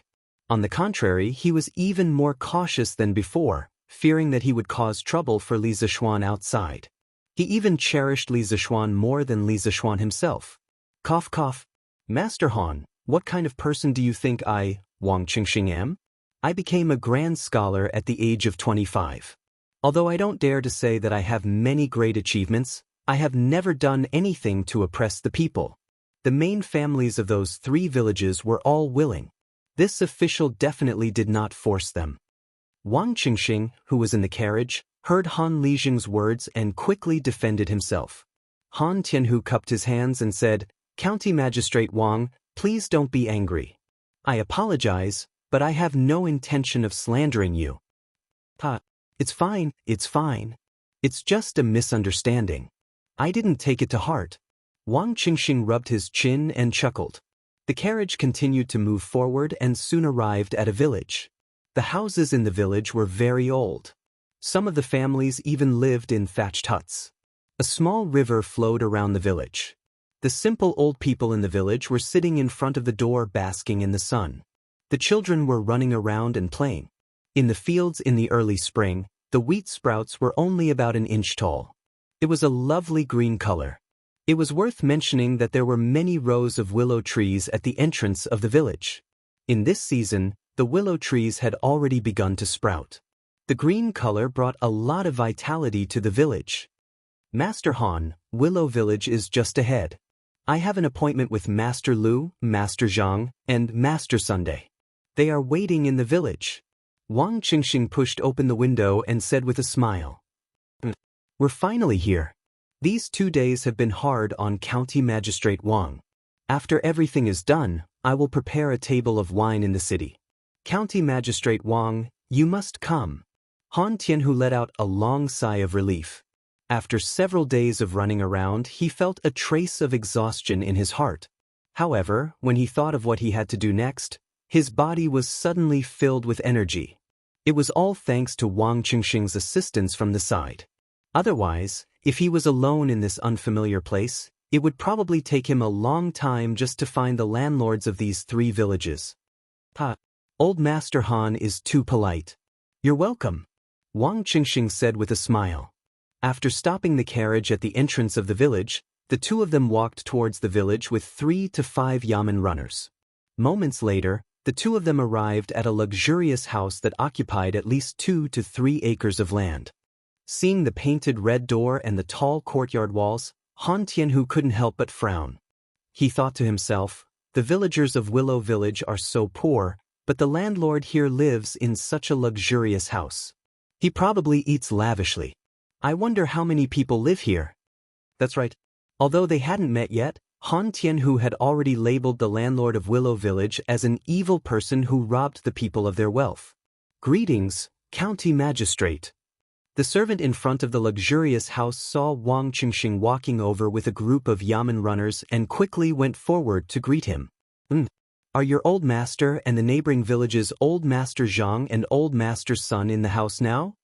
Wang Qingxing's face turned serious as he asked in a low voice. At this moment, he became the county magistrate that everyone looked up to. The servant quickly replying to County Magistrate, my old Master Zhang, and old Master Sun are all here. County Magistrate Wang is here. Lu, sorry for not coming out to meet you. As they were talking, 3 men in luxurious clothes walked out of the courtyard. The fat old man in the lead quickly greeted County Magistrate Wang with a smile. Lu Shiren, it's you. Before County Magistrate Wang could speak, Han Tianhu, who was standing behind him, exclaimed in surprise. Who else could this fat rich man be if not Lu Shiren, who had disappeared for almost a year? Han Tianhu had never imagined that one of the estates he wanted to buy was actually one of Lu Shiren's estates. Indeed, the river flows east for 30 years, and 30 years west for 30 years. Every dog has its day. Back then, Lu Shiren owned the Han family manor and the Plum Village in Lantian County. He acted like a tyrant over Han Tianhu and all the other villagers, oppressing and exploiting the commoners. No one dared to voice their anger. Later on, because of Li Zishuan, he was chased out of Lantian County. Who would have thought that this old man would sneak out of Chang and come to Lanzhou to buy property? But now, Han Tianhu had changed from the Li Zheng who could be easily bullied to a rich man who wanted to buy Lu Shiren's manor. The changes in the world were truly unpredictable. Han Tianhu. Lu Shiren, who was greeting County Magistrate Wang with a smile, looked in the direction of Han Li Zheng when he heard the voice. When he saw that familiar figure, his pupils shrank and he immediately exclaimed in surprise. At this moment, his old face had turned from joy to pale, then darker and darker. It was really exciting. You know each other? This time, it was County Magistrate Wang's turn to be surprised. He had wanted to introduce them to each other, but before he could even open his mouth, the 2 of them were already glaring at each other. It was obvious that there was some enmity between them. Han Tianhu nodded, then took a step forward and looked directly at Lu Shiren. He said coldly, Lu Shiren, I didn't expect that after you escaped from Lantian County, you still haven't changed your ways. You actually changed a place to abuse your power. You have to know that after doing so many evil things, even if others don't punish you, there will be a day when the heavens will punish you. Lu Shiren's face was gloomy and he did not say a word.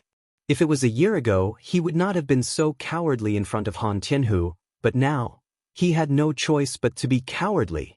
Although he was already far away from Chang, and Lu Shiren had never stopped receiving news about Han Tianhu and Li Zixuan, especially Li Zixuan, who was an influential figure in the imperial court. Those who knew about him were definitely not limited to Chang.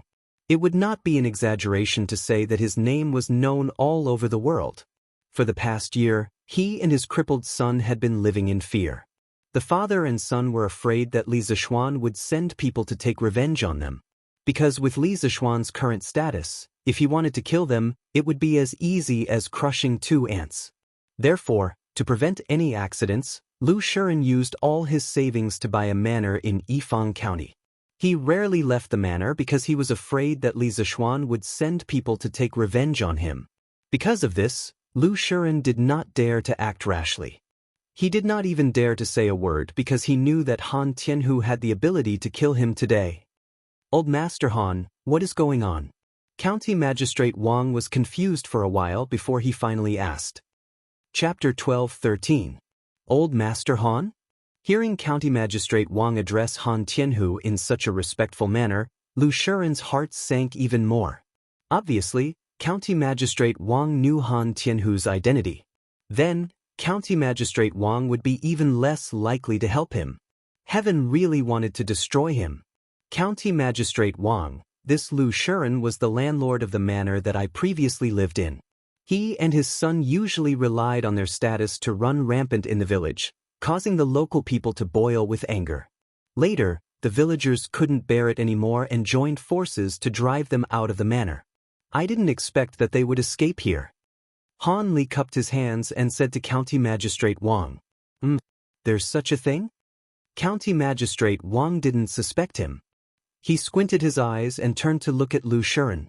His expression instantly turned cold. Lu Shiren's legs went soft and he couldn't help but kneel on the ground. County Magistrate, I'm innocent. I did do a lot of evil in the past, but ever since I came to Yifang County, I've been abiding by the law and doing good deeds. I beg County Magistrate for your judgment. The 2 men who had followed Lu Shiren out earlier saw that Lu Shiren had knelt down and begged for mercy before they could even say a few words. They couldn't help but shudder with fear as they looked at Han Tianhu, secretly praying that the other party wouldn't find trouble with them. Zhao Hu. County Magistrate Wang snorted and shouted. Yes. Quickly go to the village and ask the villagers if Lu Shiren bullied them or did anything illegal. Yes, sir. The Yamen runner hurriedly left to carry out the order. Lu Shiren, who was kneeling on the ground, turned even paler. He hurriedly raised his head and begged for mercy. Don't investigate, County Magistrate, I plead guilty. I plead guilty. I shouldn't have bullied the villagers and taken advantage of them. I beg County Magistrate to be lenient. Now that the enemy was at his doorstep, even if he did not take the initiative to confess, Wang Qingxing would still punish him for his crimes after he learned the truth from the people. Furthermore, his crimes would be even more severe. Rather than that, he might as well take the initiative to confess. At that time, he could still ask for leniency. Bastard! You actually dare to force yourself on a common woman? Guards, take Lu Shiren back to the county yamen immediately and bring him back to the manor. Rescue the woman he raped. Wang Qingxing was furious when he heard this. How could such a thing happen under his rule? It might even affect the annual official assessment of the Ministry of Personnel. 2 bailiffs stepped forward and easily captured Lu Shiren. The other 2 bailiffs rushed into the manor and soon came out with 2 slender, delicate, and pretty girls. Seeing this, Wang Qingxing was even more enraged.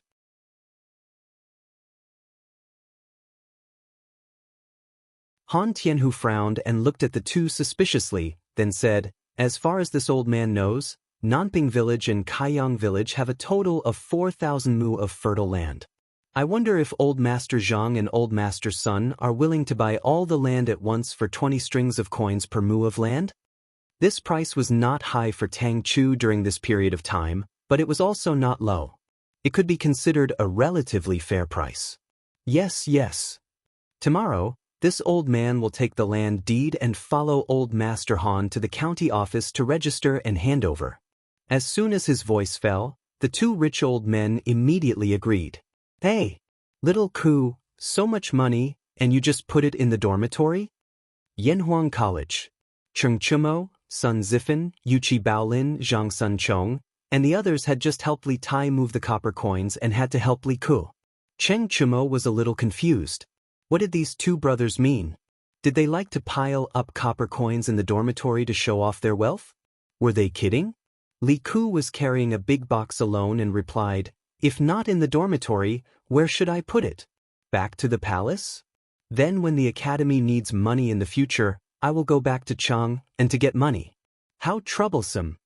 The academy's food expenses were not cheap for the students who lived in luxury. Although Li Ku had just put 400 strings of coins in the dormitory, it was estimated that it was only enough for 2 to 3 months. Therefore, he chose to put the scholarship of 400 strings of coins directly in the dormitory. Chapter 12:14. Sigh, little Ku. Copper coins are so troublesome to use. Lunch costs at least 1 or 2 strings of coins, and every time we eat we have to bring a few strings of coins. If only the college cafeteria could use gold beans, it would save us a lot of trouble. Cheng Chumo could not help but say as he hugged a box of coins. The Cheng family had made a lot of money from their partnership with Li Zishuan in the winery. Cheng Chumo now had more pocket money than before, so he could be considered a rich man. Otherwise, he would not have said something like that. Li Ku was stunned for a moment before he laughed. Cho Niao, if you bring gold beans to the cafeteria, even if you dare to give them, they won't dare to accept them. It would take them half a day to refund your money. Little Ku, what you said makes sense. Cheng Chumo thought about it and laughed embarrassedly. Li Ku's expression did not change, but he was deep in thought. Last year, when he was an intern at the Warm Tang Foundation, he had mentioned to Li Zishuan that it was inconvenient to carry copper coins around.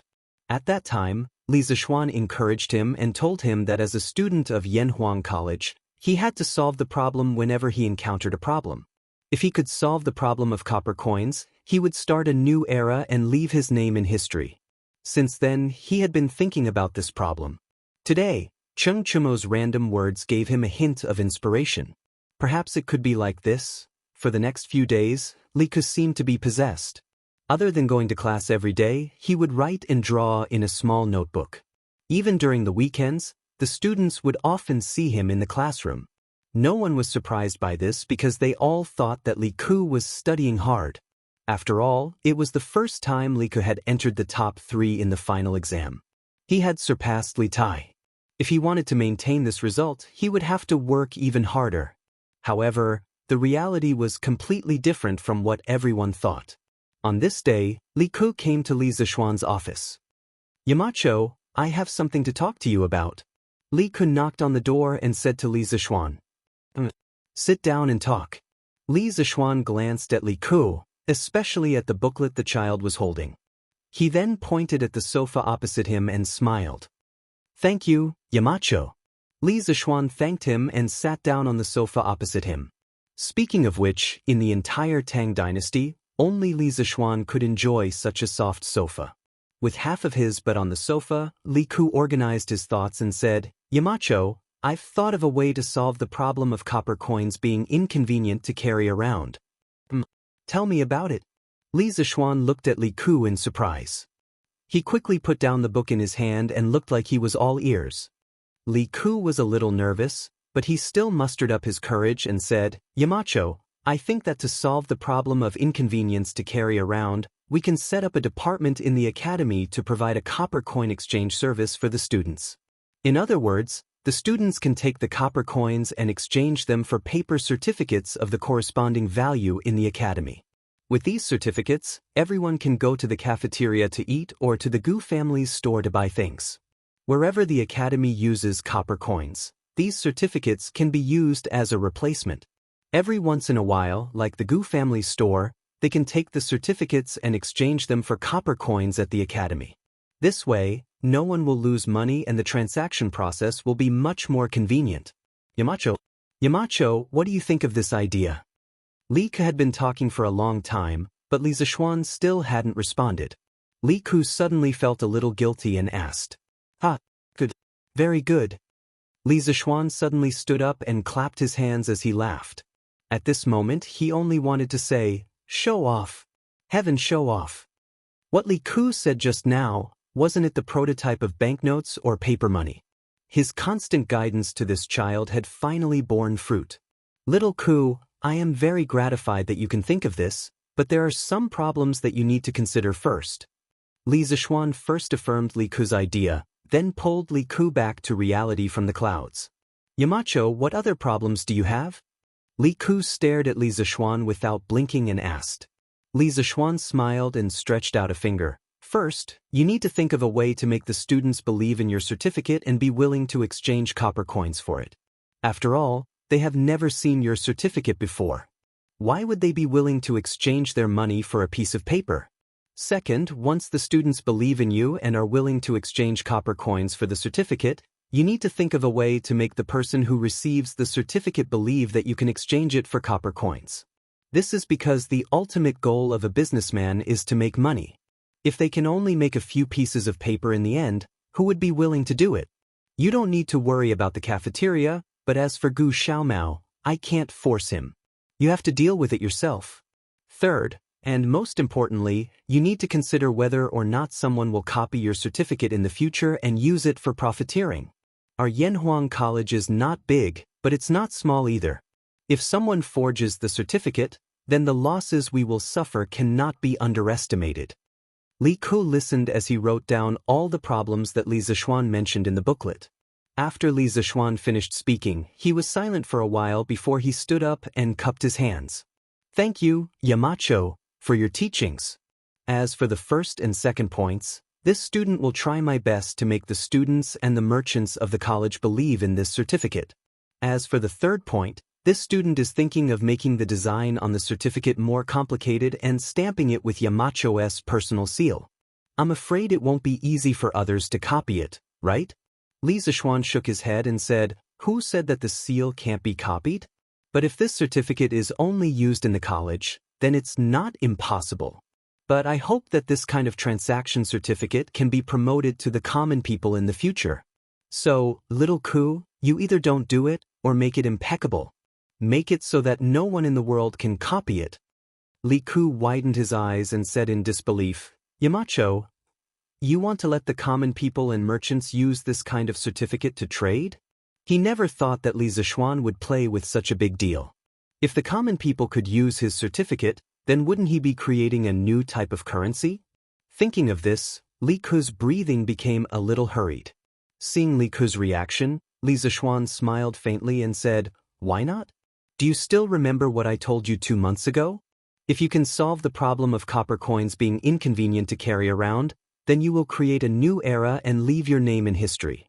If you don't let everyone use this certificate, then how can you leave your name in history?" Chapter 12:15. Start a new era and leave a mark in history. At this moment, Li Ku finally realized that Li Zishuan was not bragging when he said those words. It was something that could really happen. But could he really make all the people in Tang Dynasty use the transaction token he created? Li Ku couldn't help but doubt it. Seeing the doubt on Li Ku's face, Li Zishuan patted him on the shoulder and said, "Little Ku, don't think too much about it.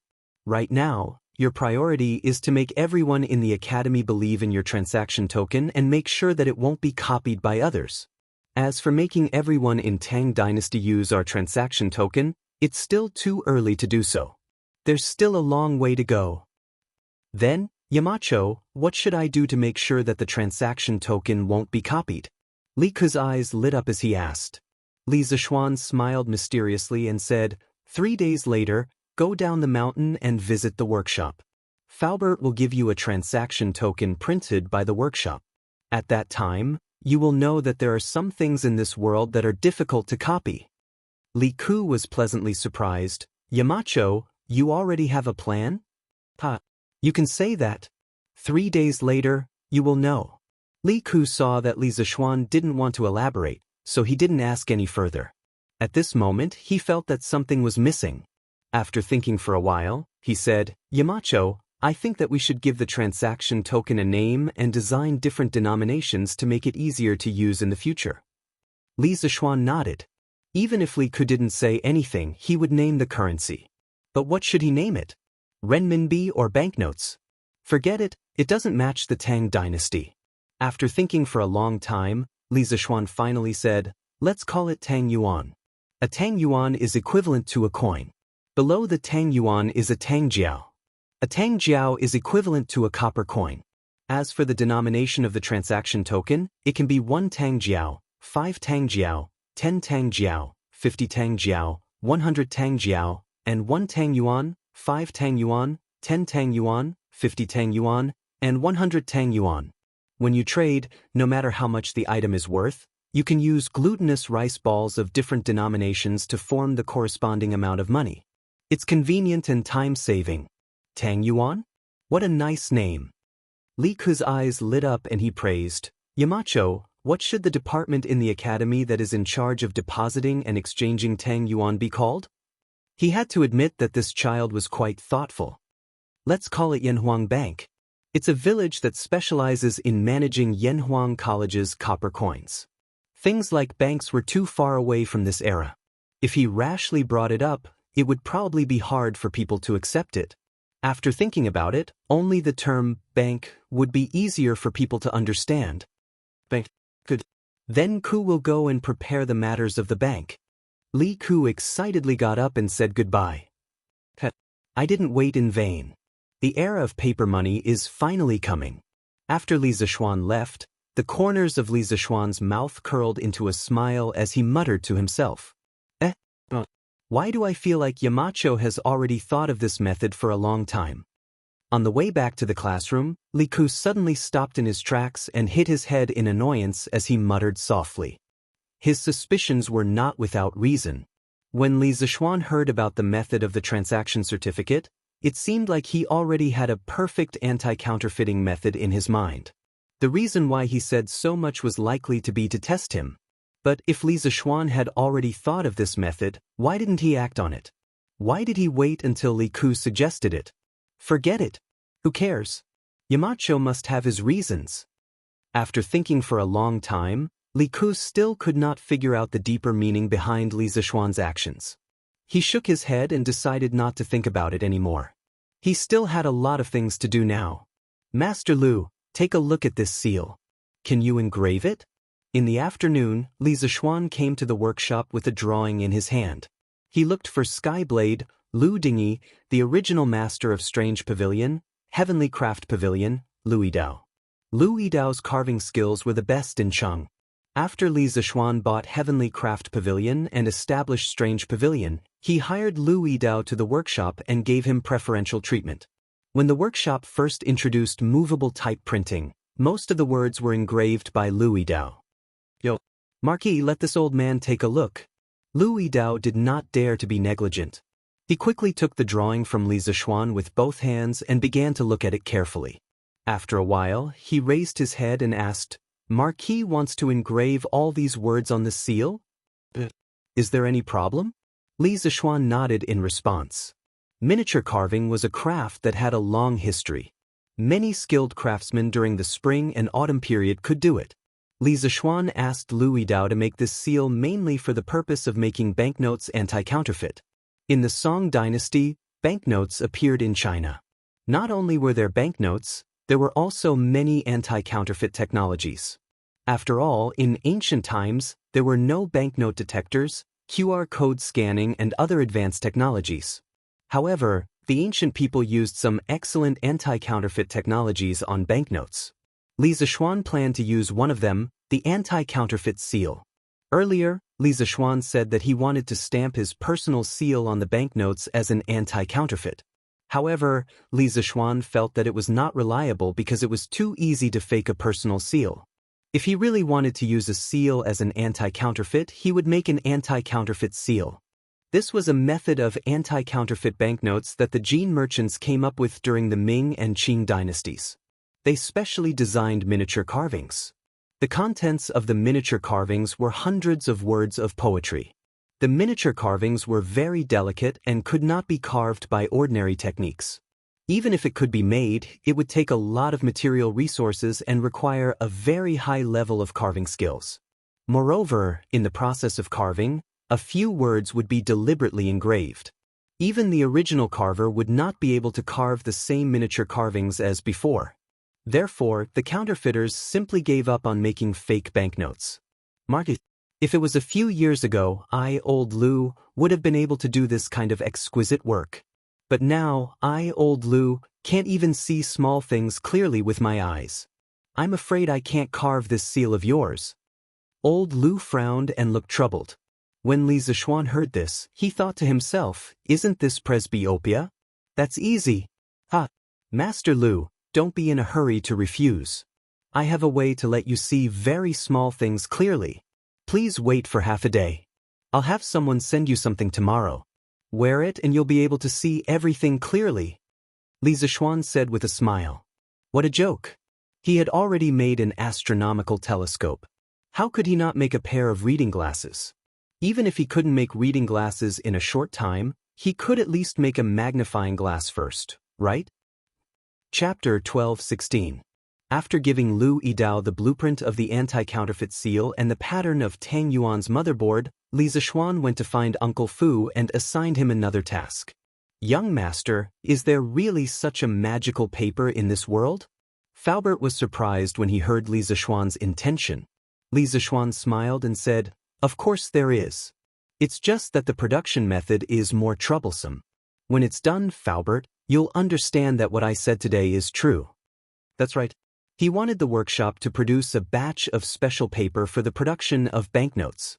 After all, if he wanted to prevent the banknotes from being copied in the future, just relying on the anti-counterfeit seal was not enough. With another anti-counterfeit method, it would be an extra layer of insurance in the future. Good. Since young master is so confident, I'll give it a try.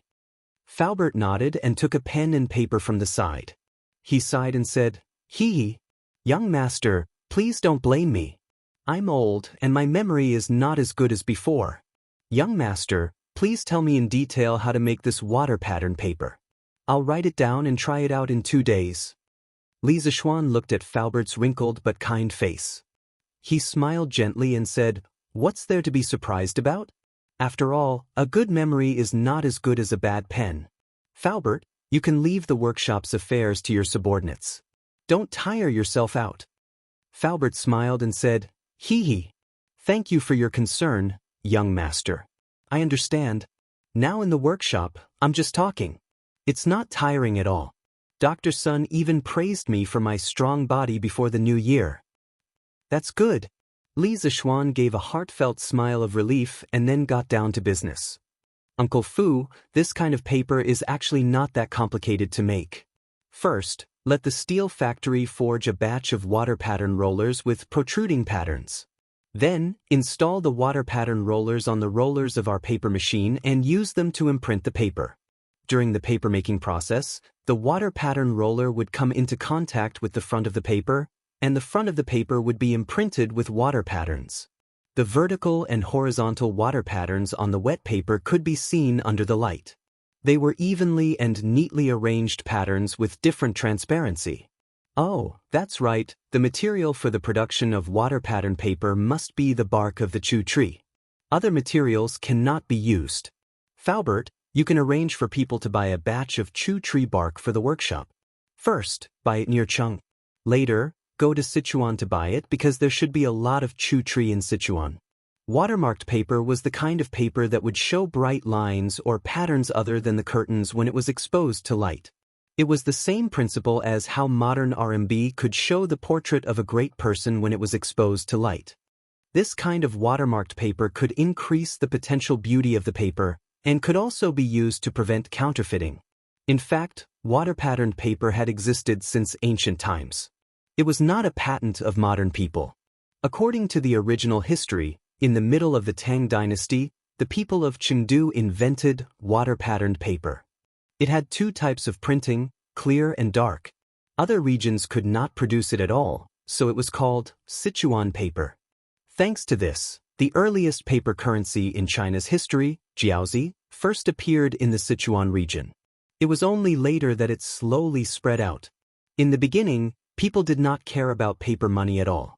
They only used it as stubs and felt that it was very easy to carry around. Later, They found that it was very useful and began to use it for transactions. Jiaozi was gradually popularized just like that.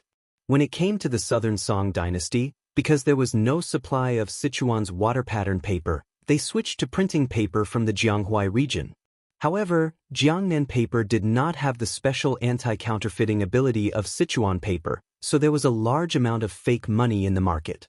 At that time, there were more fake jiaozi, guaozi, and jiaozi than real money. Strict laws could not stop the counterfeiting of paper money.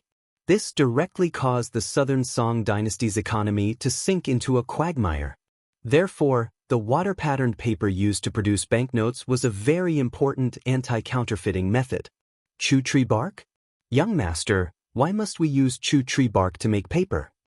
Faubert listened and nodded his head. In the end, he could not help but ask. Li Zishuan replied, Faubert, paper made from chu tree bark not only has better toughness than normal paper, but it also has better texture. Faubert nodded his head skeptically. Then he felt that it was a little strange. Young master, why did you go through so much trouble to make water-patterned paper? It was all his fault for only caring about the technical aspects and ignoring Li Zishuan's purpose.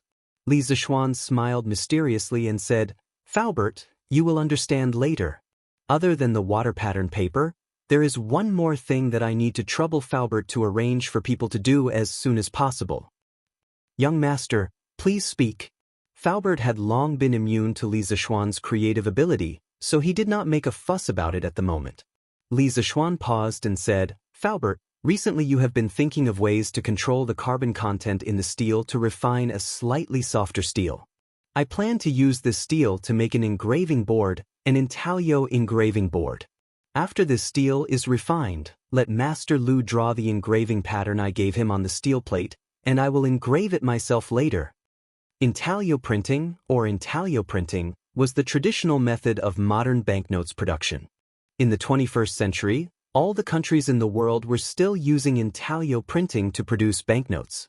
The inked part of the printing plate was concave.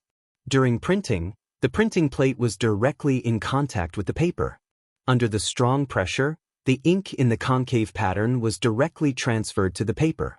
The ink on the paper was three-dimensional, and if you touched it carefully with your hand, you would feel that it was uneven. On modern banknotes, it was easy to find two characteristics of intaglio printing.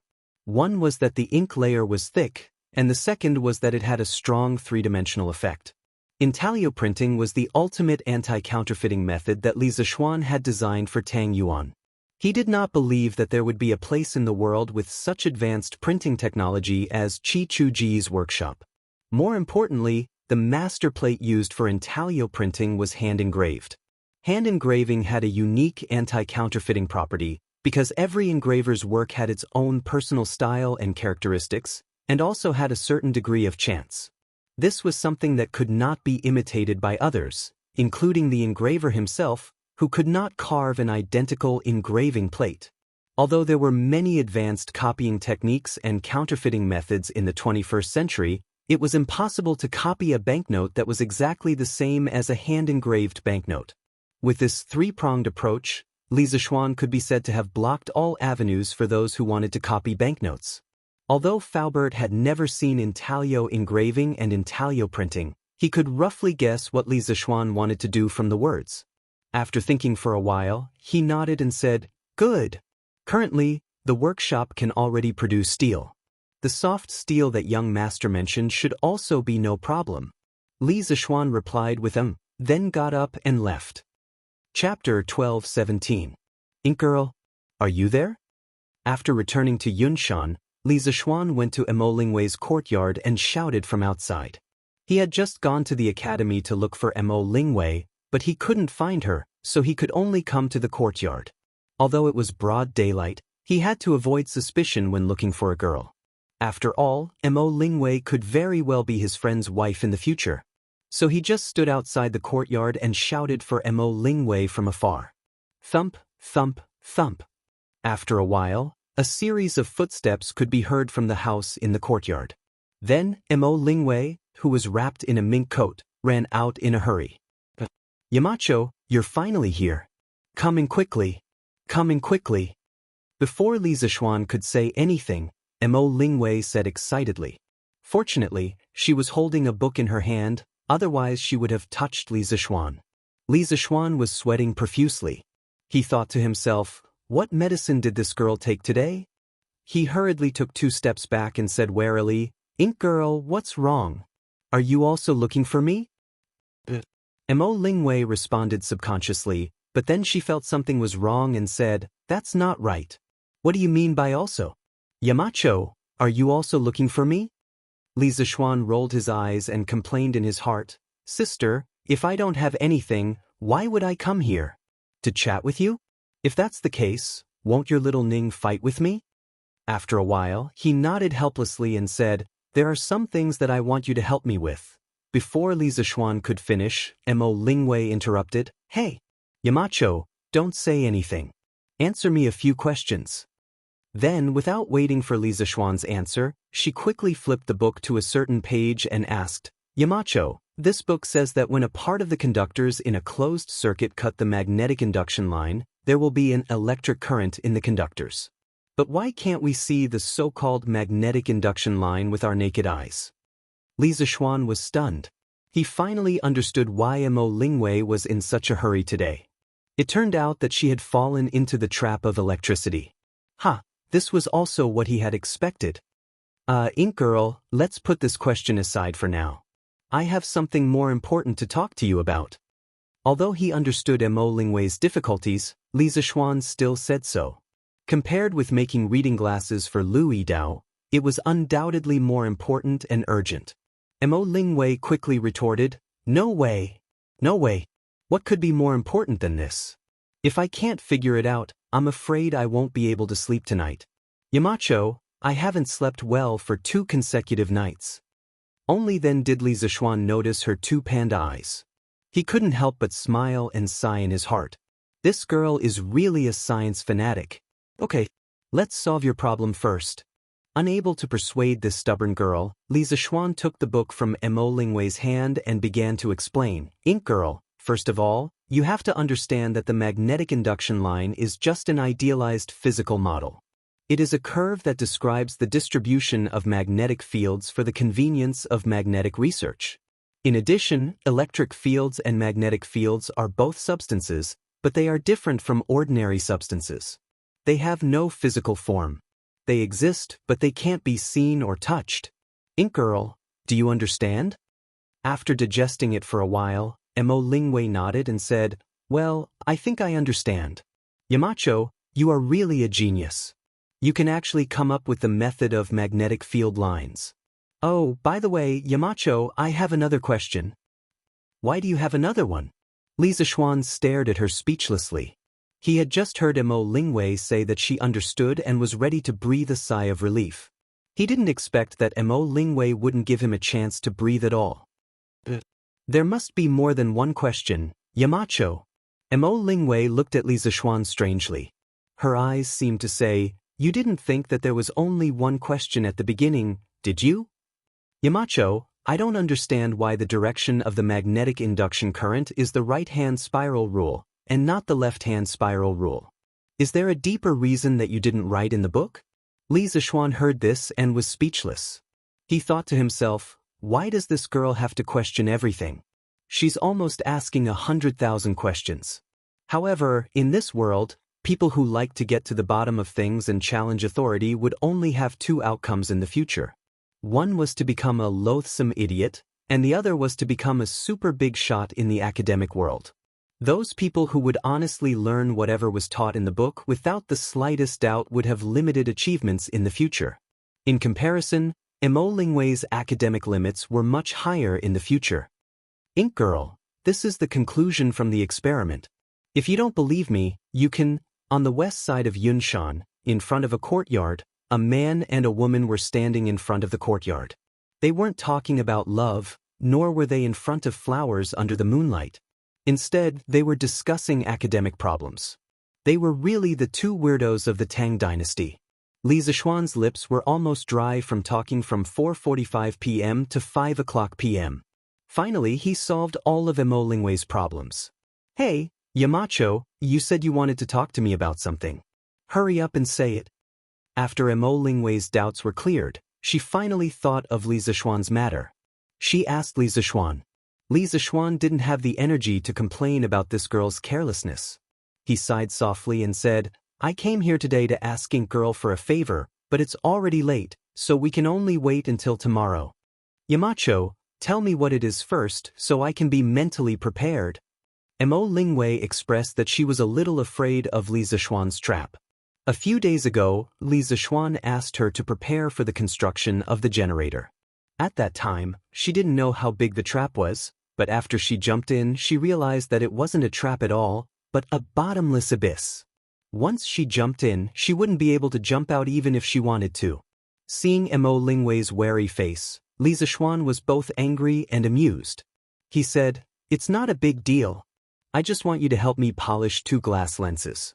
You did a good job with the astronomical telescope, so this time, I want to ask Ink Girl to give Master Lu a pair of lenses so that he can see very small things through them. Yamacho, are you talking about a magnifying glass? That's easy. But why do you need a magnifying glass for Master Lu? And what's the size of the magnifying glass? You have to tell me, Yamacho, right? Mo Lingwei was best at optics, especially after she learned the optics part of the first volume of physics. In the whole Tang dynasty, only Li Zixuan could compare with her in this area. So, of course, she knew about the existence of a magnifying glass. Chapter 12:18. Master Lu is old. It's normal for him to not be able to see things clearly, isn't it?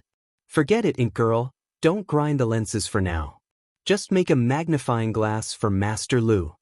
He's not in a hurry to use it. Li Zixuan didn't want to explain too much, so he just gave a vague explanation and wanted to slip away. But Mo Lingwei didn't want to let him have his way. Hey, Yamacho, why can't old people see things clearly, but with a magnifying glass, they can see things clearly? What knowledge is there in this? What knowledge is there in this? What knowledge is there in this? It's just a matter of correcting the vision of hyperopia. But if he really wanted to explain it to Mo Lingwei, this girl would definitely ask what was hyperopia? Why did he need a magnifying glass to correct hyperopia? If he wanted to explain all these miscellaneous questions to Mo Lingwei, it would probably take him a long time to explain them to her. Li Zixuan didn't want to accompany this silly girl in the cold wind no matter what, so he didn't dare to stop walking. He said as he slipped away, We'll talk about this later. Ink Girl, remember to go to the workshop tomorrow and help me make the magnifying glass. If you feel that you can't do it alone, then you can ask Yan Xiaoning to help you.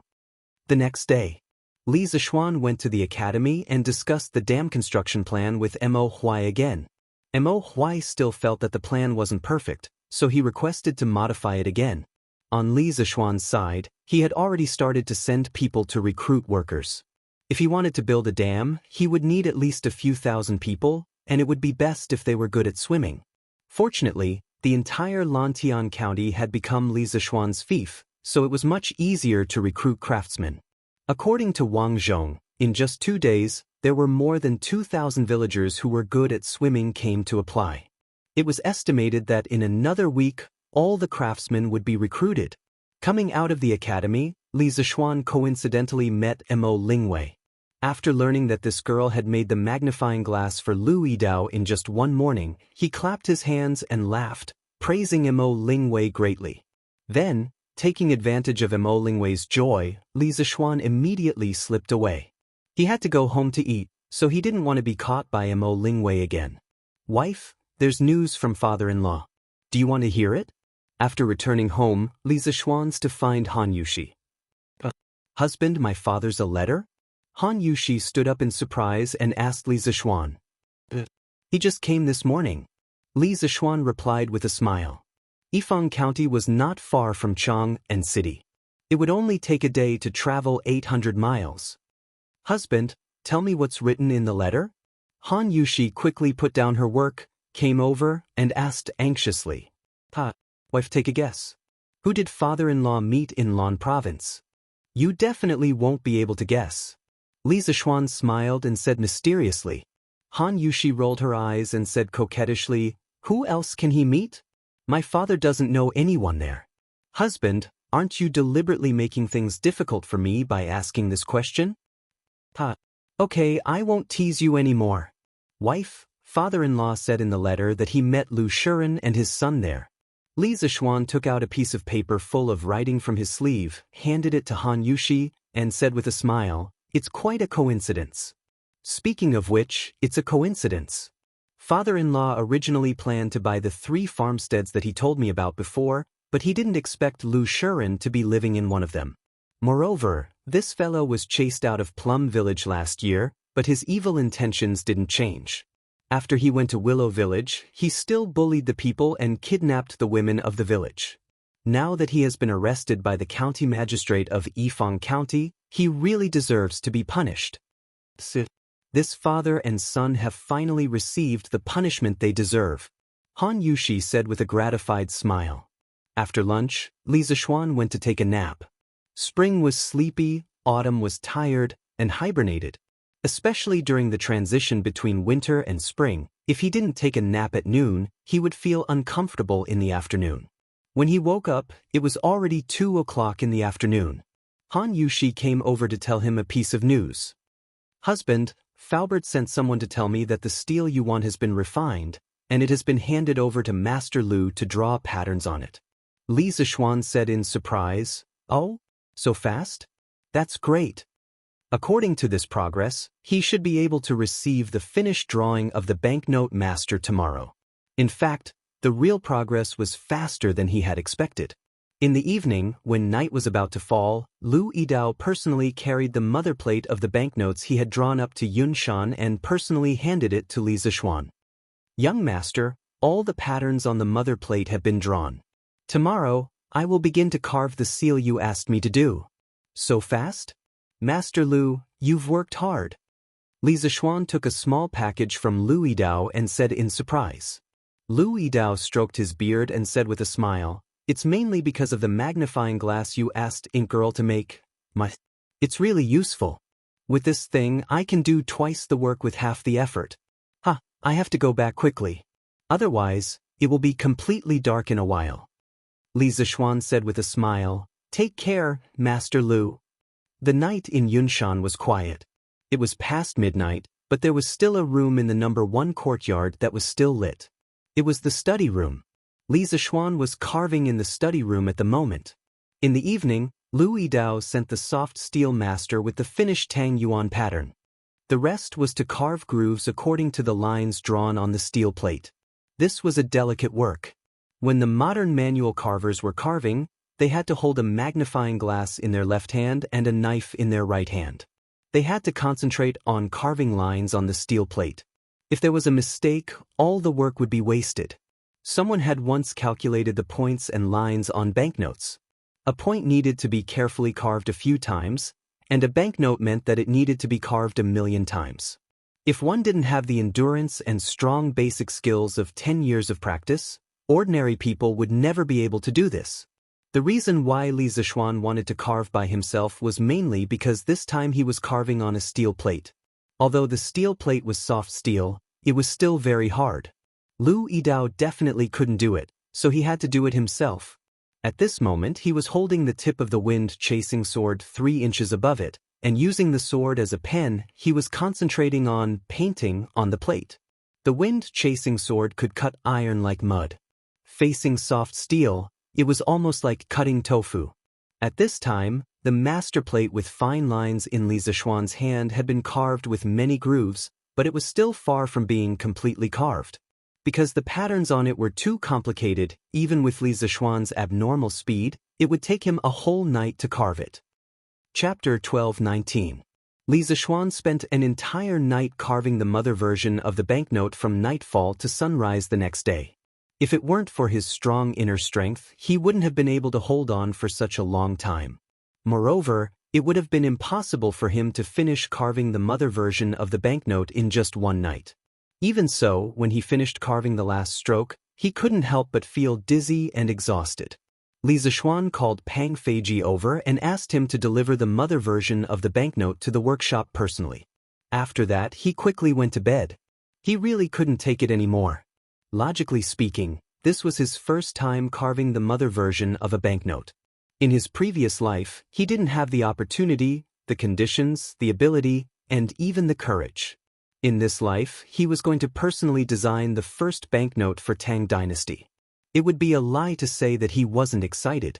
It was because of this excitement that he worked overtime last night to carve the mother version of the banknote. Of course, it was also because of Lu Yidao's hard work. If it weren't for Lu Yidao drawing the pattern of the banknote on the soft steel plate, Li Zishuan wouldn't have been able to carve the mother version of the banknote in such a short time even if he had the wind-chasing sword that could cut through iron like mud. In the workshop, when Faubert received the mother version of the banknote from Pang Feiji, he couldn't help but be shocked.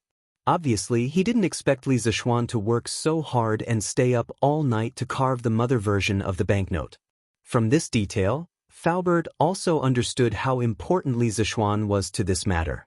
Therefore, he suddenly felt a sense of urgency in his heart. Xiaoxi, Xiaoxi.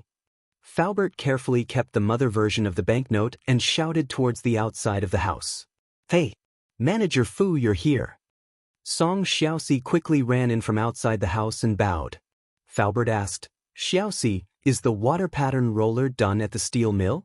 Regarding the water pattern paper that Li Zishuan had told him about yesterday, he had already sent someone to buy the materials. Now, he only lacked the water pattern roller to modify the paper machine. This step was the most crucial step in the production of the water pattern paper. Manager Fu, please wait a moment. I'll go take a look now. Song Xiaoxi responded and quickly ran out.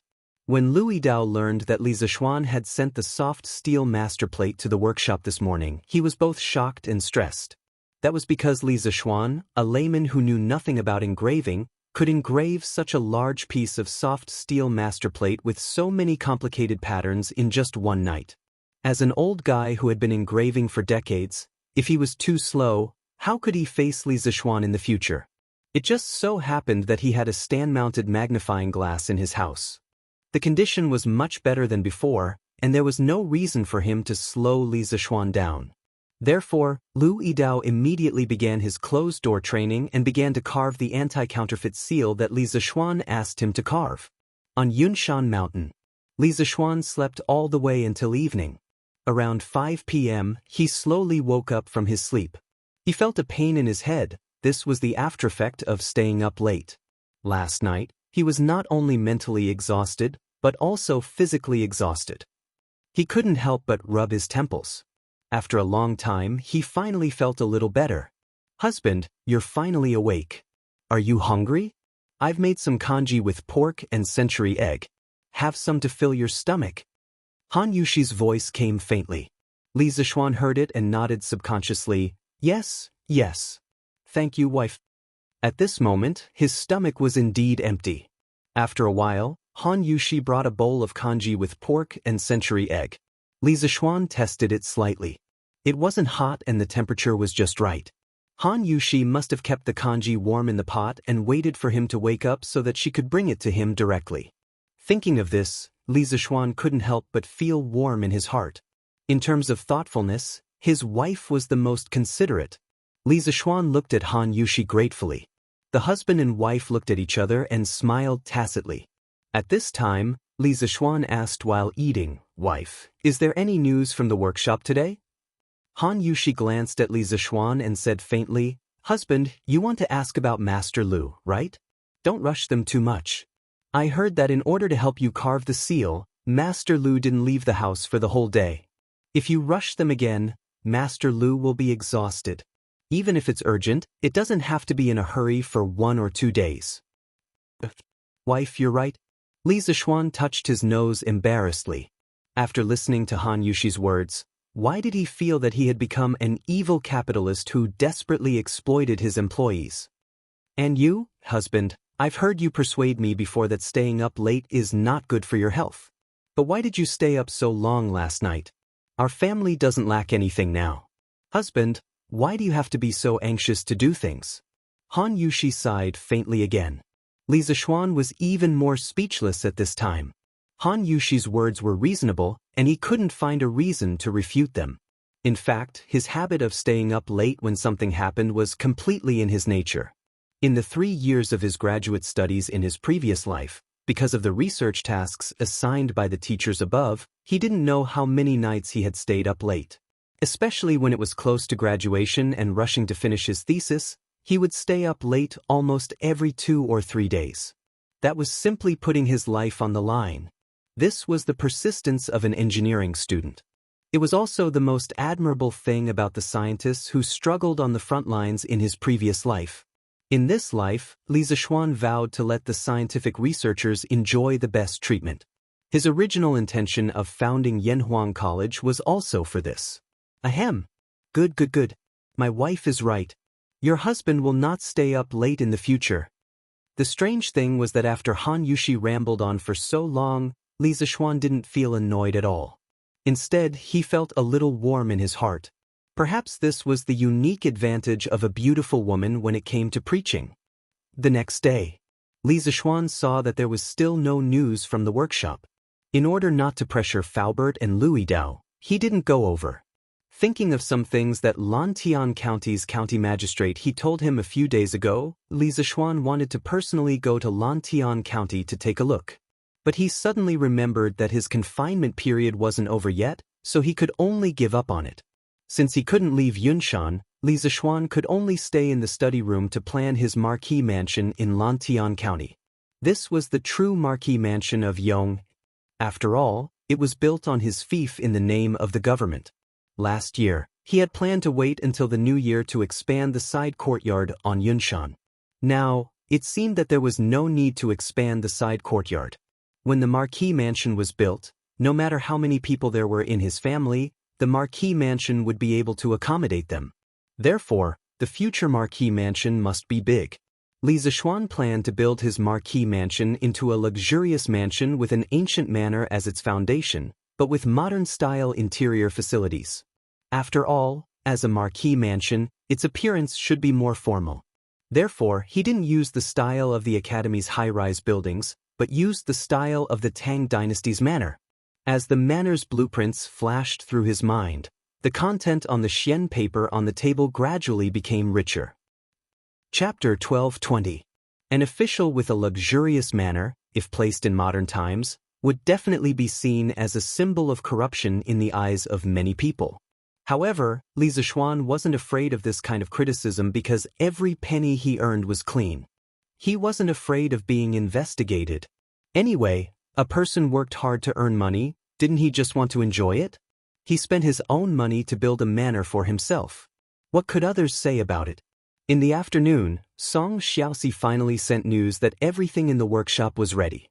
They were waiting for Li Zixuan to personally instruct them on the next step of the task. Li Zixuan was overjoyed. He quickly put on his cloak and went down Yunshan with Song Xiaoxi. They went straight to the workshop. "Young master, you're here?" When Uncle Fu saw that Li Zixuan had finally arrived, he hurriedly went up to greet him. Li Zixuan smiled, looked at Faubert and Louis Dao, and said, "Well, Faubert, Master Lu, I heard that everything is ready. You've worked hard these 2 days." The two of them said that it was not hard. Louis Dao was a little ashamed. He said, "Marquis, it took me nearly 2 days to carve this seal. Compared with Marquis's speed, my nickname, Louis Dao, seems to be undeserved." Li Zixuan shook his head. "Master Lu, you're just wasting time on an insignificant problem. It's because this Marquis is skilled in martial arts that I sometimes move a little faster than ordinary people. Master Lu, for you to carve this seal in 2 days is already not easy. In all of the Great Tang, the number of people who can do what you have done can be counted on one hand. Marquis, you're flattering me." When Louis Dao heard this, a smile appeared on his face. Then he quickly replied modestly, "Young master, a batch of watermarked paper has been made this morning. Some of them should have been dried by now. What do you think next?" Fu Bo coughed dryly and got down to business. Li Zixuan nodded and said, "Faubert, come with me to take a look." They came to a factory on the east side, where the workshop made paper. "Young master, this is the water pattern paper. Please take a look and see if the talisman meets the requirements." Faubert said to Li Zixuan as he pointed at the sheets of white paper hanging under an old locust tree in the courtyard. Li Zixuan took a few steps forward and found a piece of dried paper. He took it down from the shelf and looked at it carefully under the sunlight. He saw that on the white paper, there were neatly arranged dark characters. Tit. After spreading the paper flat, the dark words disappeared again. People who saw it for the first time might find it magical, but for Li Zixuan, a modern person, it was not strange at all. However, he was quite satisfied with the quality of the paper.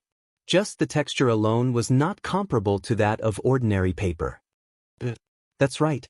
Faubert, next, used the soft steel master plate I gave you yesterday to imprint the pattern on it. The material used to press the steel plate must be heavy. The heavier the better. Otherwise, it won't show the effect. Li Zixuan nodded with satisfaction, put down the water pattern paper in his hand, and said to Faubert, I understand young master's meaning. I'll arrange it now. Faubert replied with a smile. Now that the printing technology in the workshop was quite mature, the most difficult part of the concave printing technology was the engraving of the plate. The actual imprinting process was not complicated, so when Li Zixuan roughly explained it, Faubert understood what to do. Faubert used an hour to set up a temporary concave imprinting workbench. The water pattern paper to be imprinted was fixed. The soft steel master plate was also attached to the bottom of a square boulder. After the master plate was dipped in green ink, it was manually pulled to control the boulder to press on a specific position on the water pattern paper. After the ink in the groove of the master plate had dried, the boulder was pulled up and the first side of the water pattern paper was imprinted. Using the same method, the second side was quickly imprinted. The tailor in the workshop carefully cut off the imprinted banknote and handed it to Li Zixuan. 1 Tang Yuan. Great Tang's Yanhuang Bank. After seeing the well-printed 1 Tang Yuan banknote in his hand, Li Zixuan felt a sense of accomplishment in his heart. This was the first edition banknote of Great Tang, and also the first edition banknote in the history of China. He could really leave his name in history. The color of the Tang Yuan banknote was mainly green, and the patterns on it were very dense. 1 Tang Yuan was written on the bottom left corner, and Great Tang's Yanhuang Bank was written on the top of the back. The 1 Tang Yuan banknote was a little similar to the modern 1 yuan, but there was no portrait on it, so it looked much simpler. Young master, this old man forgot to ask earlier. What does the 1 Tang Yuan written on it mean? And what is Great Tang's Yanhuang Bank? Faubert also felt that the banknote in Li Zixuan's hand was very exquisite, but he had some doubts about the words on the banknote. Li Zixuan's expression turned serious. He dismissed his subordinates and said in a deep voice, Faubert, Master Lu, come here. I have something to tell you. The issue of banknotes was no small matter. The workshop had to make thorough arrangements. In Faubert's office, Li Zixuan told Faubert and Master Lu about the banknotes in Yanhuang College. The two of them were obsessed with technology their whole lives, but they were not good at economics. Therefore, they did not comment on Li Zixuan's actions. Young master, although it is indeed more convenient to use Tang Yuan to replace the copper coins in the college, we have to strictly control the workshop. Otherwise, if someone with ulterior motives steals the mother version or the printed banknotes, it will be a big loss for you. Having personally experienced the production and printing of banknotes, Faubert knew very well that it was no different from a fantasy for others to imitate banknotes. He was worried that there would be greedy people in the workshop. Li Zixuan nodded and said, Faubert, this is also what I want to tell you. In the near future, Faubert, you should organize a group of trustworthy people as soon as possible and set up a separate team to print Tang Yuan for me. You will personally take care of the mother version of Tang Yuan. As for the seal engraved by Master Lu, I will take care of it. In the future, every batch of Tang Yuan will be printed with a number. Faubert, you will regularly check according to the number to prevent someone from secretly stealing it. Faubert agreed with him and said, Young master, this is a brilliant method. In this way, we can prevent many cases of Tang Yuan being stolen. Master Lu, Faubert has a lot of work to do. In the future, you will have to take care of this team of Tang Yuan printing. Li Zixuan said to Lu Yidao. Old Lu had been in the workshop for nearly a year and was considered an old man. In terms of loyalty, there was no doubt. But this old man will. Lu Yidao replied with a smile. Li Zixuan nodded and chatted with the two for a while. Then, he left the workshop with the world's first Tang Yuan and went to Yunshan. Chapter 12:21. Yamacho. After leaving the workshop, Li Zixuan went straight to Yanhuang College and asked someone to call Li Ku over. Have a seat. Li Zixuan pointed to the sofa opposite him. Thank you, Yamacho. Li Ku thanked him and sat opposite Li Zixuan. Little Ku, how are the preparations on your side? Li Zixuan asked calmly. The preparations he was referring to were the preparations for the introduction of paper currency in the college. Li Ku replied, Yamacho, I've already spoken to Gu Xiaomao. He said that he supports the college's introduction of Tang Yuan. Although he didn't say it explicitly, I can see his concern. He's worried that someone will make fake Tang Yuan and buy things from him. Li Ku was the king of Han, so Gu Xiaomao had to give him some face no matter what. Moreover, Tang Yuan was the currency that Li Zixuan had promoted. The Gu family's wealth today was all because of Li Zixuan's help. Therefore, no matter what, he had to support this Tang Yuan. Li Zixuan heard this and smiled confidently. Tell him not to worry. I'll teach everyone how to differentiate between real and fake Tang Yuan. As long as they remember the characteristics of the real Tang Yuan, they won't be cheated by fake Tang Yuan. Li Ku's eyes lit up. So, Yamacho, you're very confident in Tang Yuan's security? Of course. Li Zixuan smiled proudly. Little Ku, you don't have to worry about Tang Yuan's security. The most important thing now is to set up the Yanhuang Bank as soon as possible. How does Yamacho plan to set it up? Since the Tang Yuan was initially only circulated within the academy, I plan to invest 100,000 strings of cash to enter the bank as a deposit. Anyone in the academy who has a Tang Yuan can exchange it for copper coins equivalent to the face value of the Tang Yuan. Similarly, they can also exchange copper coins for Tang Yuan of the same value. Li Ku was puzzled. Yamacho, why do you need so much money as a deposit? I think that with your prestige in the academy, there's no need for that at all. Logically speaking, 100,000 strings of copper coins was definitely a shocking amount of wealth. Even if Li Ku was born into the royal family, he did not have that much wealth. Li Zixuan smiled and explained, Little Ku, there is a problem that you need to understand. Tang Yuan is just a kind of credit currency. It has no value in itself because it is not a commodity. The so-called value was the indiscriminate human labor condensed in the goods. When humans produced goods, they had to consume human labor. Labor could form value. The greater the amount of labor, the greater the value. The smaller the amount of labor, the smaller the value. Only goods had value. On the other hand, Tang Yuan did not consume human labor, so he was not a commodity and had no value. Therefore, as a trustworthy currency, if you want people to believe in it, you must have real gold and silver as a guarantee. Otherwise, if you want to rely on a piece of paper with patterns and lines to make people obediently give you their hard-earned money, how can there be such a beautiful thing in the world? Tang Yuan was a kind of paper money. Those who studied political economy knew that paper money only had a use value, but it had no value. Therefore, it could not be used as a commodity. Paper money had no value, so it could not be used to measure the value of other commodities.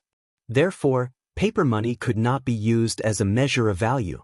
In the first year of the Northern Song dynasty, when the Jiaozi first appeared, 16 wealthy merchants in Chengdu jointly invested 360,000 strings of copper coins as a deposit. Under the organization of Zhang Yong, the Izhou Jiaozi was established. That was when the history of China's currency officially began. Trustworthy currency? Commodity? Value? When Li Ku heard these new terms, his mind couldn't help but be confused. He paused for a long time and barely digested about 50 to 60% of it. He then asked, Yamacho, then when students exchange copper coins for Tang Yuan or Tang Yuan for copper coins, will the bank charge a certain amount of fees? Otherwise, how will they survive? When Li Zixuan heard this, he looked at Li Ku in surprise. He thought that this kid was a promising talent. He could even think of something like a fee without a teacher. Little Ku, your suggestion is very good. But in the early stages, the Yanhuang Bank only serves the academy and not to make money. When the Tang Yuan is recognized by more people, we will implement your suggestion. Li Zixuan looked at Li Ku and praised him. Yamacho is benevolent and righteous. Li Ku could hear the praise in Li Zishuan's words and felt a little happy. Little Ku, you seem to be very interested in the matter of money? Li Zishuan asked with deep meaning. Li Ku scratched his head and said embarrassedly, I'm not interested. I just feel that if I use mathematics in the area of money, there should be unexpected results. Li Zishuan nodded and said, Little Ku, I'm very pleased that you can think of this. Actually, money also has a lot of knowledge. I call it economics. If you're really interested in it, I can teach you in the future. Since Li Ku was so passionate about economics, he would guide him in this direction. After all, if the Yanhuang Bank were to expand in the future, the imperial family would definitely have a stake in it. After he nurtured Li Ku, he could let Li Ku participate in the daily management of the bank as a representative of the imperial family. That's great. Thank you, Yamacho. Li Ku stood up in surprise and clasped his hands to Li Zishuan. Li Zishuan waved his hand and said, I can't teach you much. At most, I can bring you under the tutelage. However, I hope that you remember that economics is broad and profound. It's a powerful sword, but at the same time, it's also a scourge. If used well, the country will be rich and the people will be strong. If you act recklessly because of a moment of greed, the powerful sword will turn into a scourge and cause the Tang Empire's economy to collapse. Thus, as long as you are involved in economics in the future, you must maintain a respectful heart. Actually, he wanted to explain the way of banking to Li Ku. The Yanhuang Bank was like the banks in his previous life. Once the Tang Yuan currency became popular in the Tang Empire, the Yanhuang Bank would become an important department comparable to the Ministry of Revenue and directly control the economic lifeline of the Tang Empire.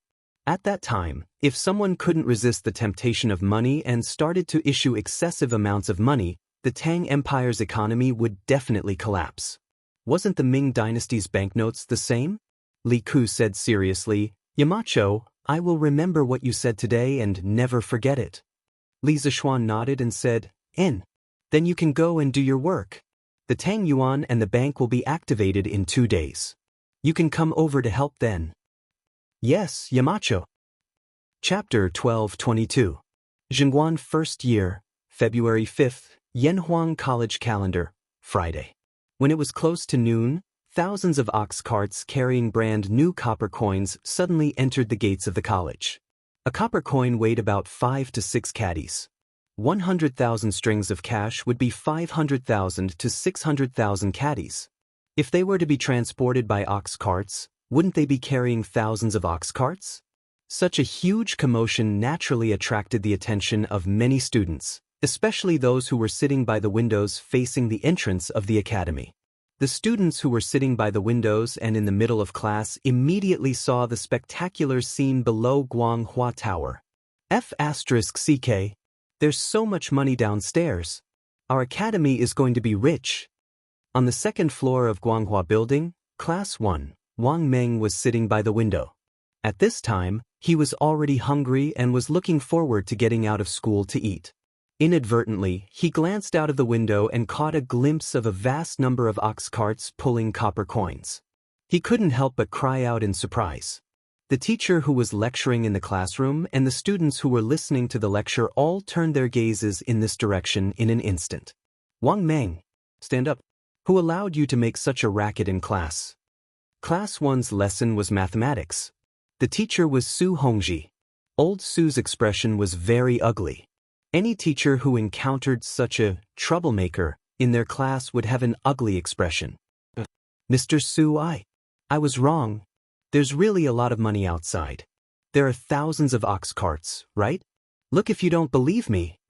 Wang Meng shrunk his neck, but he couldn't help but glance out the window. F***CK. There's really a lot of money. Isn't that Yamacho? Why did he suddenly bring so much money to the college? Chung Chumo half-squatted and stretched his neck towards the window. When he saw the countless ox carts outside, he couldn't help but make a fuss. As the saying goes, 3 people make a tiger. After the 2 of them said that, the students in the classroom couldn't sit still, especially those who were sitting by the window. One by one, they stretched their heads to look outside. Wow, there's really a lot of money. There's hundreds of carts, right? Hundreds? There should be thousands. Thousands? Oh my God, how much money is that? The previously quiet classroom was immediately filled with buzzing sounds of discussion. Many of the students sitting in the middle stood up and stretched their necks to look out the window. Quiet. Be quiet. Su Hongji angrily glared at Cheng Chumo and Wang Meng and hurriedly spoke to maintain order. Similar situations were happening in the other classes as well. Originally, there was only the sound of teachers lecturing in Guanghua Building. However, when it was close to the end of the school day, there was suddenly a burst of noise. However, this noise was quickly suppressed by the teachers in the various teaching buildings. Clang, clang, clang. After waiting for a long time, the students finally came to the end of class. When the bell and drum sounded, the students of each class swarmed out of Guanghua Building, not to compete for food, but to see the money. It wasn't that they hadn't seen money before, but most of them had never seen so much money. Thousands of carts of copper coins. This scene was too spectacular. No wonder they would swarm out to see the curiosity. At this time, there were still many ox carts loaded with copper coins outside Guanghua Building. After all, it was impossible to store so many copper coins in the warehouse in such a short time no matter what. Damn, where is all this money being transported to? The students quickly discovered that the ox carts were slowly lining up and moving in one direction. They couldn't help but follow behind, wanting to find out what was going on. It wasn't that they didn't think of asking the people beside the ox carts. However, the ones pulling the ox carts today weren't the Academy's guards, but the soldiers of the Right Marquis Guard. Li Zishuan had borrowed them from Yuqi Jingde. Most of them wanted to ask, but they didn't know the others. How could they ask? However, there were always people who knew them. Hey, Big Brother Shin, why are you here? Yuqi Baolin hurriedly asked when he saw someone familiar. His father was the great general of the Right Marquis Guard. It wasn't surprising that he knew a soldier of the Right Marquis Guard. Young master, Marquis wishes to transfer 100,000 strings of copper coins from Chang and to the Academy. The great general has ordered us to escort him along the way. The soldier cupped his fists and said, 100,000 strings of copper coins? Why did the Yamacho suddenly transfer so much money? Cheng Chumo couldn't help but ask. The soldier replied with a straight face, this general doesn't know.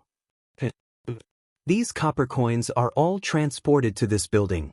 The students followed the ox carts and finally found the final destination of the 100,000 strings of copper coins. It was a small 3-story building near the Academy's library. It hadn't been used since it was built. Today was the first time they saw someone enter this building. Yanhuang Bank? What's that? The attentive students suddenly noticed the huge signboard in front of the building. The words, Yanhuang Bank, were written on it. After they saw it, they were all puzzled. Little Ko, I see that you've been looking for the Yamacho a lot recently. You should know what this Yanhuang Bank does, right? Li Tai also came to see the commotion. When he saw the words, Yanhuang Bank, he turned to Li Ku and asked. Li Ku didn't hide it from him and said frankly, yes. The Yamacho intends to introduce a paper currency that can replace copper coins in the Academy. This Yanhuang Bank is the department in charge of exchanging this currency.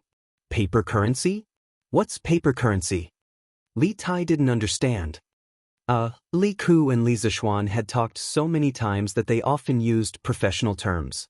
At this moment, he thought for a moment and explained, Qing, you can understand it this way.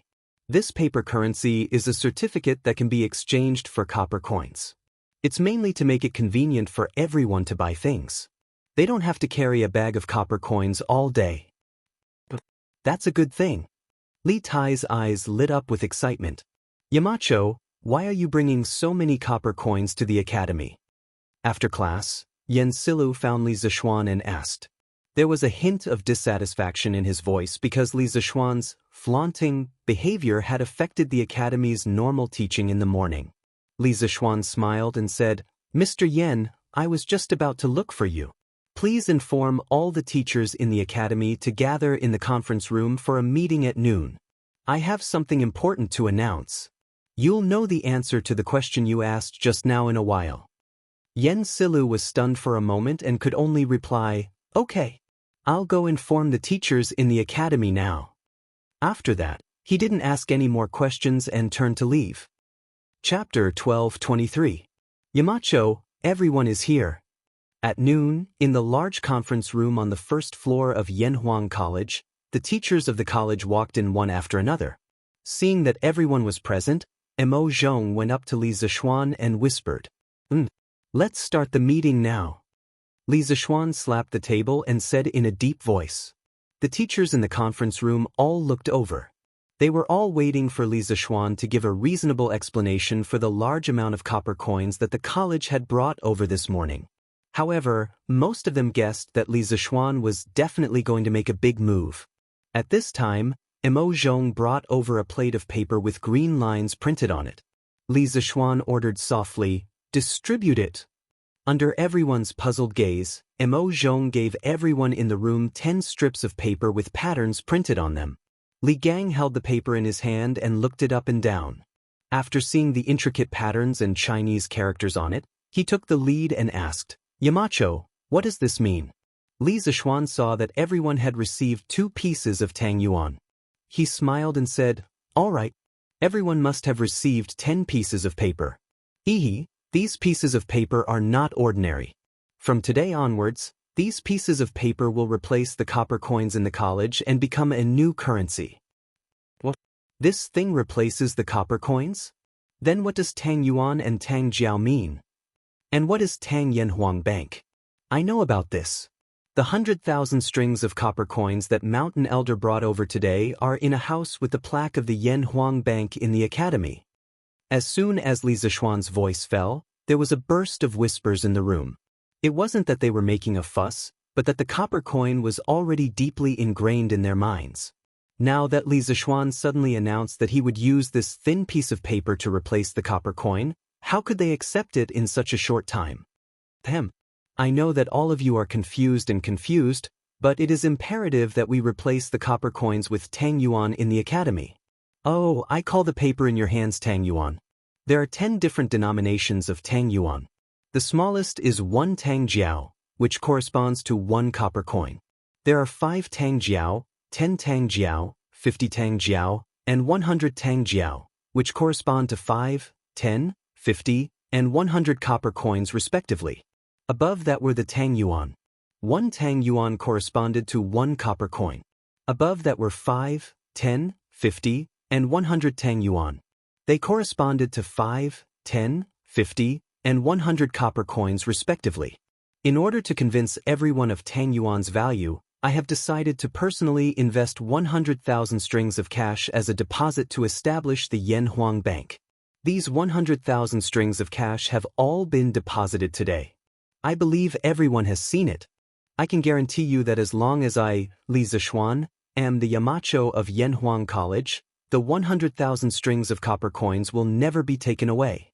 At any time, as long as someone brought Tang Yuan over, they would definitely be able to exchange it for copper coins.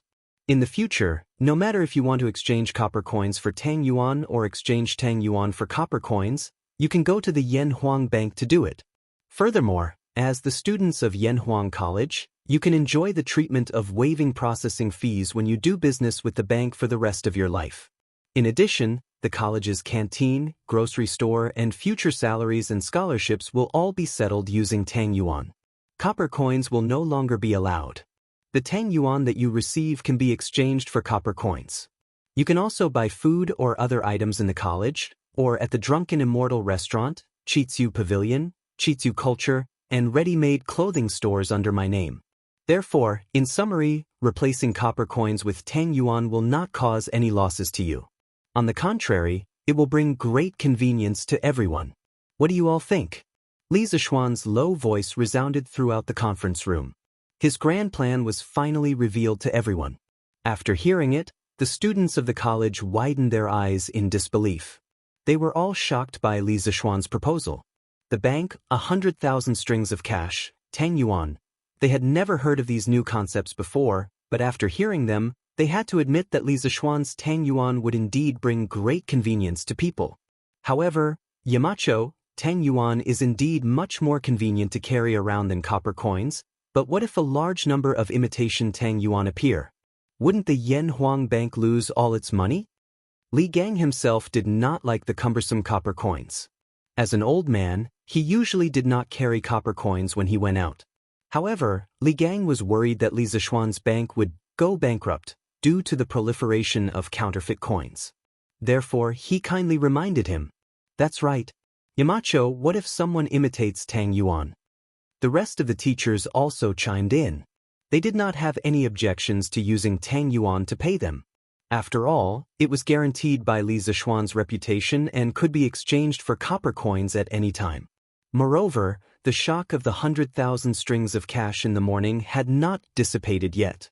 They were mainly worried that Tang yuan would be imitated.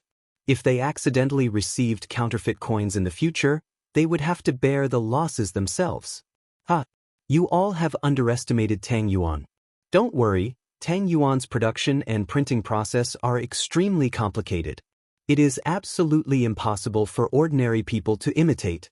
Next, I will explain the characteristics of Tang yuan to everyone. Li Zishuan smiled confidently.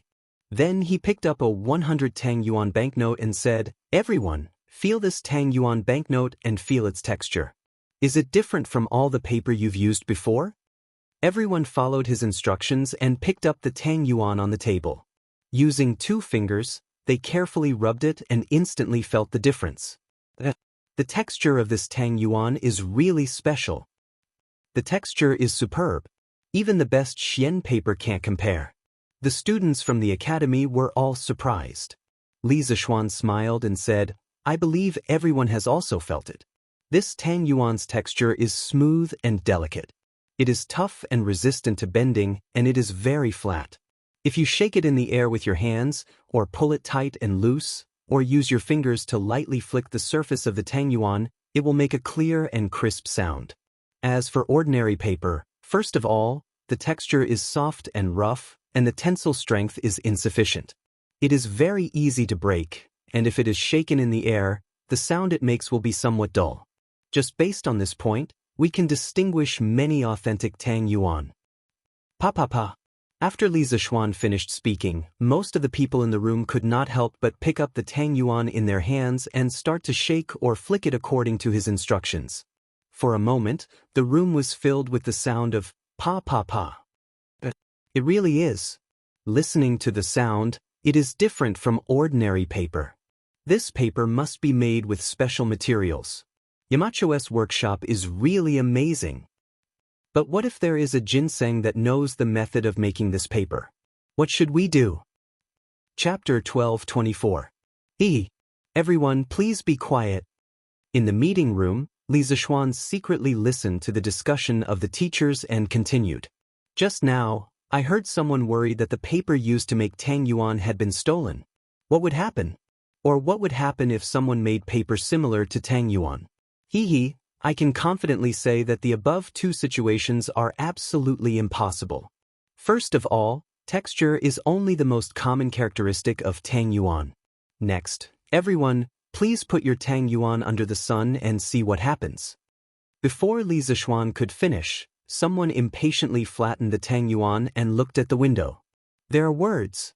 This Tang yuan can actually show words under the sun. This is too magical. Where is it? There really is. Not only can it show words, but it can also show patterns. Could this be the legendary heavenly book? Legend has it that in ancient times, there was a magical heavenly book. Ordinary people could not see any words and could only read it by using a special method to make the words appear. At this moment, someone actually linked the magical phenomenon of Tang yuan to the heavenly book. Their imagination was really novel. Everyone, do you see it clearly now?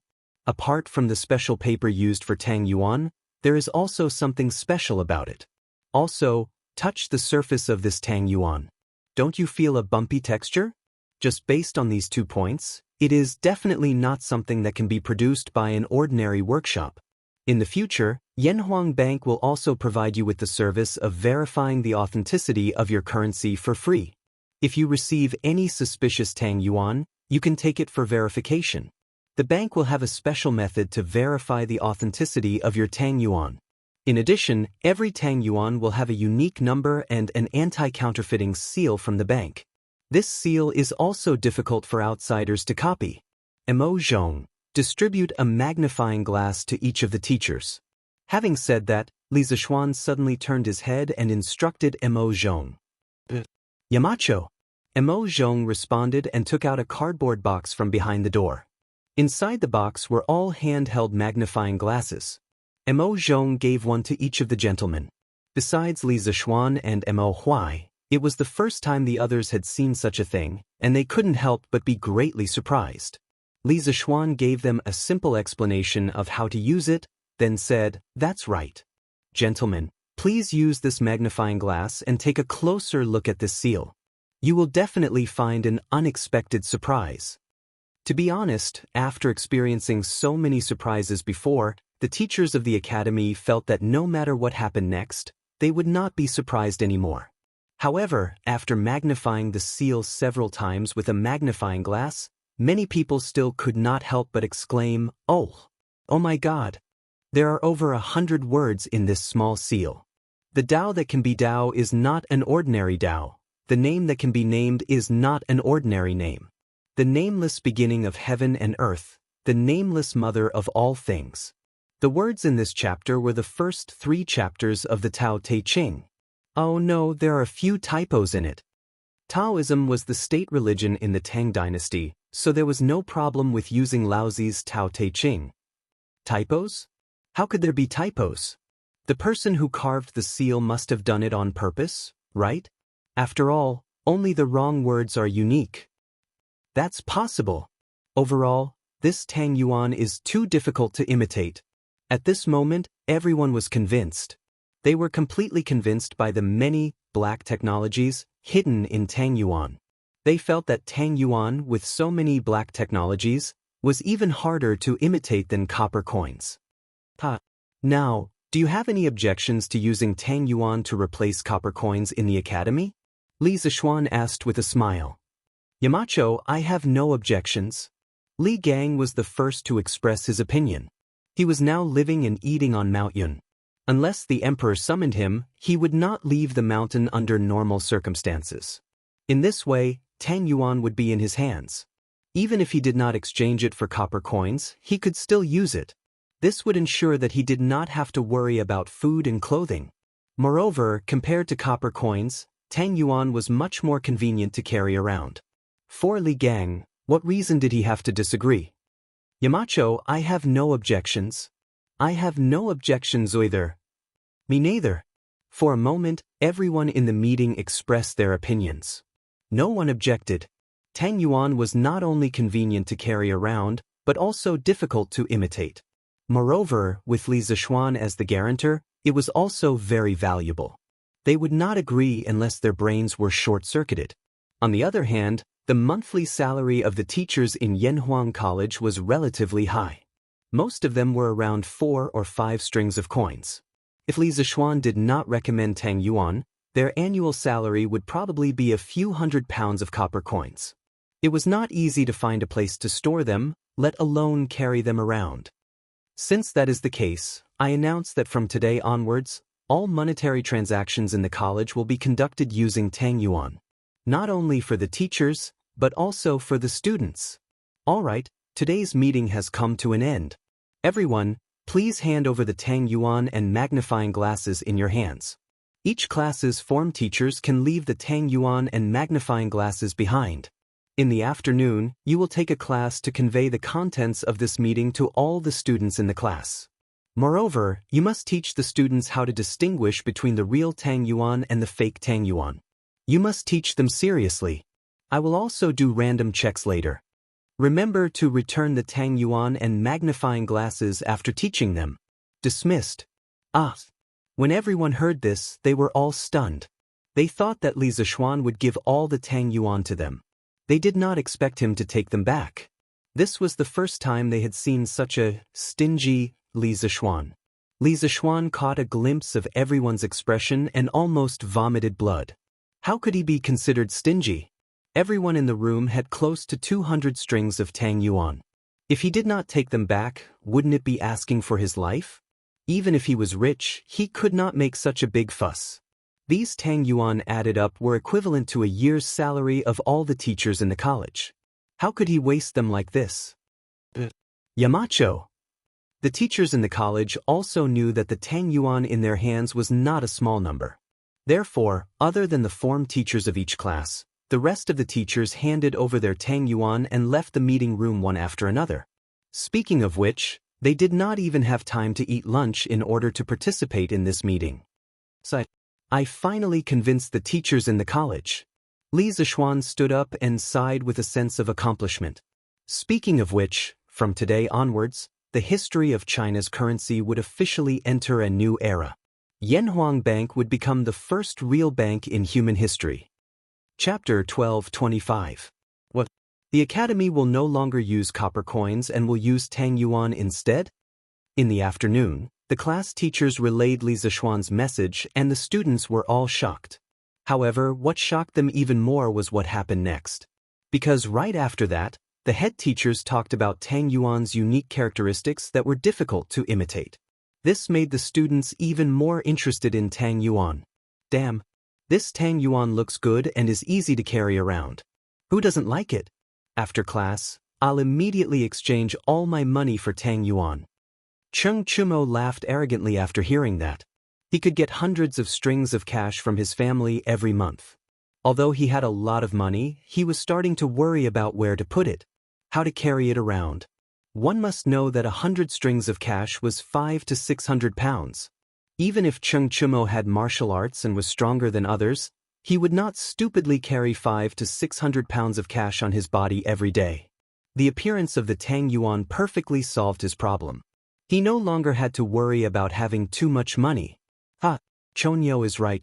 The printing of the Tang Yuan is so exquisite and Yamacho is vouching for it. What's there to worry about? I have to exchange all my money for Tang Yuan. Actually, Li Zishuan did not need to take out 100,000 strings of cash as a deposit. He underestimated his influence among the students. His name, his reputation, and his reputation were far more valuable than 100,000 strings of cash. In order to allow the students to exchange for Tang Yuan in time and not affect the students going home at night, only 3 classes were held in the afternoon before the break.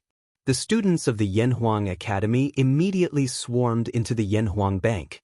Most of these students were from wealthy families, and each of them had a weekly allowance of more than 10 strings of coins. So when they exchanged for the Tang Yuan, each of them carried a big bag of copper coins. Little Kun, not bad. I heard that you came up with the idea of Tang Yuan. You're amazing. Li Tai also brought 10 strings of cash to join in the fun. He had no choice but to come. The Academy's cafeteria and grocery store had all stopped using Tang Yuan.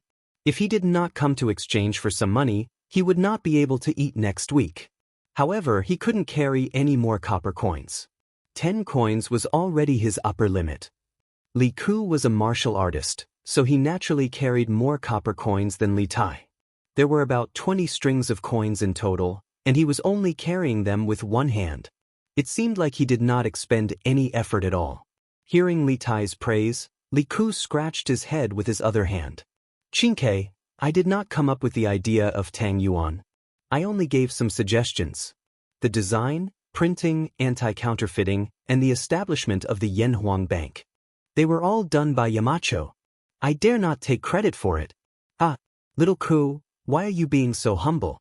No matter what, this Tang Yuan has solved a huge problem for me. In the future, I can casually bring a few hundred strings of coins with me when I go out. Nouveau riche, Cheng Chumo laughed arrogantly. More than 10 people came to the Yanhuang Bank today. Last year, Li Zishuan wanted to introduce a new type of mathematics to the whole country. So it was easy for Li Zishuan to recruit a large number of mathematics and bookkeeping experts for the bank. The bank was temporarily managed by his family's housekeeper, Wang Zhong.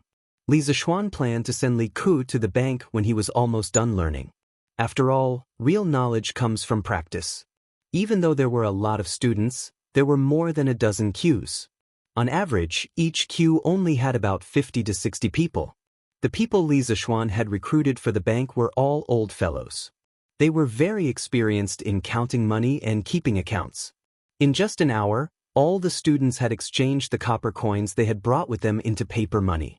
Most of the students were exchanging for 10 tang jiao, 50 tang jiao, 100 tang jiao, and 1 tang yuan. It wasn't that they couldn't afford the higher denominations, but that they couldn't carry so many copper coins. Many of the rich second generation, or the second generation of officials, had already made up their minds. During the weekends, they would definitely get their servants to bring a cart full of copper coins to exchange for tang yuan. This way, they wouldn't have to come here every once in a while to exchange for tang yuan. Around 5 p.m., the students who lived near the academy carried their bags and returned home with their tang yuan. The peaceful Chang and city was about to be stirred up by the return of these students. What are you carrying? It looks very nice. Oh, right, do you have enough money? If not, I'll give you some more. Gi Lane, Meng Wenhao's house. After dinner, Meng Yuliang said to his son. The Meng family was no longer what it used to be. When Meng Yuliang returned from the sea, he was awarded the title of 8th grade Xianxia commandant and was rewarded with a lot of money. The Meng family had completely changed from a humble class. As for his own son, Meng Yuliang had high hopes for him. This was because he understood that his title of nobility was exchanged with his life, and there were many elements of luck involved. If the Meng family really wanted to rise from a humble family to a rich and prosperous family, they still had to rely on Meng Wenhao, the only intellectual. Father, I have enough money. Meng Wenhao could only helplessly respond to his father's doting. Then he hesitated for a moment and took out a stack of banknotes from his inner pocket. He stammered, "Oh right, father, mother, I've exchanged all of this month's expenses into tang yuan." "What? What's tang yuan?" Meng Yuliang asked with his eyes wide open. "Father, tang yuan is a type of yamachos." In order to gain his family's understanding, Meng Wenhao had to repeat what their class teacher said in class.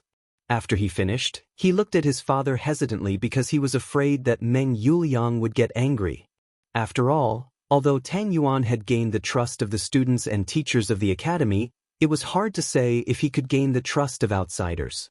Father Meng did not look unhappy after hearing this. He took the 2 Tang Yuan notes from Meng Wenhao's hand and looked at them carefully for a while. Finally, he smacked his lips and said with a face full of emotion, "Mark Yong's idea is good. With Tang Yuan, Wenhao, it will be very convenient for you to carry money in the future. You won't have to worry about running into bad people with too many copper coins. TSK, and this Tang Yuan printing is really beautiful." The Yamacho was right, other places can really copy it. Meng Wenhao breathed a sigh of relief. Just as he was about to speak, he heard Mother Meng say, "Husband, Hao has exchanged copper coins for Tang Yuan. In the future will he? What do you know? Don't interrupt, you woman. What kind of person is the Mark Yong? Why would he compete with the students? What he did will only benefit Hao and the rest. There will be no harm." Chapter 12:26. Wuyan, bring a few people with you to bring 2 carts of copper coins to the academy tomorrow and exchange them all for Tang Yuan. Do you understand? In Duke Lu's mansion, Cheng Chumo, who had just finished his meal, was lying on the armchair and humming to his little attendant. Jiang Wuyun was dumbfounded.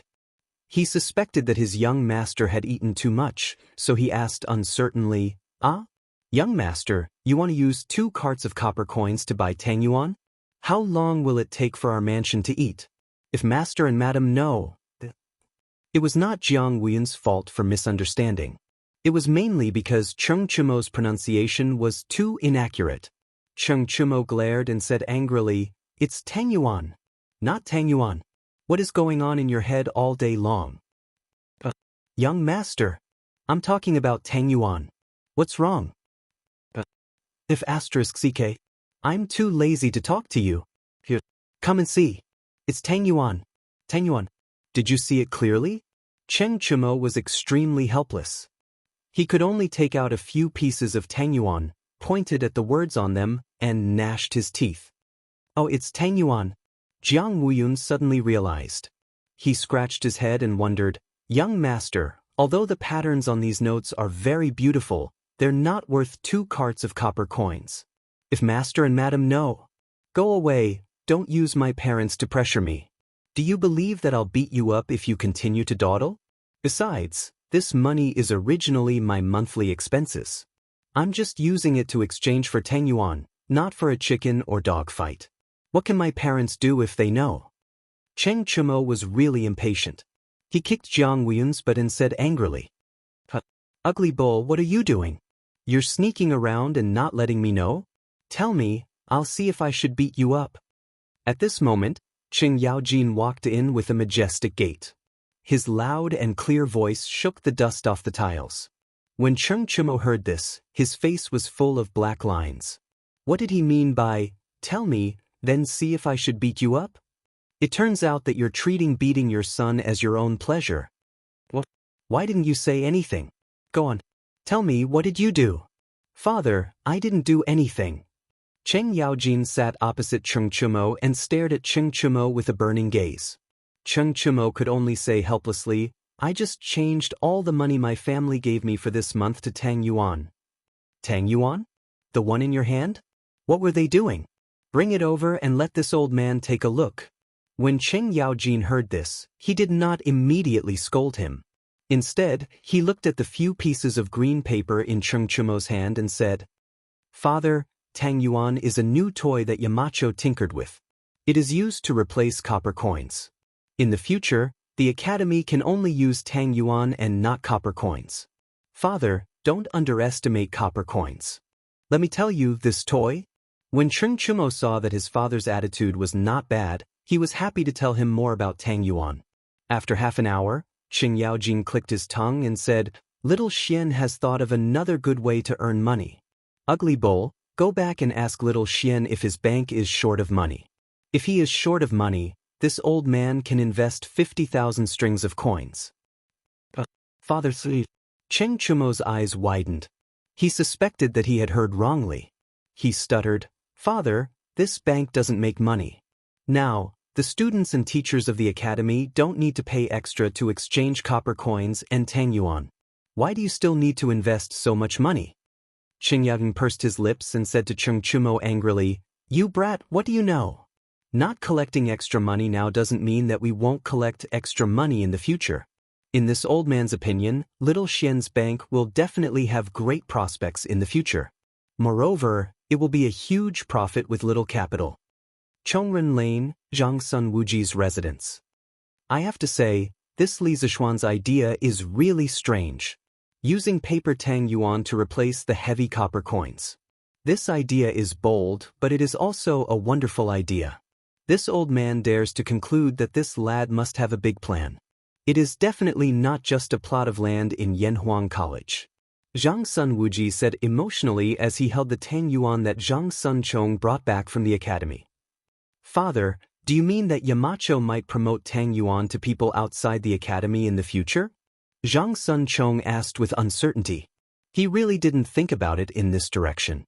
Zhang Sun Wuji shook his head and said, It's not a possibility, but a certainty. Although Li Zishuan didn't say it clearly, this old man dares to conclude that he wants to gradually replace copper coins with Tang Yuan in the entire Tang Empire. The younger generation will surpass us in time. The younger generation will surpass us in time. When Zhang Sun Chong heard this, he swallowed a mouthful of saliva and said in disbelief, Father, if that day really comes, won't Yanhuang Bank become the richest bank in Tang Empire? Not only the richest, it will also be the most profitable place in the entire Tang Empire. If Cheng Yaojin could think of this, how could Zhang Sun Wuji not think of it? He also predicted that Yanhuang Bank would definitely start to collect service fees when exchanging money in the future. Father, this bank can still make money? But when we were exchanging money in the afternoon, Yamacho didn't collect more from us. Zhang Sun Chong subconsciously thought that Yanhuang Bank was just a product that specialized in serving the students and teachers of the academy and not for profit. That was why he was so suspicious. Even if this bank doesn't collect more from the people inside the academy, it will definitely collect more from the people outside the academy. At that time, to Li Zishuan, it wouldn't be an exaggeration to say that he would make a fortune every day. Zhang Sun Wuji shook his head and sighed. He and Qing Yaojin only thought of one way for the bank to make money, collecting service fees. They didn't think that Yanhuang Bank had an even more important way of making money. If that's the case, Yamacho is really a genius. Zhang Sun Chong scratched his head and laughed. Zhang Sun Wuji glanced at his son indifferently. Back then, he had sent Zhang Sun Chong to Yanhuang Academy to study mainly because he wanted Zhang Sun Chong to get close to and befriend Li Zishuan, the new favorite of the empire. He did not expect that after a few months, Zhang Sun Chong had completely forgotten his original mission and had turned into a little bootlicker. He seemed to have been subdued by Li Zishuan's profound knowledge and powerful personal charm. Thinking of this, Zhang Sun Wuji sighed helplessly. It wasn't that he was useless, but that the other party was too difficult to deal with. After a moment of silence in the study room, Zhang Sun Wuji suddenly said, Chong, after 2 days when you return to the academy, privately ask the Duke of Yong and to see if his bank is still lacking money. If it is, the Zhang Sun family can take out 100,000 strings of coins to join Yanhuang Bank. Zhang Sun Chong was immediately stunned. His father was such a proud person, but he actually took the initiative to find someone to cooperate with? Was the sun going to rise from the west? Yes, father,